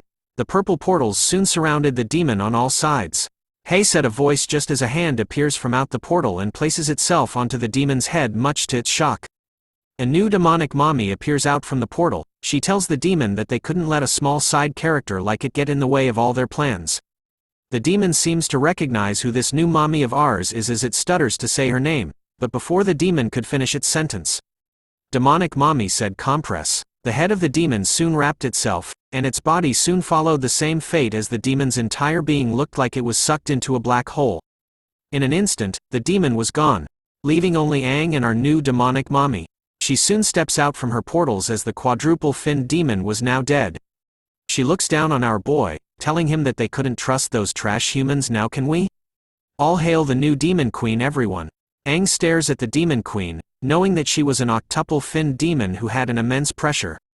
It was just like the red demon king inside his body. The familiar feeling made Aang realize that this demon was the other octuple fin demon from his past. The demon queen tells Aang that if she had left things like this, they would never know when the crimson-finned king will wake, and that Aang couldn't even beat a quadruple fin demon. She mocks the humans for being a truly inferior species. Those words angered Aang as he asked her about what she just said. But she ignores his words, as she knew that Aang was supposed to be the strongest of all humanity but was still evolving at such a slow rate. Arise, she said as she lifted Aang's body against his will. She tells him to just be a good boy and evolve into a quadruple fin demon for her. She then proceeds to slam the purple demon core straight into our boy's chest. The action causes Aang to drop onto his knees. He couldn't believe that she had just stuffed the quadruple fin demon's demonic core directly into his chest. But he thought about what would happen if he skips the triple finned evolution stage, but his thoughts were cut short as a tremendous feeling of pain overcame all his senses. He screams out in pain, shouting at the demon queen that he was going to explode and that his chest couldn't take it anymore. He continues to tell her that the power inside the quadruple fin demon's core was too much for him. You stupid bitch. Our boy has balls. The demon queen looks at Aang with an unimpressed expression on her face. She couldn't believe that he was really this weak, to the point where he was unable to absorb the strength of a quadruple fin demon's core. Aang continues to shout at her that he couldn't take it anymore, and that his body won't be able to tolerate it. As light started to pour out from the cracks across his entire body, he tells the demon queen to think of a way to help him. The demon queen finally steps in and casts the octagon spatial lock. She tells Aang that she had locked down the space around him, and that he better survive this. But Aang's body was still expanding as more cracks and light started to burst out. He even curses out loud as he screams in pain. We now turn to the Big Daddy demon, who finally opens his eyes. He tells the Demon Queen that she had disturbed his rest. The Demon Queen soon transformed into a lovesick teenage girl as she heard the crimson-finned Demon King's voice. Aang's body began to shrink and heal itself over the regeneration power. Blood flowed from his eyes as the crimson-finned king took over. He looks at the Demon Queen, asking her if she had forgotten what he had instructed her on before. Obsidian-finned king? His crimson claw soon breaks out from her spatial lock, much to the obsidian-finned king's surprise. The crimson-finned king has appeared, T-posing straight away from his slumber. He tells her that she shouldn't have gotten in the way of Aang's evolution. The obsidian-finned king trembled as she called out to Crimson before running into his arms to hug him. Damn, our man has a side chick. The two demon kings embraced one another while standing in the light of the church, ironically surrounded by crosses. She then tells him that she had been observing Aang quietly in the dark, but only this time, his powers were unable to fight against the quadruple-finned demon that had just evolved. She was worried that if Aang had died, then the Crimson King would too. But he tells her that this body of his needed to go through countless tribulations in order to be refined well. As humans did not have the same kind of bodies that they have, humans were weak but also full of potential. The Crimson King explains that Aang had only absorbed and evolved to a double-fin state, but she made him jump an evolution stage to the next one. Aang's body wouldn't even be able to bear the strain of absorbing the energy from the quadruple-finned cores. But thanks to the energy that leaked out from the quadruple-finned core, it allowed him to temporarily awaken from his deep sleep. He then warns her that in the future, she was not allowed to involve herself with Aang's evolution. Aang needs to evolve sequentially step by step, in order to become the perfect vessel. Do you understand? Questioned the Crimson King to the Obsidian King. She tells him that she would listen to whatever he says. But sudden comes across her mind. She tells him that during the period where he pretended to be dead, the other four kings have all come to a stalemate and are all unwilling to be the first to start a fight, despite harboring hidden intentions. They've maintained a perfect equilibrium, countering each other, just as the Crimson King predicted. Hearing that information made the Crimson King recall that those four kings joined hands to fight against him back then when they were terrified of his power, but it seems that even when he was not around, they couldn't change their habits of being paranoid of each other. He wondered if they had long forgotten the true purpose that they've all had since the beginning. The Crimson King soon asks the Obsidian King about how she was and whether they were suspicious of her. She tells him that at least he still remembered her. But noted that even if they were suspicious of her, they probably won't have extra time nor energy to investigate what happened back then. She tells him that she was fine and that he didn't have to worry about her. As she places her hand onto his chest, Obsidian tells Crimson that all she wants is to welcome the strongest version of him safely back home. He looks at her, and tells her that she will, as it was only a matter of time. He continues to tell her that he had forcibly evolved Aang's body to the quadruple-fin state. But he needs time to adjust and stabilize the power within his body. He also warns her that she shouldn't involve herself with Aang, in order to continue keeping a low profile, so that their plans are not ruined. But our queen blushes hard, telling Crimson that she just missed him, which was why she came over to take a peek, even if it was just his vessel. Talk about bad luck as the female hunter appears in front of the king and queen. She stares at them in horror as she couldn't believe that there were octuple-finned demons here. The demon queen covers her mouth, surprised over the fact that she had forgotten to clean up this place, while the Crimson King remained silent. He soon stares at the female hunter, to the point that her reflection was reflected in his demonic eyes before a slicing sound is heard. We turn to Aang as he falls into the abyss of darkness. The female hunter's voice reaches him, telling him that it turns out that he was a demon too. Her words seem to awaken our boy as he opens his eyes to her voice. But upon awakening from his slumber, he finds his own hand deeply penetrated into her body. He soon recognizes her bruised face as the girl from the hunting team, but he couldn't believe that he was the one that had made her into this state. With his hands covered in her blood, he stares at them, trembling in horror and fear over what he did. He bites his lips hard to the point that they bled. He lets out a fierce and hurtful roar that unleashed a red demonic aura. That powerful cry for help was strong enough to be seen far away from the town where he stood. Once again, Aang had evolved and reached a higher state. He was now a quadruple-finned demon whose form evolution was complete. As Aang's powerful transformation unleashes a bright red beam of light that pierces the skies, his demonic form was undergoing a new change. This, ladies and gentlemen, is Aang's latest and most powerful demonic form ever, the quadruple fin form. We turn to a past memory from a few days ago, when the female hunter was still alive. She cheerfully tells Aang that once she sees the city of the breaking dawn, if possible, she wants to become an apprentice gardener. Since she really likes flowers, F in the chat boys, cause we now return to the present where Aang stood before a massive tower of flames. It turns out that he was burning her body, as a part of a warrior's ceremony. He even recalled her telling him that she found their apocalypse far too cruel, which was why she thought that they needed prettier flowers. As numerous similar towers of flames appear throughout the city, Aang vowed to never forgive himself for this mistake of his. As he walks out the city, he knows that all of this happened because he couldn't suppress the demon's energy inside of him, hoping that these flames will spare the warriors' bodies from being ravaged by demons, so that they will no longer suffer. Even though he had gotten the strength of a quadruple finned form, he was no longer in the mood to test out how strong he had become. Plus there were a lot of problems that he had to think about, so he knew that he needed to reorganize his thoughts first. He recalls the octuple-finned female demon with that terrifying spacebending ability, which made him wonder what kind of relationship she has with the demon king inside his own body. Seeing as how they forced his body to jump past the triple-fin stage right into the quadruple-fin stage, Aang could only wonder what those bastard demons were planning for him. He also recalled that the triple-finned demon used strange equipment to help it break through to the quadruple-fin strange, making him feel uneasy about it. Seeing that it wasn't something that demons made, Aang wonders how they obtained it, or rather, who was the one that provided it to them. Seeing that it was an equipment of that high caliber, which was only something that can be made by the highest-ranked city, Aang knew that it must come from the city of Breaking Dawn. Either way, Aang needed to find a large town quickly, so that he could let squad leader Joel know that he was safe. Which made him wonder if Lu and the rest of the team were alright. As he rode in his car, with sunglasses on, Aang hoped that they had managed to safely escape the tunnel and had already reached the city.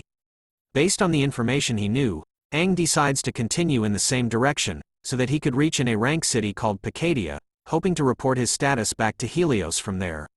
And so, our boy rides into the wilderness once again, leaving behind a city filled with burning bodies. Meanwhile, the 4 other team members and Jin had safely reached an A-rank city called Brian. A man with a red eye and scar on his other tells the team that unfortunately, they could not send out any of their soldiers to rescue Aang, as they had just received the news that the B-rank city Pethor had just encountered a high-level demonic wave, and had been destroyed. This man is a quintuple-finned core warrior and a battle instructor called Kurt. He even tells them that the Aang was probably dead as well, and that sending the soldiers to rescue him would be irresponsible of them. But Jin wasn't going to accept Kurt's decision that easily. He tells him that Aang had a unique talent, which could provide him the chance to survive the danger.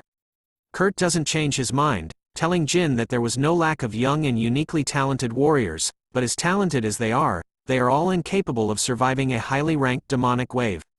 His reply made Jin silent as he thought about it. Kurt then lets out a sigh, knowing that in this apocalyptic world, no human life should be left behind. So he lets Jin know that even though they couldn't send reinforcements directly, he would be able to send the scouting warriors on their way back to check on that city for any potential survivors. Jin was glad to hear that and thanked Kurt for it, and so Kurt decided to leave as he was busy, but as he left, he mentions that he hopes that the high-ranked demonic wave in Pethor City would affect the demon hunting competition in the city of Breaking Dawn. Jin tells him that he had heard of their demon hunting competition that would be starting soon, but also knew that their C-rank city couldn't participate in it. Kurt hears this and turns around, telling Jin that they could stay here for a few days to understand the only S-rank city, the city of Breaking Dawn, and the demon hunting competition that they were going to hold. He informs them that the criteria for participation for a city is to be at B rank, but knew that the 3 warriors behind him could participate in the future. As a gesture of good faith, he tells everyone to look around the office in the city, to understand more of it, much to their surprise. Jin and Lu's team immediately bowed their heads, thanking Kurt for his kindness as he left the room first. The moment he left, Yuhui approaches Jin, asking him about what the demon hunting competition was all about.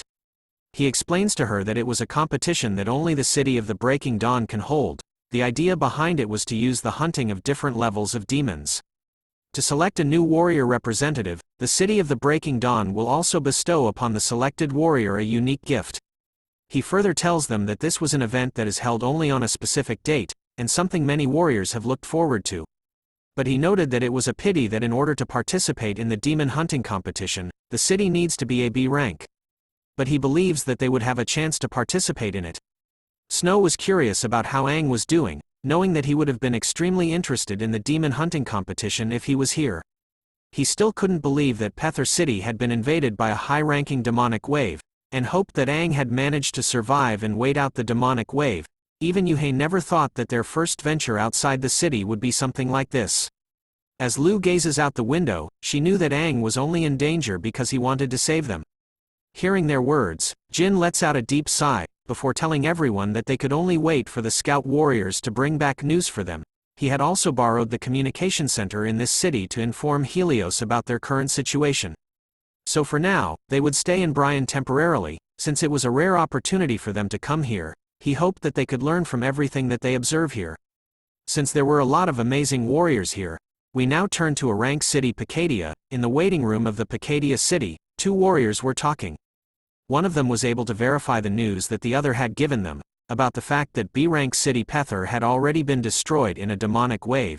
She tells him that they helped him send a message to the C-rank city Helios, explaining the current status of his team, confident that they would receive further news of them soon. But as for his other request, the lady with a scar on her eye and a newly lit cigar in her mouth, she tells the warrior that she was sorry that they couldn't give Aang an energy crystal. She explains to him that they were not the ones that decide the energy crystal's rations, as it was decided by the upper rank cities. Check out the babe with nicely toned abs. She is a quintuple finned core warrior, known as Paris. She is Pakadia City's battle commander. She continues to tell Aang that since the city that was originally in charge of Helios had been completely destroyed, then Aang could relay this to the City of the Breaking Dawn, requesting for a new upper-rank city to be in charge of their resources. Hearing this bit of information, Aang couldn't believe how troublesome it was to get the energy crystals, but if that was the case, then he thought that maybe he could make his way to the City of Breaking Dawn, to also investigate how that demon had that equipment to break through. But his current identity is a problem for him, since there is no way for him to enter the City of Breaking Dawn with it currently. As he thanked Paris for the information, he asked her if it was possible for him to represent Helios City to go to the City of the Breaking Dawn. As she twists her cigar onto the ashtray, she tells him that it wasn't possible. She informs him that unless he was Helios's current leader, or was able to obtain the authorization to do so from Helios City, then he wouldn't be qualified to do that, as they just can't have any random person be the representative for negotiations.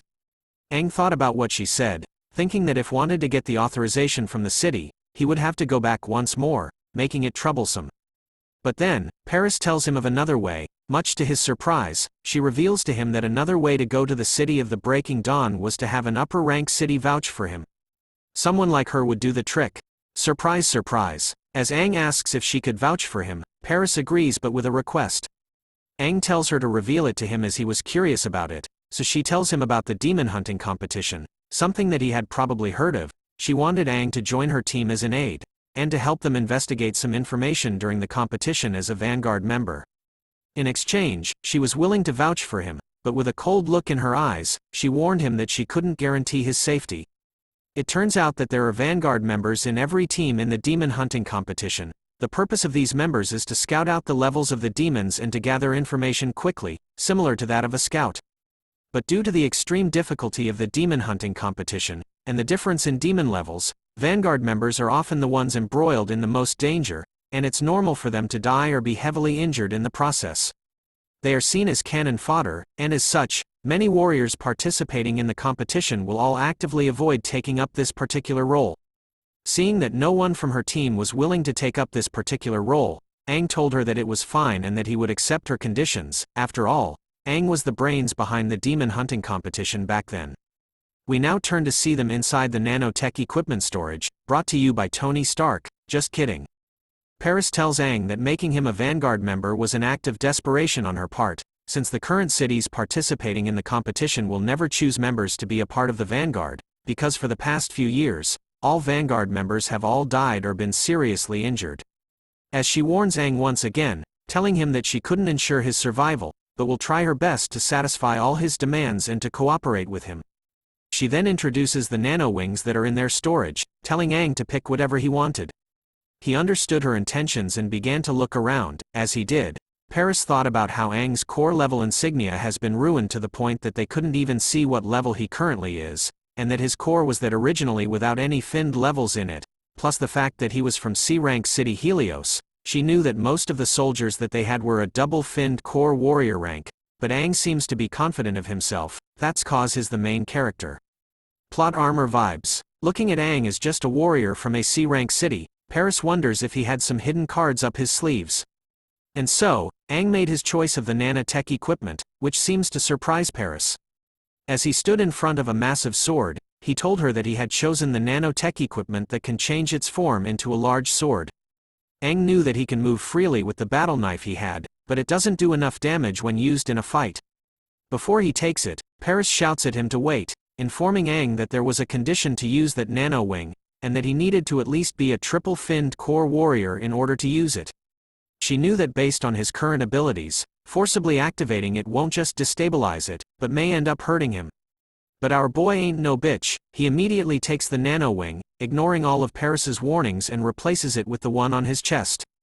The moment he does, a bright light appears all around him. As Paris shielded her eyes from the light, she continues to look at Aang, thinking about a certain possibility.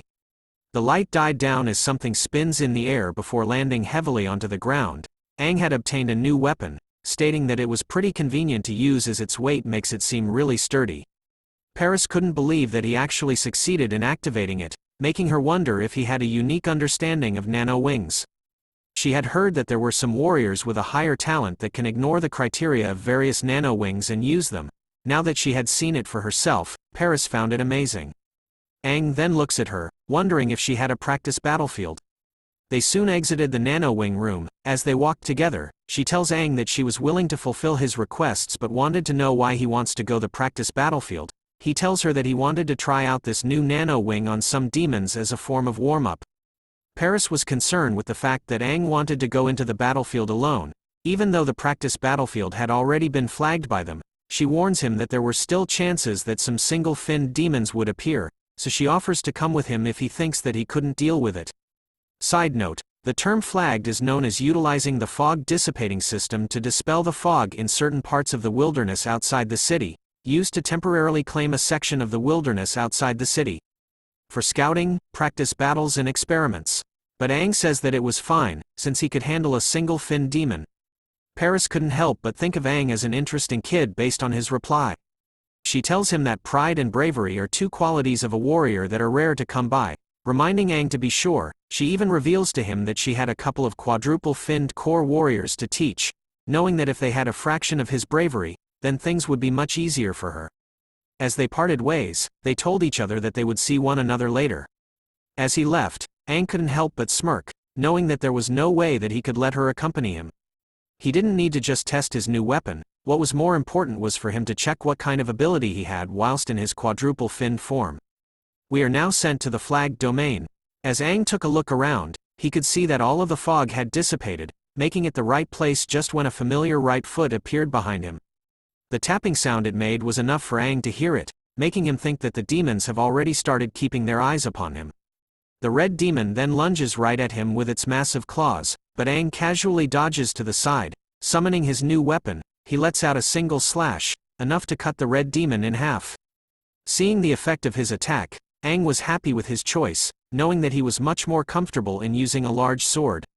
As he swung his sword to remove the blood, he could hear even more growling from behind as he turned to see what it was. The answer, an entire horde of red demons. Instead of being afraid, Aang was amazed by this sight, having thought that none of them would come out during the day.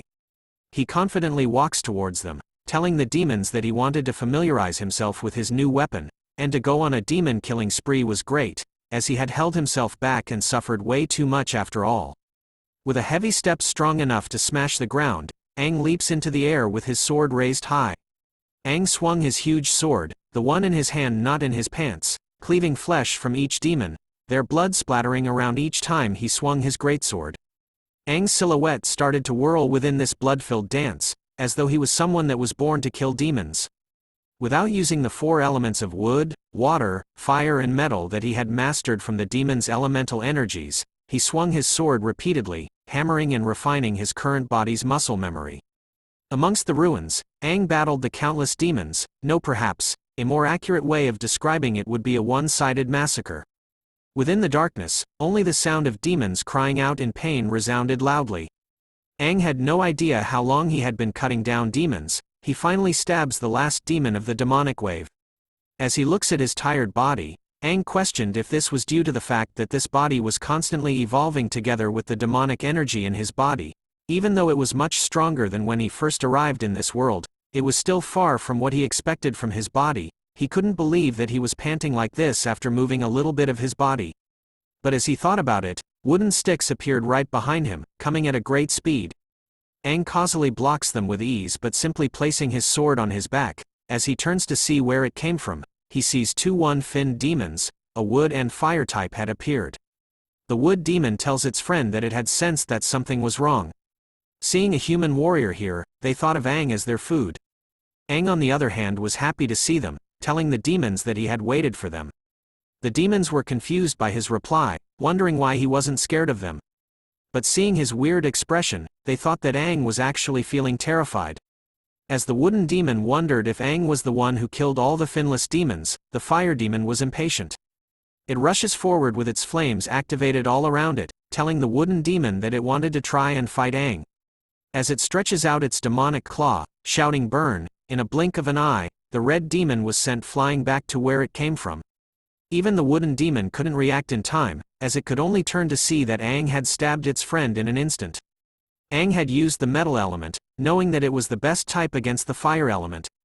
As he transforms into his demon mode, Aang felt that it was right to try out his new quadruple finned form's abilities. The wooden demon had collapsed onto the ground, slowly inching away from Aang. It couldn't believe that he wasn't a human. Aang recalled that the purple core quadruple finned demon's ability was to control warrior corpses, and since he was the one to consume it. Play the solo leveling music, if there is one, arise, said Aang, as a dark energy surrounds the dead body of the fire demon. It soon stood up, much to the horror and shock of the wooden demon. The red demon snarls at its former friend, siding with Aang this time as it stood behind him. The wooden demon was left trembling in fear, wondering how it was possible for Aang to control the demon's corpse. Now that our boy Aang has obtained the powers of a necromancer, similar to solo leveling, we return to the city of Pikadia. Where Paris was shocked to learn that Aang had still not yet returned. The guard on duty reports to her that it was true, even informing her that as the sun is setting along with the recent attack on Pethor City due to a demonic wave, they were closing the city doors soon, including the side doors of the city. Flexing her hard-toned abs once again, Paris yells at the guard to report to her about the levels of the surrounding demons right away. The guard was alarmed but remained hard. If you know what I mean, he reports to her that recently, there hasn't just been one-finned demons appearing, but double and triple-finned had been spotted alongside the quadruple-finned demons that they had sighted recently. Hearing that information made her nervous as she bit her nail, thinking about the chance that Aang might have been eaten by the demons. She knew that she had to get him back here. Since she reported the names for the competition, she could only hope that Aang doesn't make things complicated for her. And so, she rushes out to the city, telling the guard that she was heading to the practice to find Aang and that they would return before the city doors close. Paris darts across the ruins of the forest at a rapid pace. As she did, she thought about how she had become too lax. Knowing that Aang was just a kid who was a regular warrior from AC Rank City, she couldn't believe that she had let him go to the battlefield on his own. Even though he had insisted on it, she knew that the practical battlefield basically only has finless demons. But just a few years ago, quintuple-finned demons were sighted here too. She continues to rush with all her might, feeling ashamed of herself as a quintuple-finned warrior if she lets Aang die in the practical battlefield, and also feeling that she had failed Helios City as well. Leaping through the trees, she hoped that Aang was still alive, but as she delved deeper into the forest, she soon came across a dark and eerie aura. She could feel a demon's presence, making her wonder how there was such a thick presence of death that was coming in the direction of the practice battlefield. She could also feel that the aura she was sensing wasn't good, as it seems that there were quite a lot of demons around. She could easily see in her mind that there were a large number of single-finned and double-finned demons, but then triple-finned demons started to appear as well. She began to question this, wondering why there were large numbers of double-finned and triple-finned demons gathering together. As she continues to make her way towards the source of the deathly aura, she meets a familiar demon. It turns out to be the loser who tried to kill Aang. It soon sees the core of Paris's, which made it immediately stop in its tracks, knowing that it had stumbled across a quintuple-finned warrior. So it tried its best to run away from her, but it was useless as she appears behind him in a flash. Like Minato from Naruto, she lands a powerful downward strike of her own, smashing the skull of the wood demon into pieces with a single leg strike. After seeing and killing the wood demon, she felt that something was strange, as though it was different from usual. Whilst in the middle of her thoughts, a horde of demons emerged from the darkness of the forest, surrounding her. Paris was still calm. Looking at the horde of demons, she commented that it was strange, wondering when demons like them started to congregate together. But it didn't matter to her right now, as she knew that she needed to kill them all before the city doors closed. Seeing that time was tight, she immediately summons her nanotech weapon. It turns out to be Guan Yu's Green Dragon Crescent Blade. A guando to be specific, a Chinese pole weapon. Upon close inspection of the demons, she sees that they were acting like corpses. She could smell the scent of death on their bodies, and that they only have the goal of pushing forward in mind. But still, Paris smiles, knowing that all these things don't matter. As long as they were demons, they simply needed to die. And so, as she takes a massive step back, posing with her mighty weapon, her eyes glared hard, unleashing the warrior within. She flexed every inch of her muscles, from her face to her arms, that could be seen through her suit. One swing was all it took. Paris had unleashed the secret arts of the sweeping bowed slash. Becoming the ultimate wood chopper, her attack slashes through every demon throughout the forest. But even after her attack, she could see that there were more coming up from behind, making her wonder how many more were there. Then Aang makes his appearance directly behind her. Much to her surprise, she immediately swings her weapon at the presence behind. Bang! Went their weapons as Aang summons his greatsword to block hers. He shouts at her, telling Paris to look at who she was attacking more carefully. His voice manages to snap her back into reality. Surprised by his sudden appearance, she calms down and asks if he was all right. But what was more alarming to her was the fact that Aang had managed to block her sweeping slash. That slash was a reflective attack, so both its speed and power were immense. And yet Aang was fine as he retracts back his weapon, making her surprised that a kid like him from a C-rank city was able to block it, knowing that even if he was a quadruple-finned warrior, he would have needed to use all of his strength to block that attack. As Aang shakes his hand, he tells her that her quintuple strength core was really amazing, as his hand had gone numb from blocking the attack. He then apologizes to her, explaining that he had been trying out some new moves, making him forget about the time. Paris tells him that it was fine, since he was all right, but now what was important was that they eliminate these demons that were acting strangely. Seeing that there were many triple-finned demons among the horde, she thought it was dangerous for Aang, so she told him to get behind her. But our boy casually tells her that they were all dead as he walks past. With just a snap of his fingers, the deathly aura that was inside the demons were all released, rendering them completely dead this time.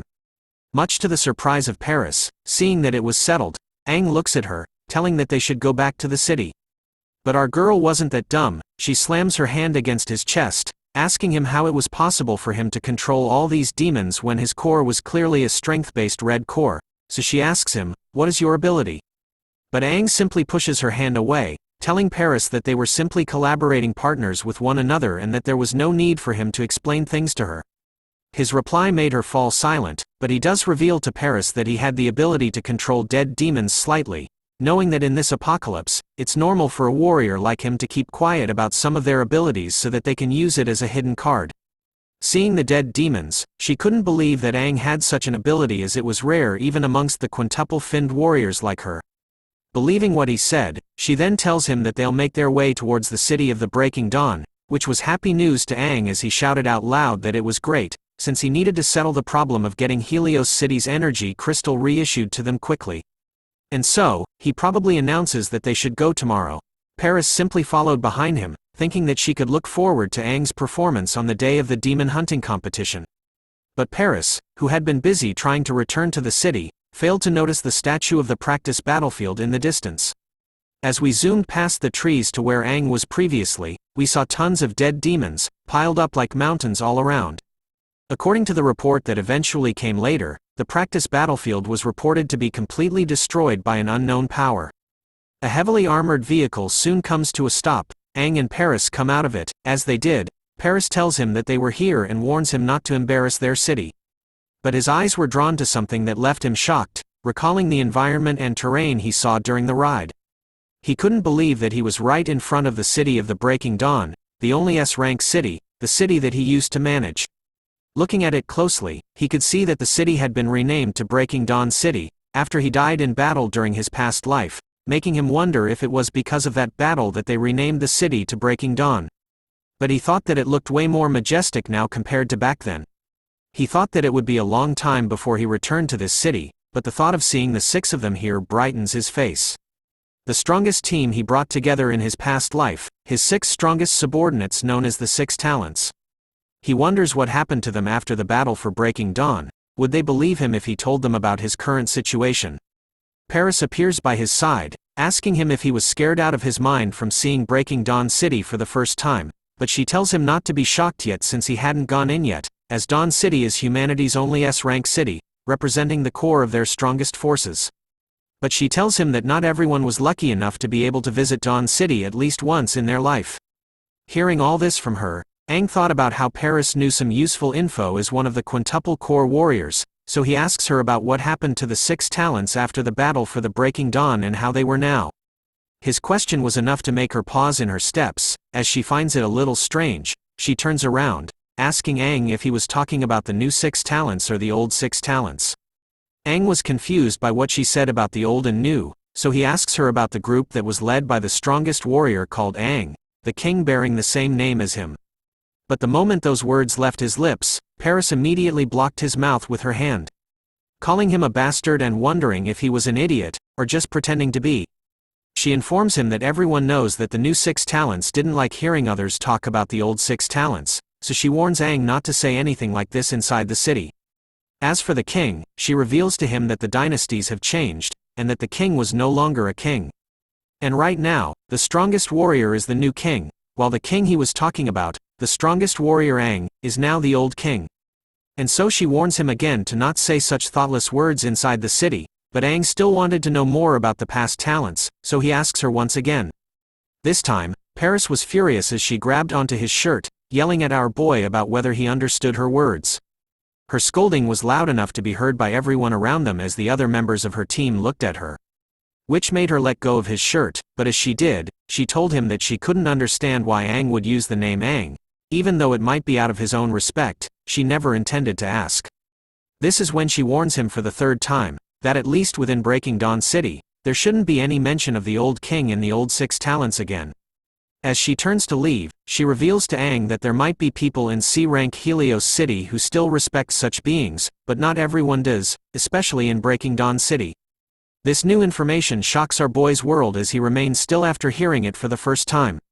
Paris then tells him to hurry up so that they could enter the city, reminding him to remember what she just said. And so, as they made their way inside the city, Aang's head was filled with the thoughts that not everyone had acknowledged him, not even his sacrifice, making him question what in the hell happened after his death. He had led the 6 Talents and all the warriors, fighting the demons with all their might. The reason he entered the steel of the ancient king alone was also to find the secrets of the demons. Steel of the Ancient King, in the year 3069, Yas 69 baby, 6 enormous stels of the Ancient King descended from the skies. Crimson, yellow, green, blue, violet, and black, demons of 6 different core colors poured out of the stels of the Ancient King endlessly. That was the origin of the demons. Nobody knows what is hidden within the stels of the Ancient King. Right now, only the former Aang discovers the secret that the stels of the Ancient King contained an 8-finned demon. But as he walked, Aang couldn't help but think that everything he did was meaningless, making him question if he had not died as a hero. He soon reached the end of the hallway and was greeted by a bright light. The moment he stepped into it, he could see many people walking around happily. There was even a dog. As he looks up to the city, he sees that the center of it has been upgraded a lot. The mega-city known as Breaking Dawn City cannot be adequately described with the word city. Within the city, there are mutually independent stylistically distinct urban areas and various types of architecture. There are forests, lakes, seas, and mountain ranges. It can be called a self-sustaining independent realm. This city of terrifying size encircled by towering city walls is divided into 7 major zones.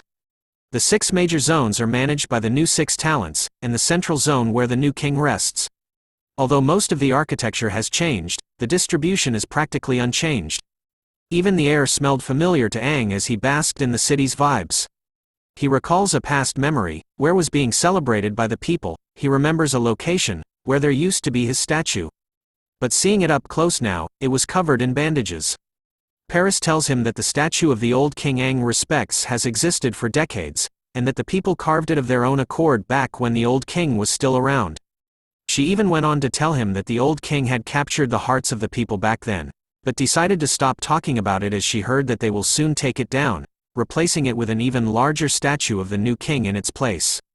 But as she rubs her face, she comments that she didn't know if it's luck or misfortune, before telling Aang that right below the statue is a member of the old 6 talents he was speaking of. Aang looks in the same direction, shocked and surprised to see a green-robed figure standing before the statue, holding a bouquet of flowers. Paris reveals that the figure is the old 6 talents Vera Lina, the strongest septuple core recovery warrior. Just the mention of her name and presence were enough to cause Aang to tremble as he stood still. Recalling the past image of his comrade, he calls out to her, "Lina." She hears his voice. Taking down the hood, she turns around to see who it was that was calling for her. But a man comes in and smacks the flowers out of her hands, shouting at her that she couldn't reminisce here even though she was one of the old 6 talents. Lina could only stare as her flowers fell to the ground, while Paris looked away with a painful expression on her face. Aang on the other hand was excited to see what would happen next, seeing that a simple patrolling warrior was messing with Lina, who might be a recovery class warrior, but was famous for having a violent temper. But then she simply apologizes to the patrol warrior, dropping down to her knees to pick up her ruined flowers. Damn, anyone else tearing up right now. This sight of her was shocking to Aang. As the patrol warriors continued to scold Lina, his face was filled with anger, shouting at her that the old 6 talents were no longer warriors since they lost the qualifications to possess a core. He reminded her that if the new king hadn't allowed for her to stay in the city, then they would have thrown her out of Breaking Dawn to fend for herself against the demons a long time ago. He even points to Aang, statue, cursing Aang for acting so cockily as the old king, blaming him for causing humanity to live so passively right now.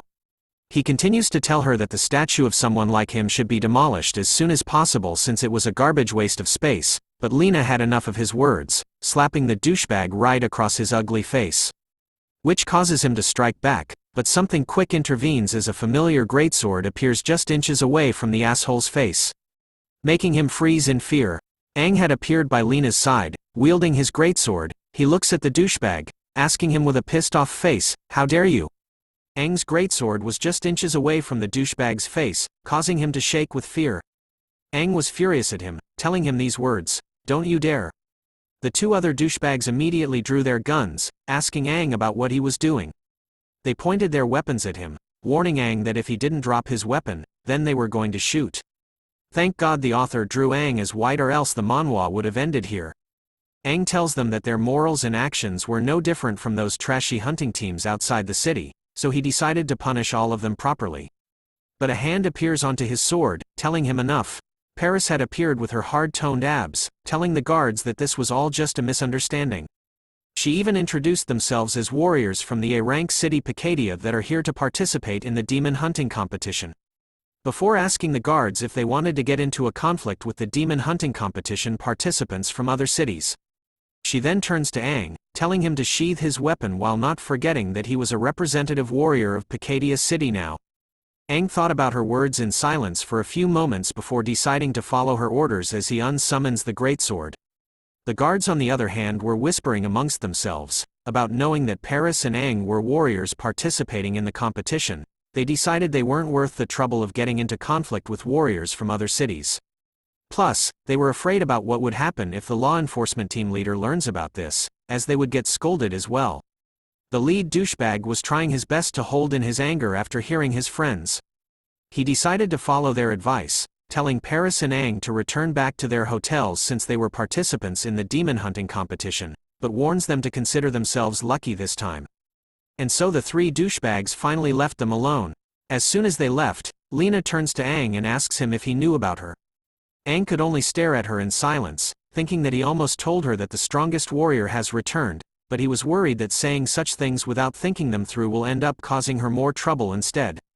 Paris then bumps Aang's shoulder, introducing him to Lena as Aang, the one with the same name as the strongest warrior.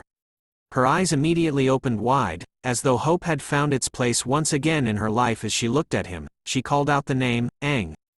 Our boy could only let out a deep sigh because of Paris's actions. He then introduces himself as just a guy who coincidentally had the same name as Aang. Lena was stunned to hear this and immediately pulls out her hood to cover her face. As she turns to leave them, she tells Aang that his name causes a lot of headaches. Paris was angry to hear that as she yelled at Lena for saying such things and even leaving them without a simple thank you to the guy who saved her. But Aang tells her to forget it and that they shouldn't disturb her. Looking at her leaving, Aang thought about how he was going to find a chance to explain things properly to her afterwards. Because he was sure that Lena also had a lot of things to say to him too. The next day, back in the Breaking Dawn City, the demon hunting competition parade commences, with red flags everywhere and the citizens of the city gathered in rows. A red flag was waving through the air with the name of Pakadia written on it. Paris was leading the city's warriors through the parade. The citizens spotted the new faces and even admired their handsome and good-looking faces. Paris tells Aang that once the competition ends, she was willing to personally vouch for him and recommend him so that he could talk with the person in charge of the energy crystals. Aang was glad to hear that she remembers their promise. He tells her to relax as he was sure to bring their team a good result in the competition. As they continue to walk through the parade, Paris warns him to not accidentally die in this competition, but just then, Aang notices something. He turned around to look at the crowd and spotted a familiar green hood. He could see that Lena had attended the parade and was watching them, so he smiled and waved at her. Seeing his actions, Lena immediately pulls down her hood to cover her eyes. We now turn to the Breaking Dawn City Forest competitive arena. It was a forest arena the size of a city that's used specifically for the demon hunting competition. A city within a city, such large designs are commonly seen throughout the Breaking Dawn City. The Pakadia group were seen gathered in front of Paris, who tells them that since she wasn't a participant in the competition, this was where she was sending them off. She even tells them that after they enter this place, they will have to rely on their own abilities. With a mighty slam of the flagpole, she proudly shouts out, "For Pakadia glory and honor, warriors, please bravely kill all demons." The troops shouted back in response, "For the city's glory, we will not fail in our mission." Aang was smiling nervously, thinking that he should have shouted together with the team. But then an announcement is heard, calling for all teams from various cities to please enter the arena, and for every team's vanguard member to gather in front of the judges' area. Hearing the announcement and looking at it, Aang knew that the competition had begun. As he entered the forest arena, he could see that everything was lively, even though it had only been 10 years and yet, the demon hunting competition he created had turned into a competition with rules and regulations already. He even remembered that it was just a merely small competition within his city that year, which gave him a strange feeling. The announcement announced to the crowd that the team from Pakadia City was entering the arena and highlighted to them that they were known for boldly utilizing external aid for their team's vanguard member. The crowd was excited to see them as they knew that the A-rank city has the same kind of architecture and walls as their city. Upon entering the arena, the 4 members of the team turned around to call out to Aang. They bowed their heads towards him, for their everlasting friendship. One of the members was all teary-eyed, telling Aang that they were relying on him to gather all information for this mission and that they were going to remember his sacrifice. The other members started to crowd around Aang, offering to shake hands one last time, but Aang assured them that he was going to do his best and that he wasn't even dead yet.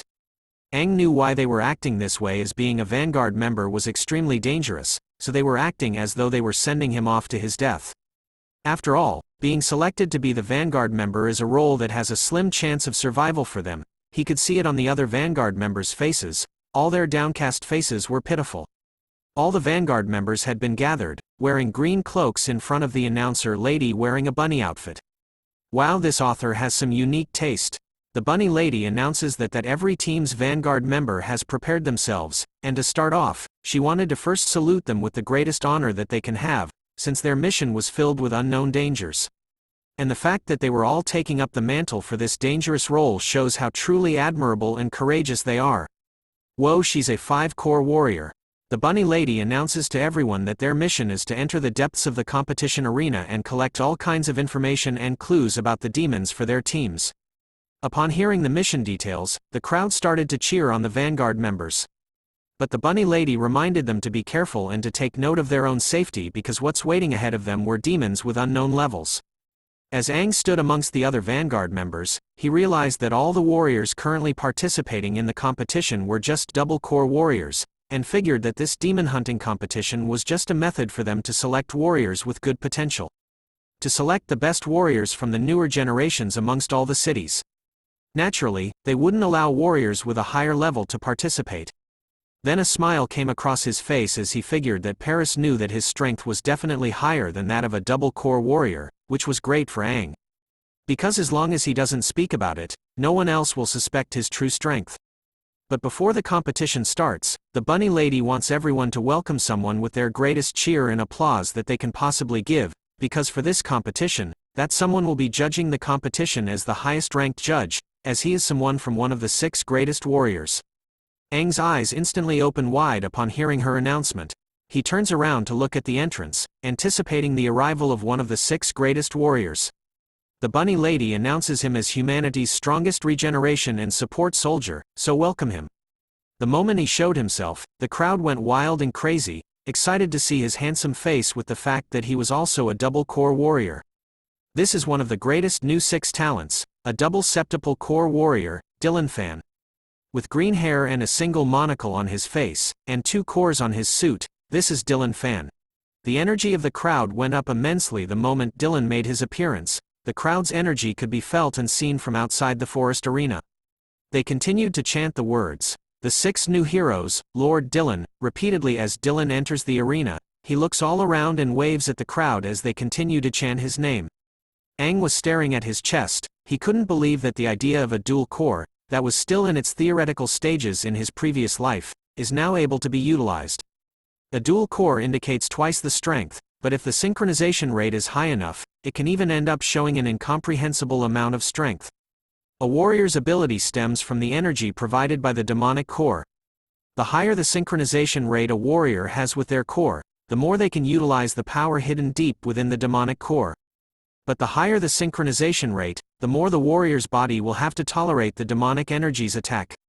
It's just like a power suppressing the other. That's why warriors with low synchronization rates or even weak bodies can still match with some of the cores. In Aang's previous life, humanity's technology could only invent equipment that could utilize a single core in the grafting equipment. But it looks like in this life, the 6 new talents don't just have a double-core grafting equipment, they were also much stronger as Dylan's aura radiated strongly around him as he made his way into the arena. All the Vanguard warriors, and even the bunny lady who thanks Dylan for taking the time to view their competition despite being busy, immediately bowed their heads towards him in a 90-degree angle, the ultimate sign of respect. All except for Aang, who was surprised by their actions. The reason he didn't bow to Dylan was because thinking of what happened to the older 6 talents makes him angry with Dylan. Dylan started to praise the Vanguard warriors, calling them amazing for being here despite knowing the dangers of their positions, and yet they still had the courage to do it. In order to reward their bravery, Dylan was personally going to give everyone here a triple-finned core as a souvenir after the competition in hopes that they return back safely. The Vanguard members immediately shouted thank you at Dylan's generosity. Another member turns to Aang, whispering to him about why he was being disrespectful and that he should bow his head quickly. Whoa, flexing his hard-toned abs and body, Aang explains to everyone that he couldn't bow because his waist hurts.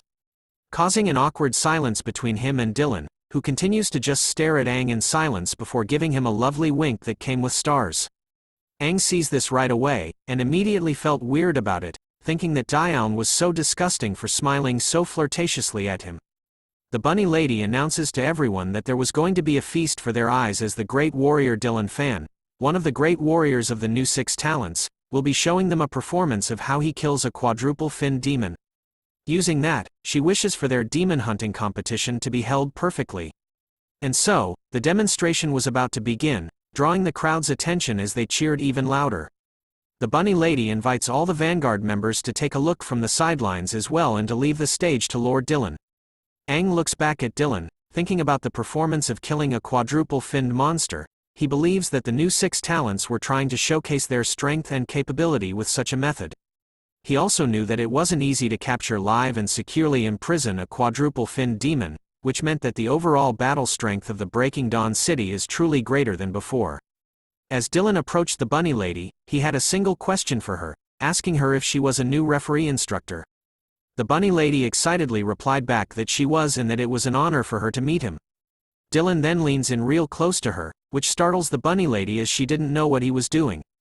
Play the Homelander music. As Dylan whispers into her ear that they were going to have someone replace her later, he reminded her in a cold way that they were the only 6 talents, and yet, she kept going on about the new 6 talents, which pisses off Dylan as he hated hearing the words new. He continues to threaten the bunny lady, telling her that if she wasn't a warrior from the Breaking Dawn city, then he would have accidentally shattered all her internal organs with a single palm. While the bunny lady was feeling scared for her life, the crowd was still in love with Dylan, thinking that he was gentle for bowing his head towards her.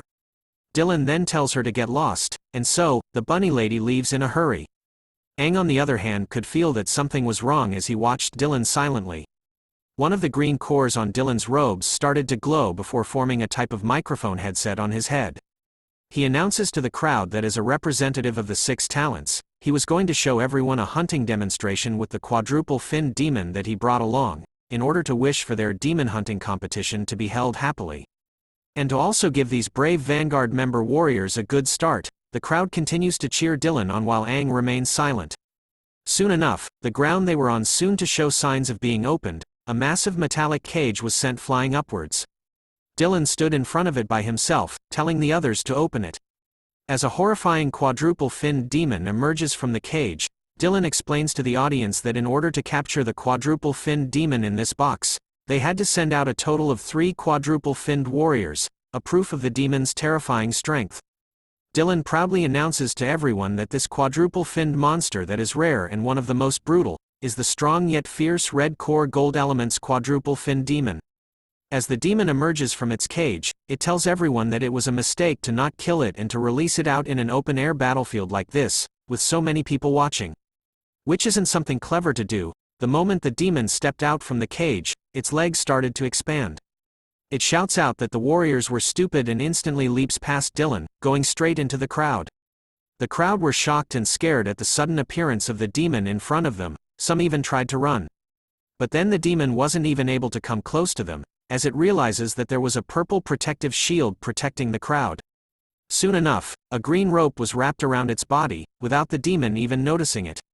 It came from Dylan, who pulls the demon right back into the arena easily. He tells the demon if it understands that the warriors aren't the ones that were stupid. He reveals to the demon that there was an entire purple shield surrounding the arena that is quite sturdy. He explains that this protective shield was made by one of the 6 talents, the one called the strongest illusionist-type warrior, and was cast by them. A little girl was amazed by it, telling her brother to look as there seems to be a shield that they couldn't see, but her brother was amazed by the demon, even calling it fun. Dylan started to move on to the next part of the demonstration. Walking towards the demon, he tells it to die while unleashing the deadliest demonic aura in the form of a green skull towards the demon, who is trembling in fear before him. The demon was saying, "No, don't get close to me," it screams while summoning its serrated handblade, sending a powerful attack towards Dylan's direction. But from out of the smoke, a green shield protects Dylan from the demon's attack. He tells the demon that it was truly a low life and brainless, without any ounce of etiquette. But the demon doesn't stop with its attacks as it slams a heavy fist onto Dylan's shield. But it does nothing at all, only leaving cracks onto the demon's own hand. In an instant, a halo ring appears around Dylan's shield, causing the demon to fall backwards as its left arm explodes. With a creepy look on his face, Dylan tells the demon that it has no right to fight back. With its arm missing, the demon was confused about how a mere green core power has such invasiveness. Usually, a green core represents the idea of regeneration. Many of the medic warriors are green core warriors. Even with its arm gone, the demon was still confident that it could kill Dylan with just one arm. But before it could attack again, Dylan sends out multiple green ropes to catch it, holding its body and arm in place. He tells the demon that although he was a green core warrior, he was actually a double septuple finned green core warrior from the 6 talents. The green ropes that entangled with the demon started to glow, which made the demon realize something: it was entering its body. With a twist of his hand, Dylan had forced the demon to swallow its own serrated blade arm deep inside its throat. Damn boy, talk about a blowjob. Looking at the demon, Dylan tells it that it talks too much, so he was going to start with its mouth first. Within seconds, the entire demon's body started to bloat up, becoming like a balloon before exploding into a giant green smoke blast that covered the entire arena. Using Aang's T-pose, Dylan announces to the crowd that with this demon's blood, let us begin the prologue of the demon hunting competition. And so, the demon hunting competition officially begins. As the green smoke dust settles, the crowd continues to cheer the words 6 talents, as Dylan basks in the glory of the city. Aang was watching him closely the entire time. He could see Dylan's strength. Based on the way that he utilized his strength, the double core probably gives him a battle strength that's far above twice the amount of strength of just a single core. And they even complement each other to trigger a greater amount of power. Aang felt that the new 6 talents weren't as simple as they seem, which made him wonder what the new king is like. However, the way they treated Lena still pisses him off. As Dylan bows his head to the crowd, the announcer announces to them that the great 6 talent would retreat from the battlefield and that their vanguard members would return to the battlefield. As Dylan exited the battlefield, the vanguard members continued to bow their heads as he walked by, showing that Lord Dylan was truly deeply respected by all. Meanwhile, a certain dude simply walks by the so-called Lord with his hands in his pockets, causing Dylan to stop and telling him to wait. Aang turns around, almost activating his demonic mode as his eyes were bright red. Diane asks him about why he seems to hold bloodlust towards him. Aang thought of the question silently for a while before explaining to Dylan that he was mistaken. He further explains that he was using bloodlust to maintain his hostility before all his battles in order to keep himself on his toes. After all, being a vanguard member wasn't that easy. Dylan, too, took a moment to absorb Aang's explanation before letting out a laugh, calling Aang interesting and informing him that he was going to keep an eye on him. "I hope you won't disappoint me," were Dylan's last words to Aang as he left the battlefield. Those words angered our boy as he thought about how Dylan's parents weren't even born yet when he was out there playing and yanking out demon guts. And so, the vanguard members were gathered together once again. The announcer tells them to prepare themselves and to listen to the rules carefully. They explain that being a vanguard means to take the initiative. Before each team makes their moves, they are the eyes of each team scouting in this forest. So their task is to assess according to their team's total strength, and to find the best path for them to fight their battles. They must also finish hunting down the demons before the time is up and earn points. In this year's competition, there aren't just finless demons, there are also single-finned demons and double-finned demons, and even some triple-finned demons. They will all be released randomly into the City Forest Competition Arena. The City Forest Competition Arena covers a wide amount of space. Each team's vanguard members need to scout carefully for the best path. While scouting, please keep in mind your own safety. This isn't a joke. The announcement reminds them that their safety is paramount, and since they were all on their own, it was best not to attract the attention of the demons. After hearing the explanation of the event from the announcer, every vanguard member around Aang started to become nervous. After all, the survival rate of the vanguard members was around 36%. Hearing their worries, Aang looks at them and could see that these double-finned core warriors simply have a double-finned core, but they probably didn't even reach the strength that a double-finned core warrior should have. In terms of synchronization rates, each warrior's aura is incredibly important as well.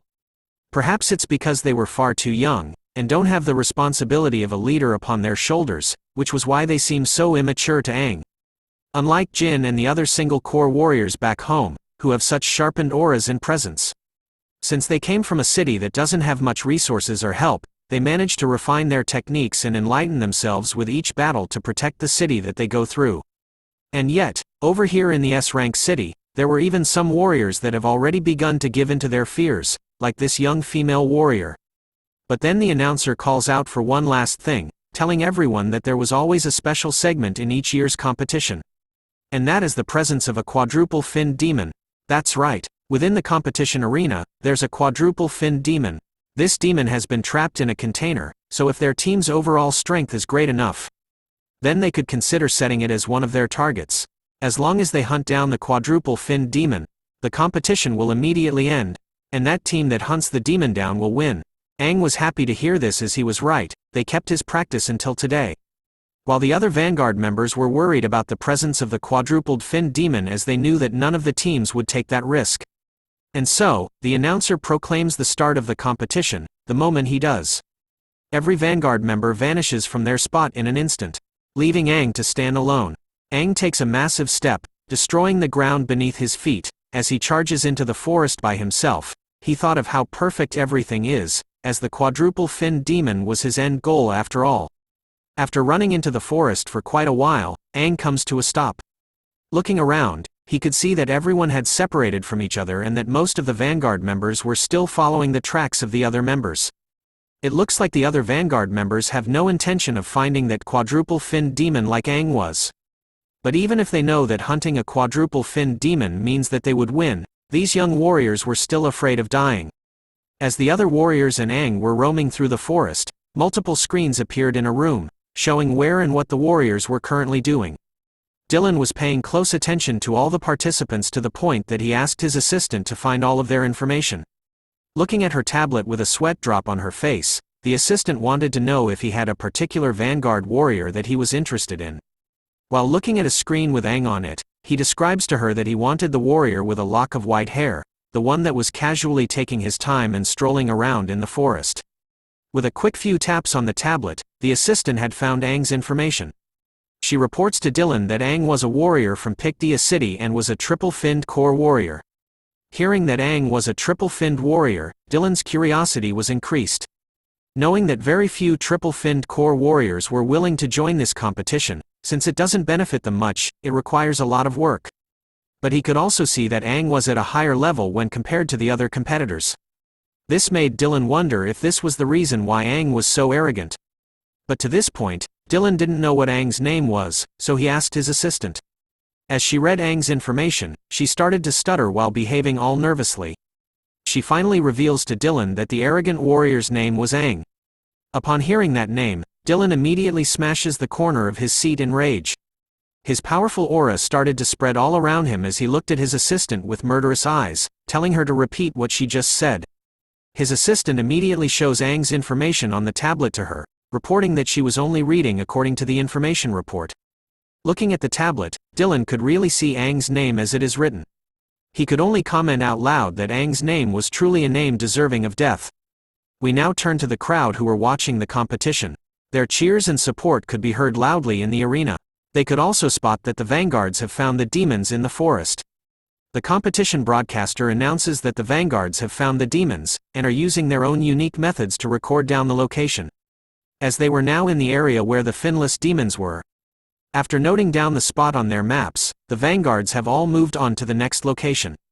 While the other vanguards were moving quickly through the forest, Aang was still taking his sweet time. He could see that the other vanguards were recording down the location and plotting the best route for their team, which was the task that a vanguard needed to complete.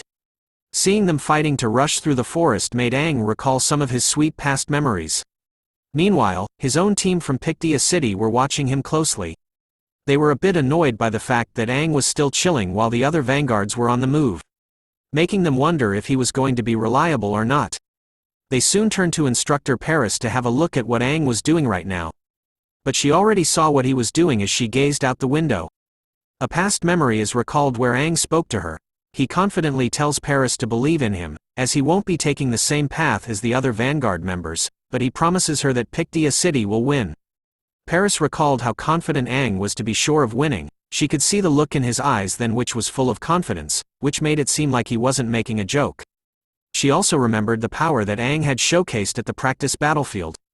But her face was starting to get pissed off after recalling how much more daring Aang was becoming since he always called her by her name, but in the end, Paris was smiling because she found Aang even more interesting after his actions. The vanguards were still moving fast throughout the forest. One of them was being chased by 3 single-finned demons, warning his team to stay away from this spot or else their chances of them getting points will be lowered. The other vanguards discovered a double red-finned demon in other spots of the forest. The remaining others run for their lives after discovering a triple-finned demon nearby. One of the vanguards who was running away passes by Aang, warning the main character that there was a triple-finned demon over there, and to not go there unless he wanted to die.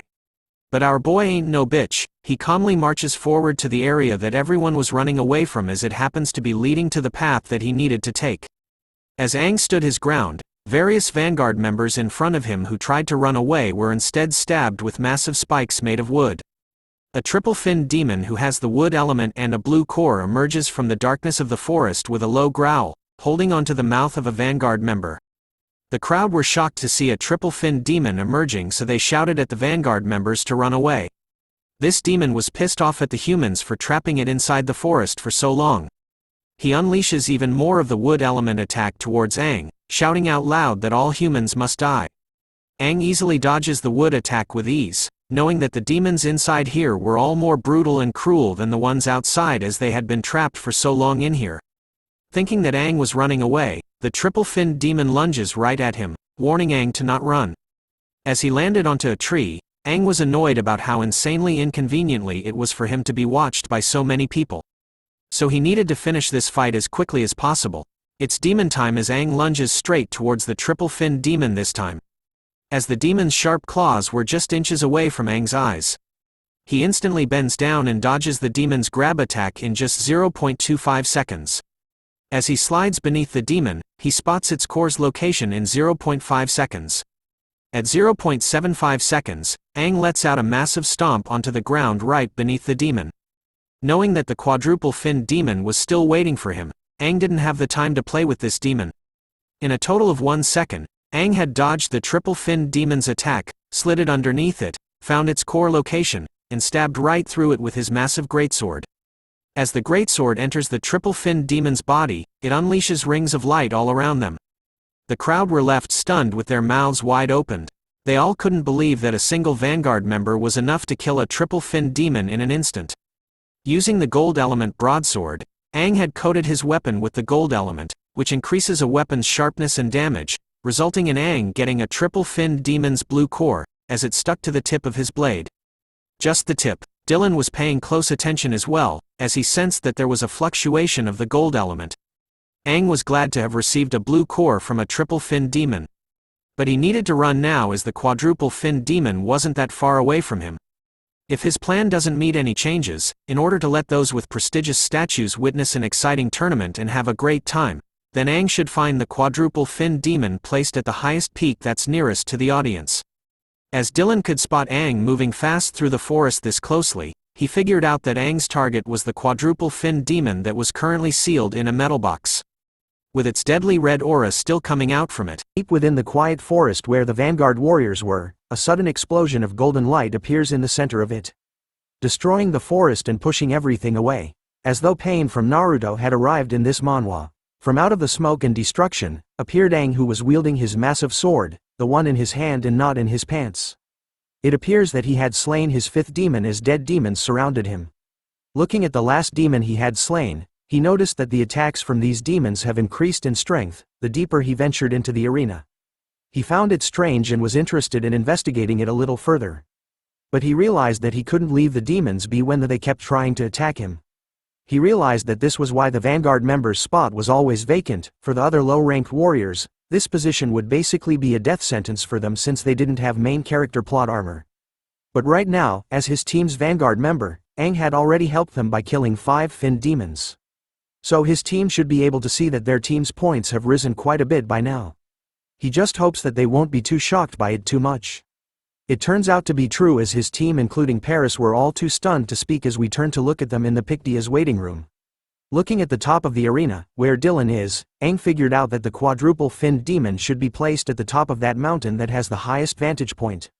And the person that is sitting right at the top in the audience box is, yeep, you guessed it right, the new 6 Talents Dylan fan. With a sinister look and aura on him, Dylan was smiling creepily while looking at Aang. He could see that Aang was truly ambitious, since his target for his team was the quadruple-finned demon. Which made him wonder if the decision to hunt the quadruple-finned demon was his team's or just a decision that Aang had made on his own. Staring down towards the forest, Dylan could spot a figure looking right at him. It was our boy, Aang, with an ice-cold stare right back at Dylan. Meanwhile, back in Pictia's waiting room, the announcer was telling everyone about how Pictia's vanguard warrior, Aang, was currently walking towards the direction of the quadruple-finned demon. Which was strange to everyone, as they couldn't believe that our boy had found the location of the quadruple-finned demon in such a short time. Aang's team started to panic as they watched him on the monitor, thinking that Aang was designing a path for them to kill the quadruple-finned demon. But they were worried because they knew that their current strength was not enough to defeat a quadruple-finned demon. They then turned to Paris, thinking that this was her idea instead. With a nervous sweat drop dripping down the side of her face, Paris tells the team that she had no idea what Aang was trying to do either. In her mind, she was hoping that the little bastard would stop creating trouble for her, as she knew that with the current team here, there was no way that they could kill the quadruple-finned demon. But it was too late to think of escaping, as the announcer reveals to everyone that Aang had finally reached the location of the quadruple-finned demon, which was covered with yellow tape, cautioning the warriors to keep out of this area. Looking at Aang, the announcer could see that he was looking around, believing that he was scanning the area and making a plan. The announcer even believes that Aang was about to leave, as he knew that as long as Aang returns safely to his team would be the first to be able to set off. But the complete opposite happens instead.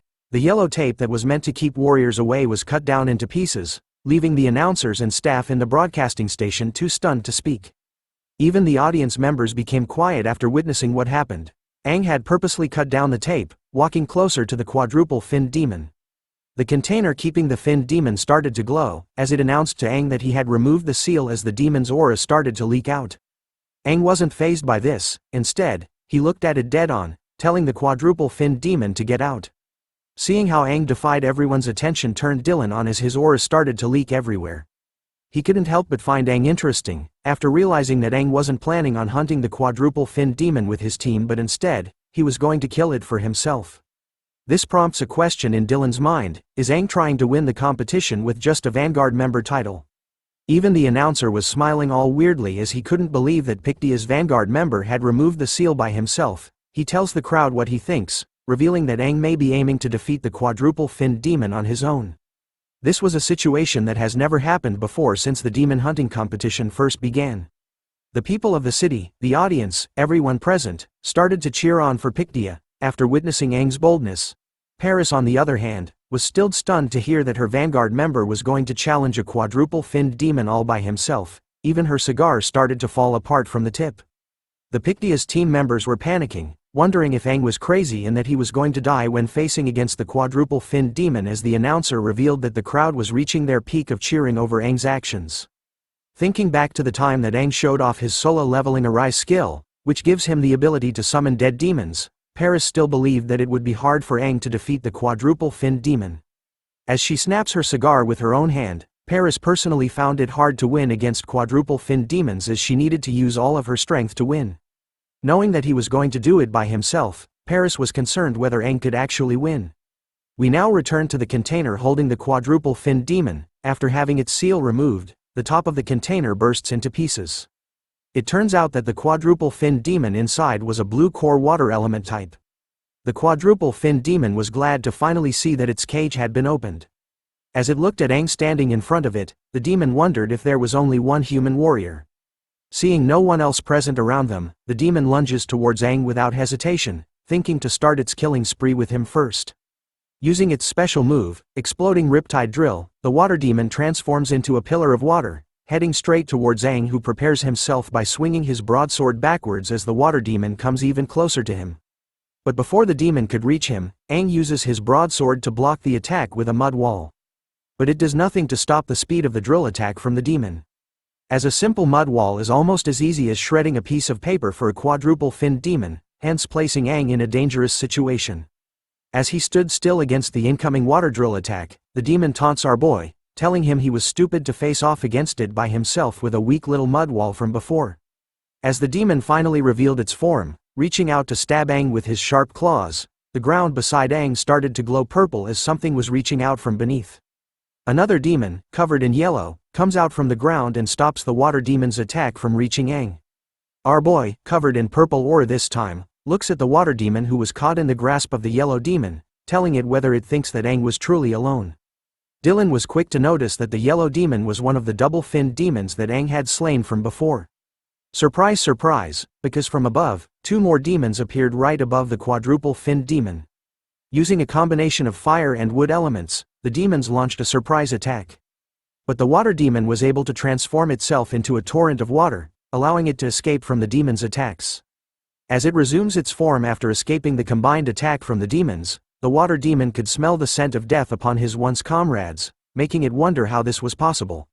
Seeing the demons lining up behind Aang, who confidently stood in front of them, the water demon realizes that Aang has the power to control corpses.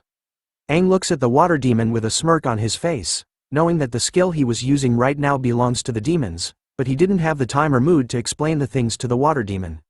Paris was watching Aang closely and spotted the fact that he had finally used his unique ability, controlling. Everyone in the arena and even the announcer were stunned to see Aang's ability. The announcer couldn't believe that there were 3 demons helping him in battle and noticed that they were the demons that Aang had killed. The audience couldn't believe that a warrior could have such a superpower. Calling it insane, wasting no time at all, Aang orders for all the demons to go and kill the enemy in front of them. All 3 demons immediately obey the command, lunging at their demon comrade. The water demon wasn't planning to go down that easily. It summons 3 spears of ice, telling Aang that it was impossible for him to defeat it using a mere couple of deceased double-finned demons. So in return, it was going to have Aang taste its high-speed water gun skill. Watch out, shouted the announcer as someone else makes an appearance right above the water demon. With a powerful green shield and aura surrounding his body, Dylan makes his appearance, after crushing the water demon into the ground. Aang couldn't believe that he was able to crush the quadruple-finned demon with just the impact of his fall. With a very evil and sinister look on his face, Dylan turns his attention to Aang, apologizing for the sudden drop, as he was curious to know about his abilities and strength, so Dylan decided that they should have a match against one another instead. It turns out that Dylan was interested in Aang's ability to control demon corpses as it was something that he had never seen before. He also believed that Aang was strong enough to be able to defeat a quadruple-finned demon by himself. So this time, Dylan wanted to be the one to test Aang's true strength instead. Unleashing his powerful green aura that takes the form of death as Aang stood against it. The announcer seems to know what Dylan wanted and reported it to the crowd. He announces to everyone that the great warrior Dylan wishes to test the outstanding warrior Aang's strength by himself, which meant that they were in for a great treat. Hearing this, the crowd goes even more wild, chanting out Dylan's name in unison, while wondering if Aang could hold up against Dylan longer than he did with the quadruple-finned demon.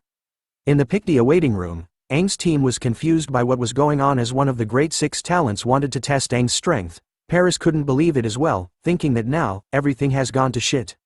We return to Aang, who was covering his face with his arm, thinking about what Dylan was planning by testing Aang's strength as he could feel the bloodthirst that Dylan was giving out, meaning he was going to do something else. Dylan could see Aang's reaction and tells him to chill for a bit, even though he noticed that Aang seems like someone who was very experienced unlike the other young warriors here. Aang explains that he had received more training than others, and due to the unique ability that he was born with, the instructor that was in charge of him, trained him very strictly. Our boy takes the chance to flex, stating what he said previously was the reason why he was stronger than most of his peers.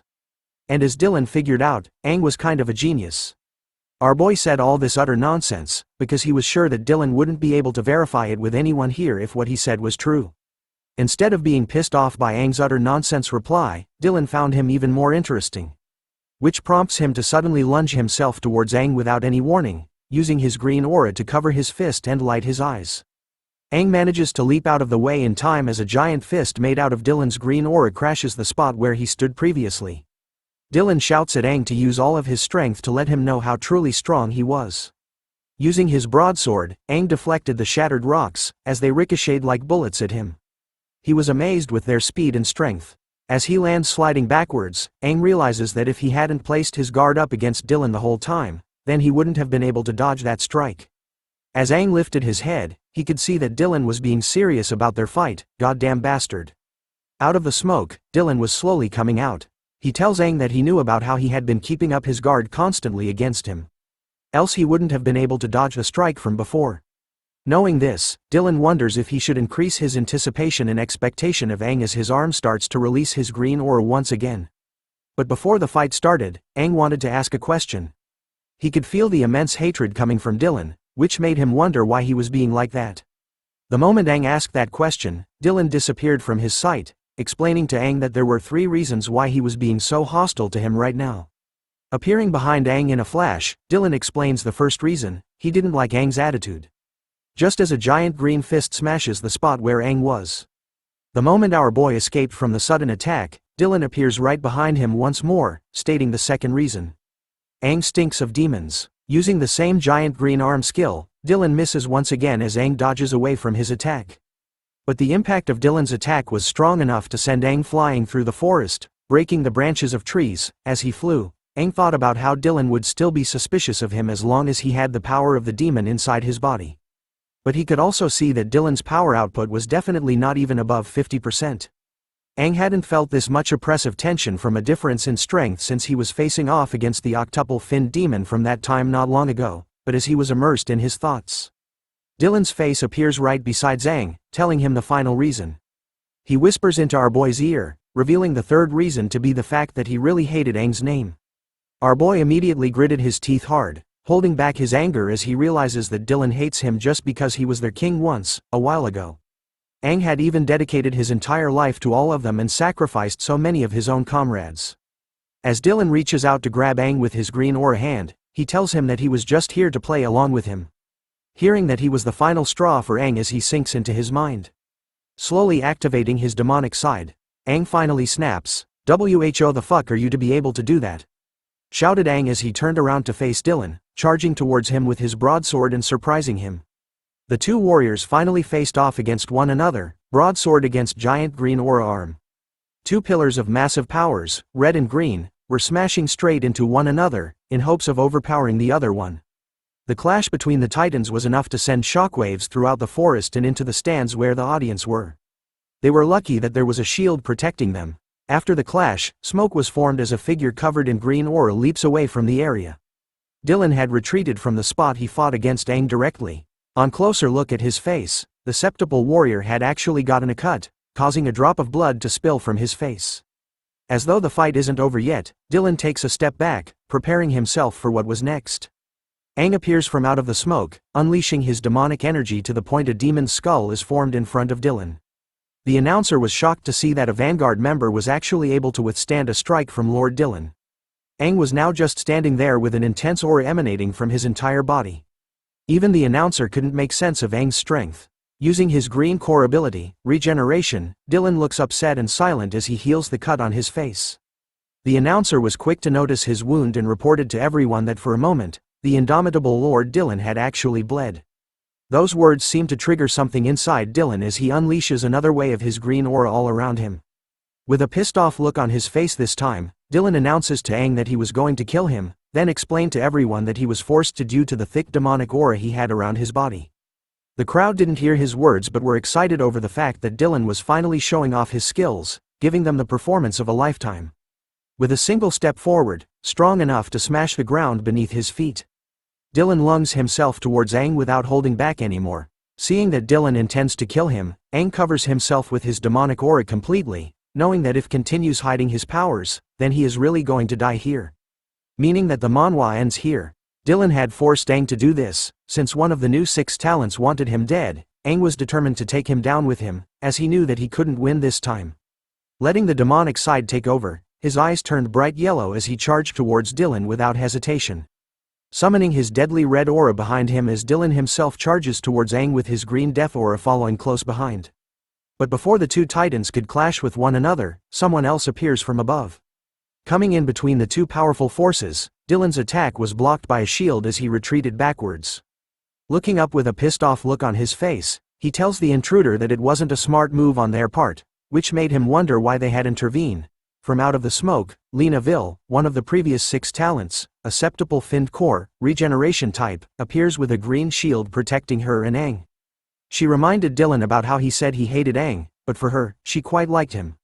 Did somebody say mommy? Aang was left with a stunned expression on his face due to Lena's sudden appearance. He could only stare at her cakes, her back, as she appeared in front of our boy, saving him from Dylan's attack. But Aang was wondering if she had used a green core to forcefully regenerate her body into its peak form. Dylan, on the other hand, didn't feel worried about her sudden appearance. He even reminds Lena of how she wasn't even allowed to wear her battle uniforms ever again. Seeing her sudden appearance here, Dylan could only take it as a challenge to their king's decision. But our brave girl Lena was no longer the weak little girl from before. She firmly stands against Dylan, correcting him that she was only barred from participating in any programs that are related to hunting demons, and for the issue regarding the battle uniform. She was allowed to wear them, as they were her only clothes. If she was actually banned, wouldn't that mean she had to walk around naked? Seeing the way she talked back to Dylan, Aang could see how Lena was still Lena, being the straightforward and honest person he knew from before in the past. Aang knew her to be the most liveliest and the most straightforward out of the 6 talents. In his previous life, Aang was always the one standing in front of her. He never thought that this time, it would be her turn to do the same for him. Even the announcer was caught off guard by the fact that a member of the former 6 talents Unveil had made her sudden appearance on the battlefield. The announcer wonders if this was a part of some secret segment, and he couldn't believe the amount of surprises for this year's demon hunting competition. Dylan continues to tell Lena about how he respected her as a named warrior from the past, but he assures her that he wasn't going to give her any chance to save face. After all, Dylan sees Lena as a loose-lipped bitch. But Lena wasn't afraid of Dylan at all. Her face was filled with confidence as she knew that Dylan, being a part of the new 6 talents, couldn't get into conflicts right now since they were in front of a massive audience. She even tells him that Aang was a child of an acquaintance that she knew, and that he had tested him enough. But she knew deep down that there was something else behind the reason why Dylan wanted to test Aang. Hearing her sharp remarks, Dylan couldn't help but feel angry as a vein popped up on the side of his face. He starts to laugh to himself, telling Lena and Aang that they were a bunch of people that made him sick, before unleashing a new wave of green skill attack. The announcer was quick to analyze Dylan's sudden attack as the drill snake's command. This was an AoE skill that shoots multiple arrows out in a fan-shaped formation, a skill that the enemy can never dodge. Angered by the sudden attack from the shameless bastard, Lena herself charges her abilities up to counterattack. But before she could do anything, a shadow dashes past her. It was Aang, who managed to block the green arrow attacks with his broadsword. His sudden action causes Lena to be stunned as she sees the past Aang within the present Aang, after he had defended her from Dylan's attack. Even though he had managed to block the green arrows, more of them appeared from the sides, heading straight to Lena. This time, Lena grabs onto Aang's shoulder, telling him to get behind her, as it was her time to shine. Using her barrier as a weapon, Lena punches the crap out of the incoming arrow attacks. Even though he was protected, Aang felt a sudden rush of panic, as the reason why he came forward to block the attack was because he didn't want Lena to attack. Because he knew her so well, that with her personality, when Lena gets stubborn and fights, there will definitely be casualties. It turns out to be true as Lena charges straight towards Dylan without hesitation and with only murder in her eyes. The announcer in the broadcasting room was shocked to see this moment. He tells the crowd that there was a chance of seeing a fight between the new and former 6 talents, an event that was even rarer than that of a septuple finned demon appearing. Dylan was excited by Lena's actions, telling her that he had to use all of his strength in order to fight against her. And so, the 2 members of the 6 talents rushed forward, facing off against one another, Dylan with his green spear, Lena with her fist of fury. But as they were moving closer to one another, Aang started to take a deep breath in as the announcer revealed to everyone that Dylan was using his ultimate technique, the demon-piercing gun, which shows that he was actually serious about this.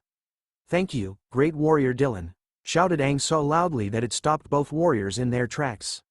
Lena was baffled by Aang's sudden shout, turning around to face him with a blurred expression on her face. But our boy continues his shouting, thanking Dylan for teaching him so many battle skills and techniques.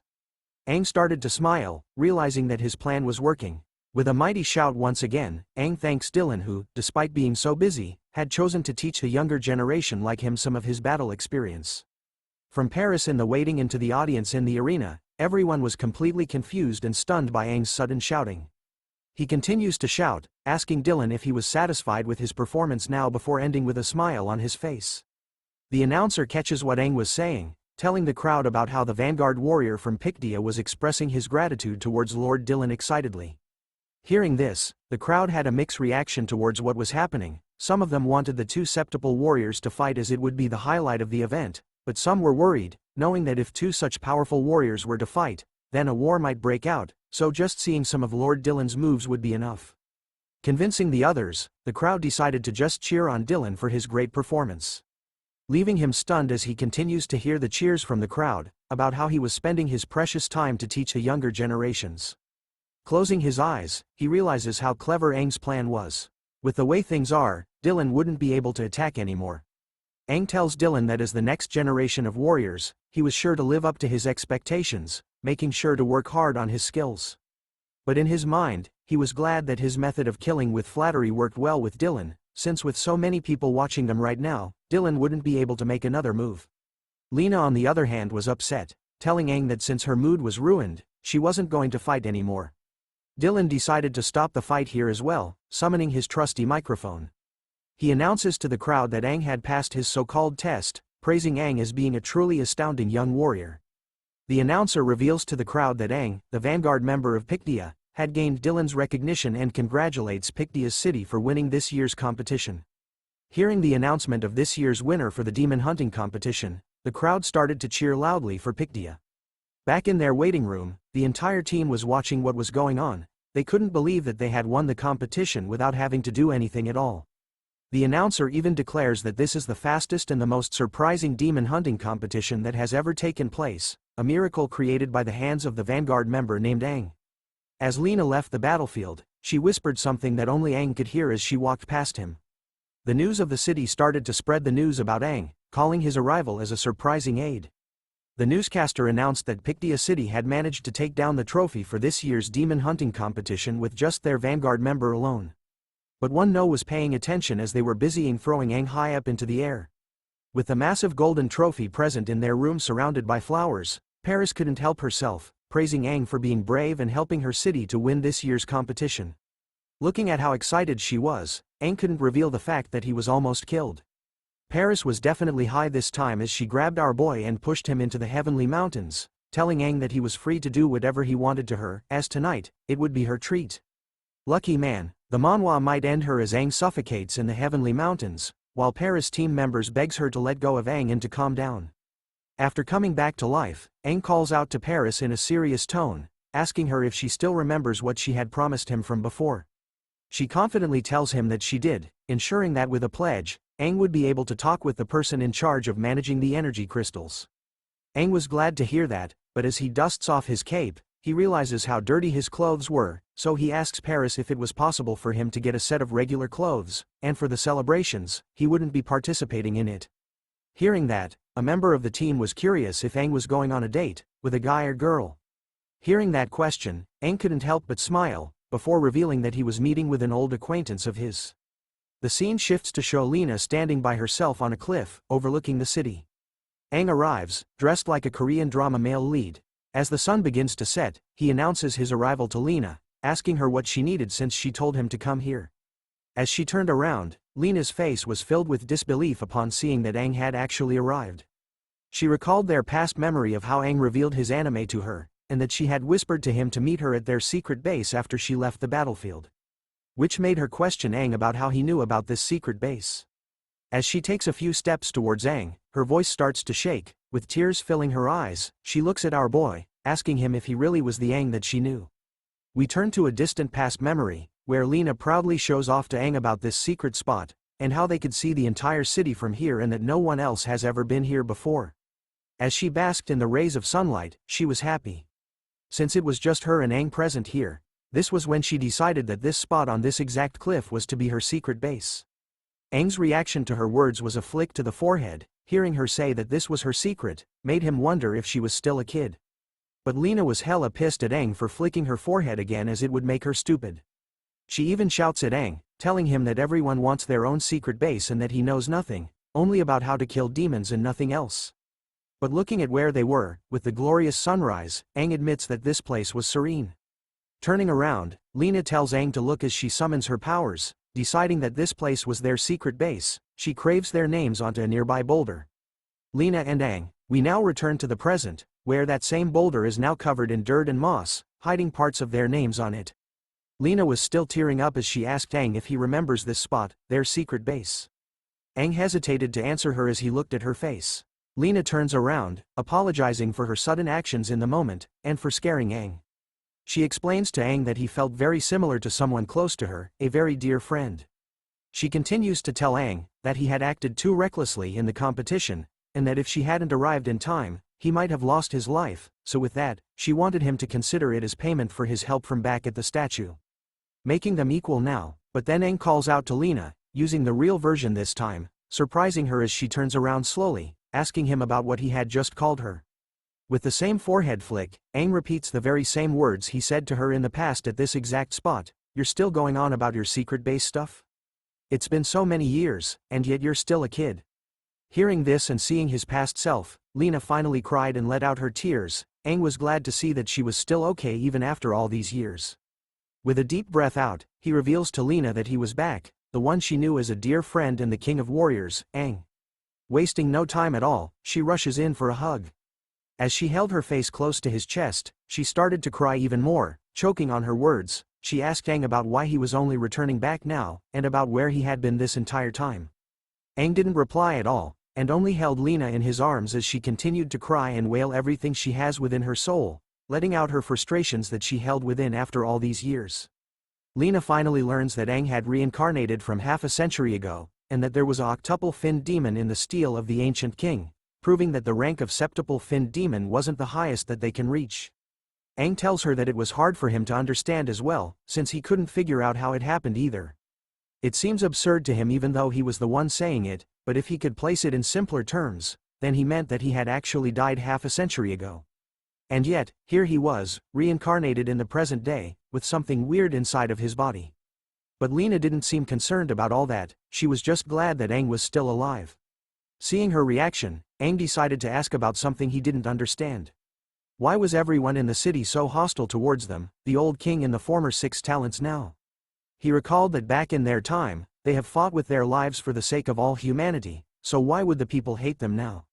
Lena reveals that if there was a reason, it would be because of him. She explains that in the Battle of Dawn back then, Aang had led a squad of warriors to the steel of the ancient king, even though most of them strongly advised him not to enter the steel of the ancient king rashly. A representative of the logistics department and the warriors came to the front line to stop Aang. Since they were in a rare advantage, everyone wished to maintain the current balance. But the past Aang didn't listen to their explanations, and simply told everyone to wait for their return. With that, he led a group of warriors inside. After some time, the people received word that he had died in the steel of the ancient king. As news of his death was spread around, the warriors' momentum and confidence fell to rock bottom. The warrior everyone knew as the strongest had died, their king had left them behind, and because of that, despair spread throughout all of humankind. After Aang's death, the demonic wave launched a large-scale counterattack. The territory that humanity had reclaimed was now occupied and trampled on by the demons once again. The ground was covered with the corpses of their human warriors. At that time, someone calculated that 90% of humanity's warriors perished. Many people believe that all of this should not have happened. If Aang had listened to them back then, if only he didn't enter the steel of the ancient king so rashly, then maybe the number of survivors of the battle for Dawn would have been many times greater. After that, with the flow of time, the new 6 talents and new kings slowly appeared. These new people were also a part of the group that had opposed Aang's decision back then, which was why so many people hated Aang right now. The rest of Aang's 6 talents were cast aside by the people, as they were seen as his supporters. In the end, the new king had revoked their status as warriors. For the first time, Aang started to tremble as he realized what his past decision had done to the world and the amount of deaths he had caused. Lena assures him that she was fine after so many years, and because it was now in the past, who was right wasn't that important. She continues to tell Aang that when she passes by his statue, she would stop and gaze at it, recalling so many things. Seeing how he was alive in a strange manner now, Lena called it a miracle. But Aang was furious by the outcome of his decision. He explains that the reason he went into the steel of the ancient king was to end all of the demons, so that their future descendants would no longer have to deal with them. Everything he did it for humanity. With her hand on his face, Lena tells him that she understands, but reminded Aang that he couldn't blame the people, because as their king, it was natural for him to become the target of blame. Accepting her explanation, Aang turns to ask about what had happened to his 6 talents. Lena reveals that 3 of them had died after his death in a battle, only 3 including her remained. The yellow core 6 talent known as Anran of the Earth, was heavily injured, and later resigned on their accord, going into seclusion in a city somewhere. As she gazes back to the city, Lena tells Aang that she had planned on leaving this place but it was filled with memories. Core Phantom Desha had revolted against the new king, and had been thrown into the dungeon to await his death after getting his arms and legs broken. Aang was furious to learn how they treated his fellow comrade. His anger boiled over, resulting in his demonic aura being unleashed. He shouts at Lena, wondering why she hasn't joined forces with their supporters to overthrow the new king. She hears him and reveals that the current king was the only triple-core septuple finned warrior. She believed that even the Aang from the past known as the strongest human warrior wouldn't be able to beat the new king. She knew that Aang had noticed that the current 6 talents had all surpassed the past versions as they were double-core septuple finned warriors. But Aang still wanted to break Desha from out of the dungeon as he couldn't watch him die. His mind was filled with thoughts about how they had achieved a triple core. But as he was thinking, Lena tells him that there was a way.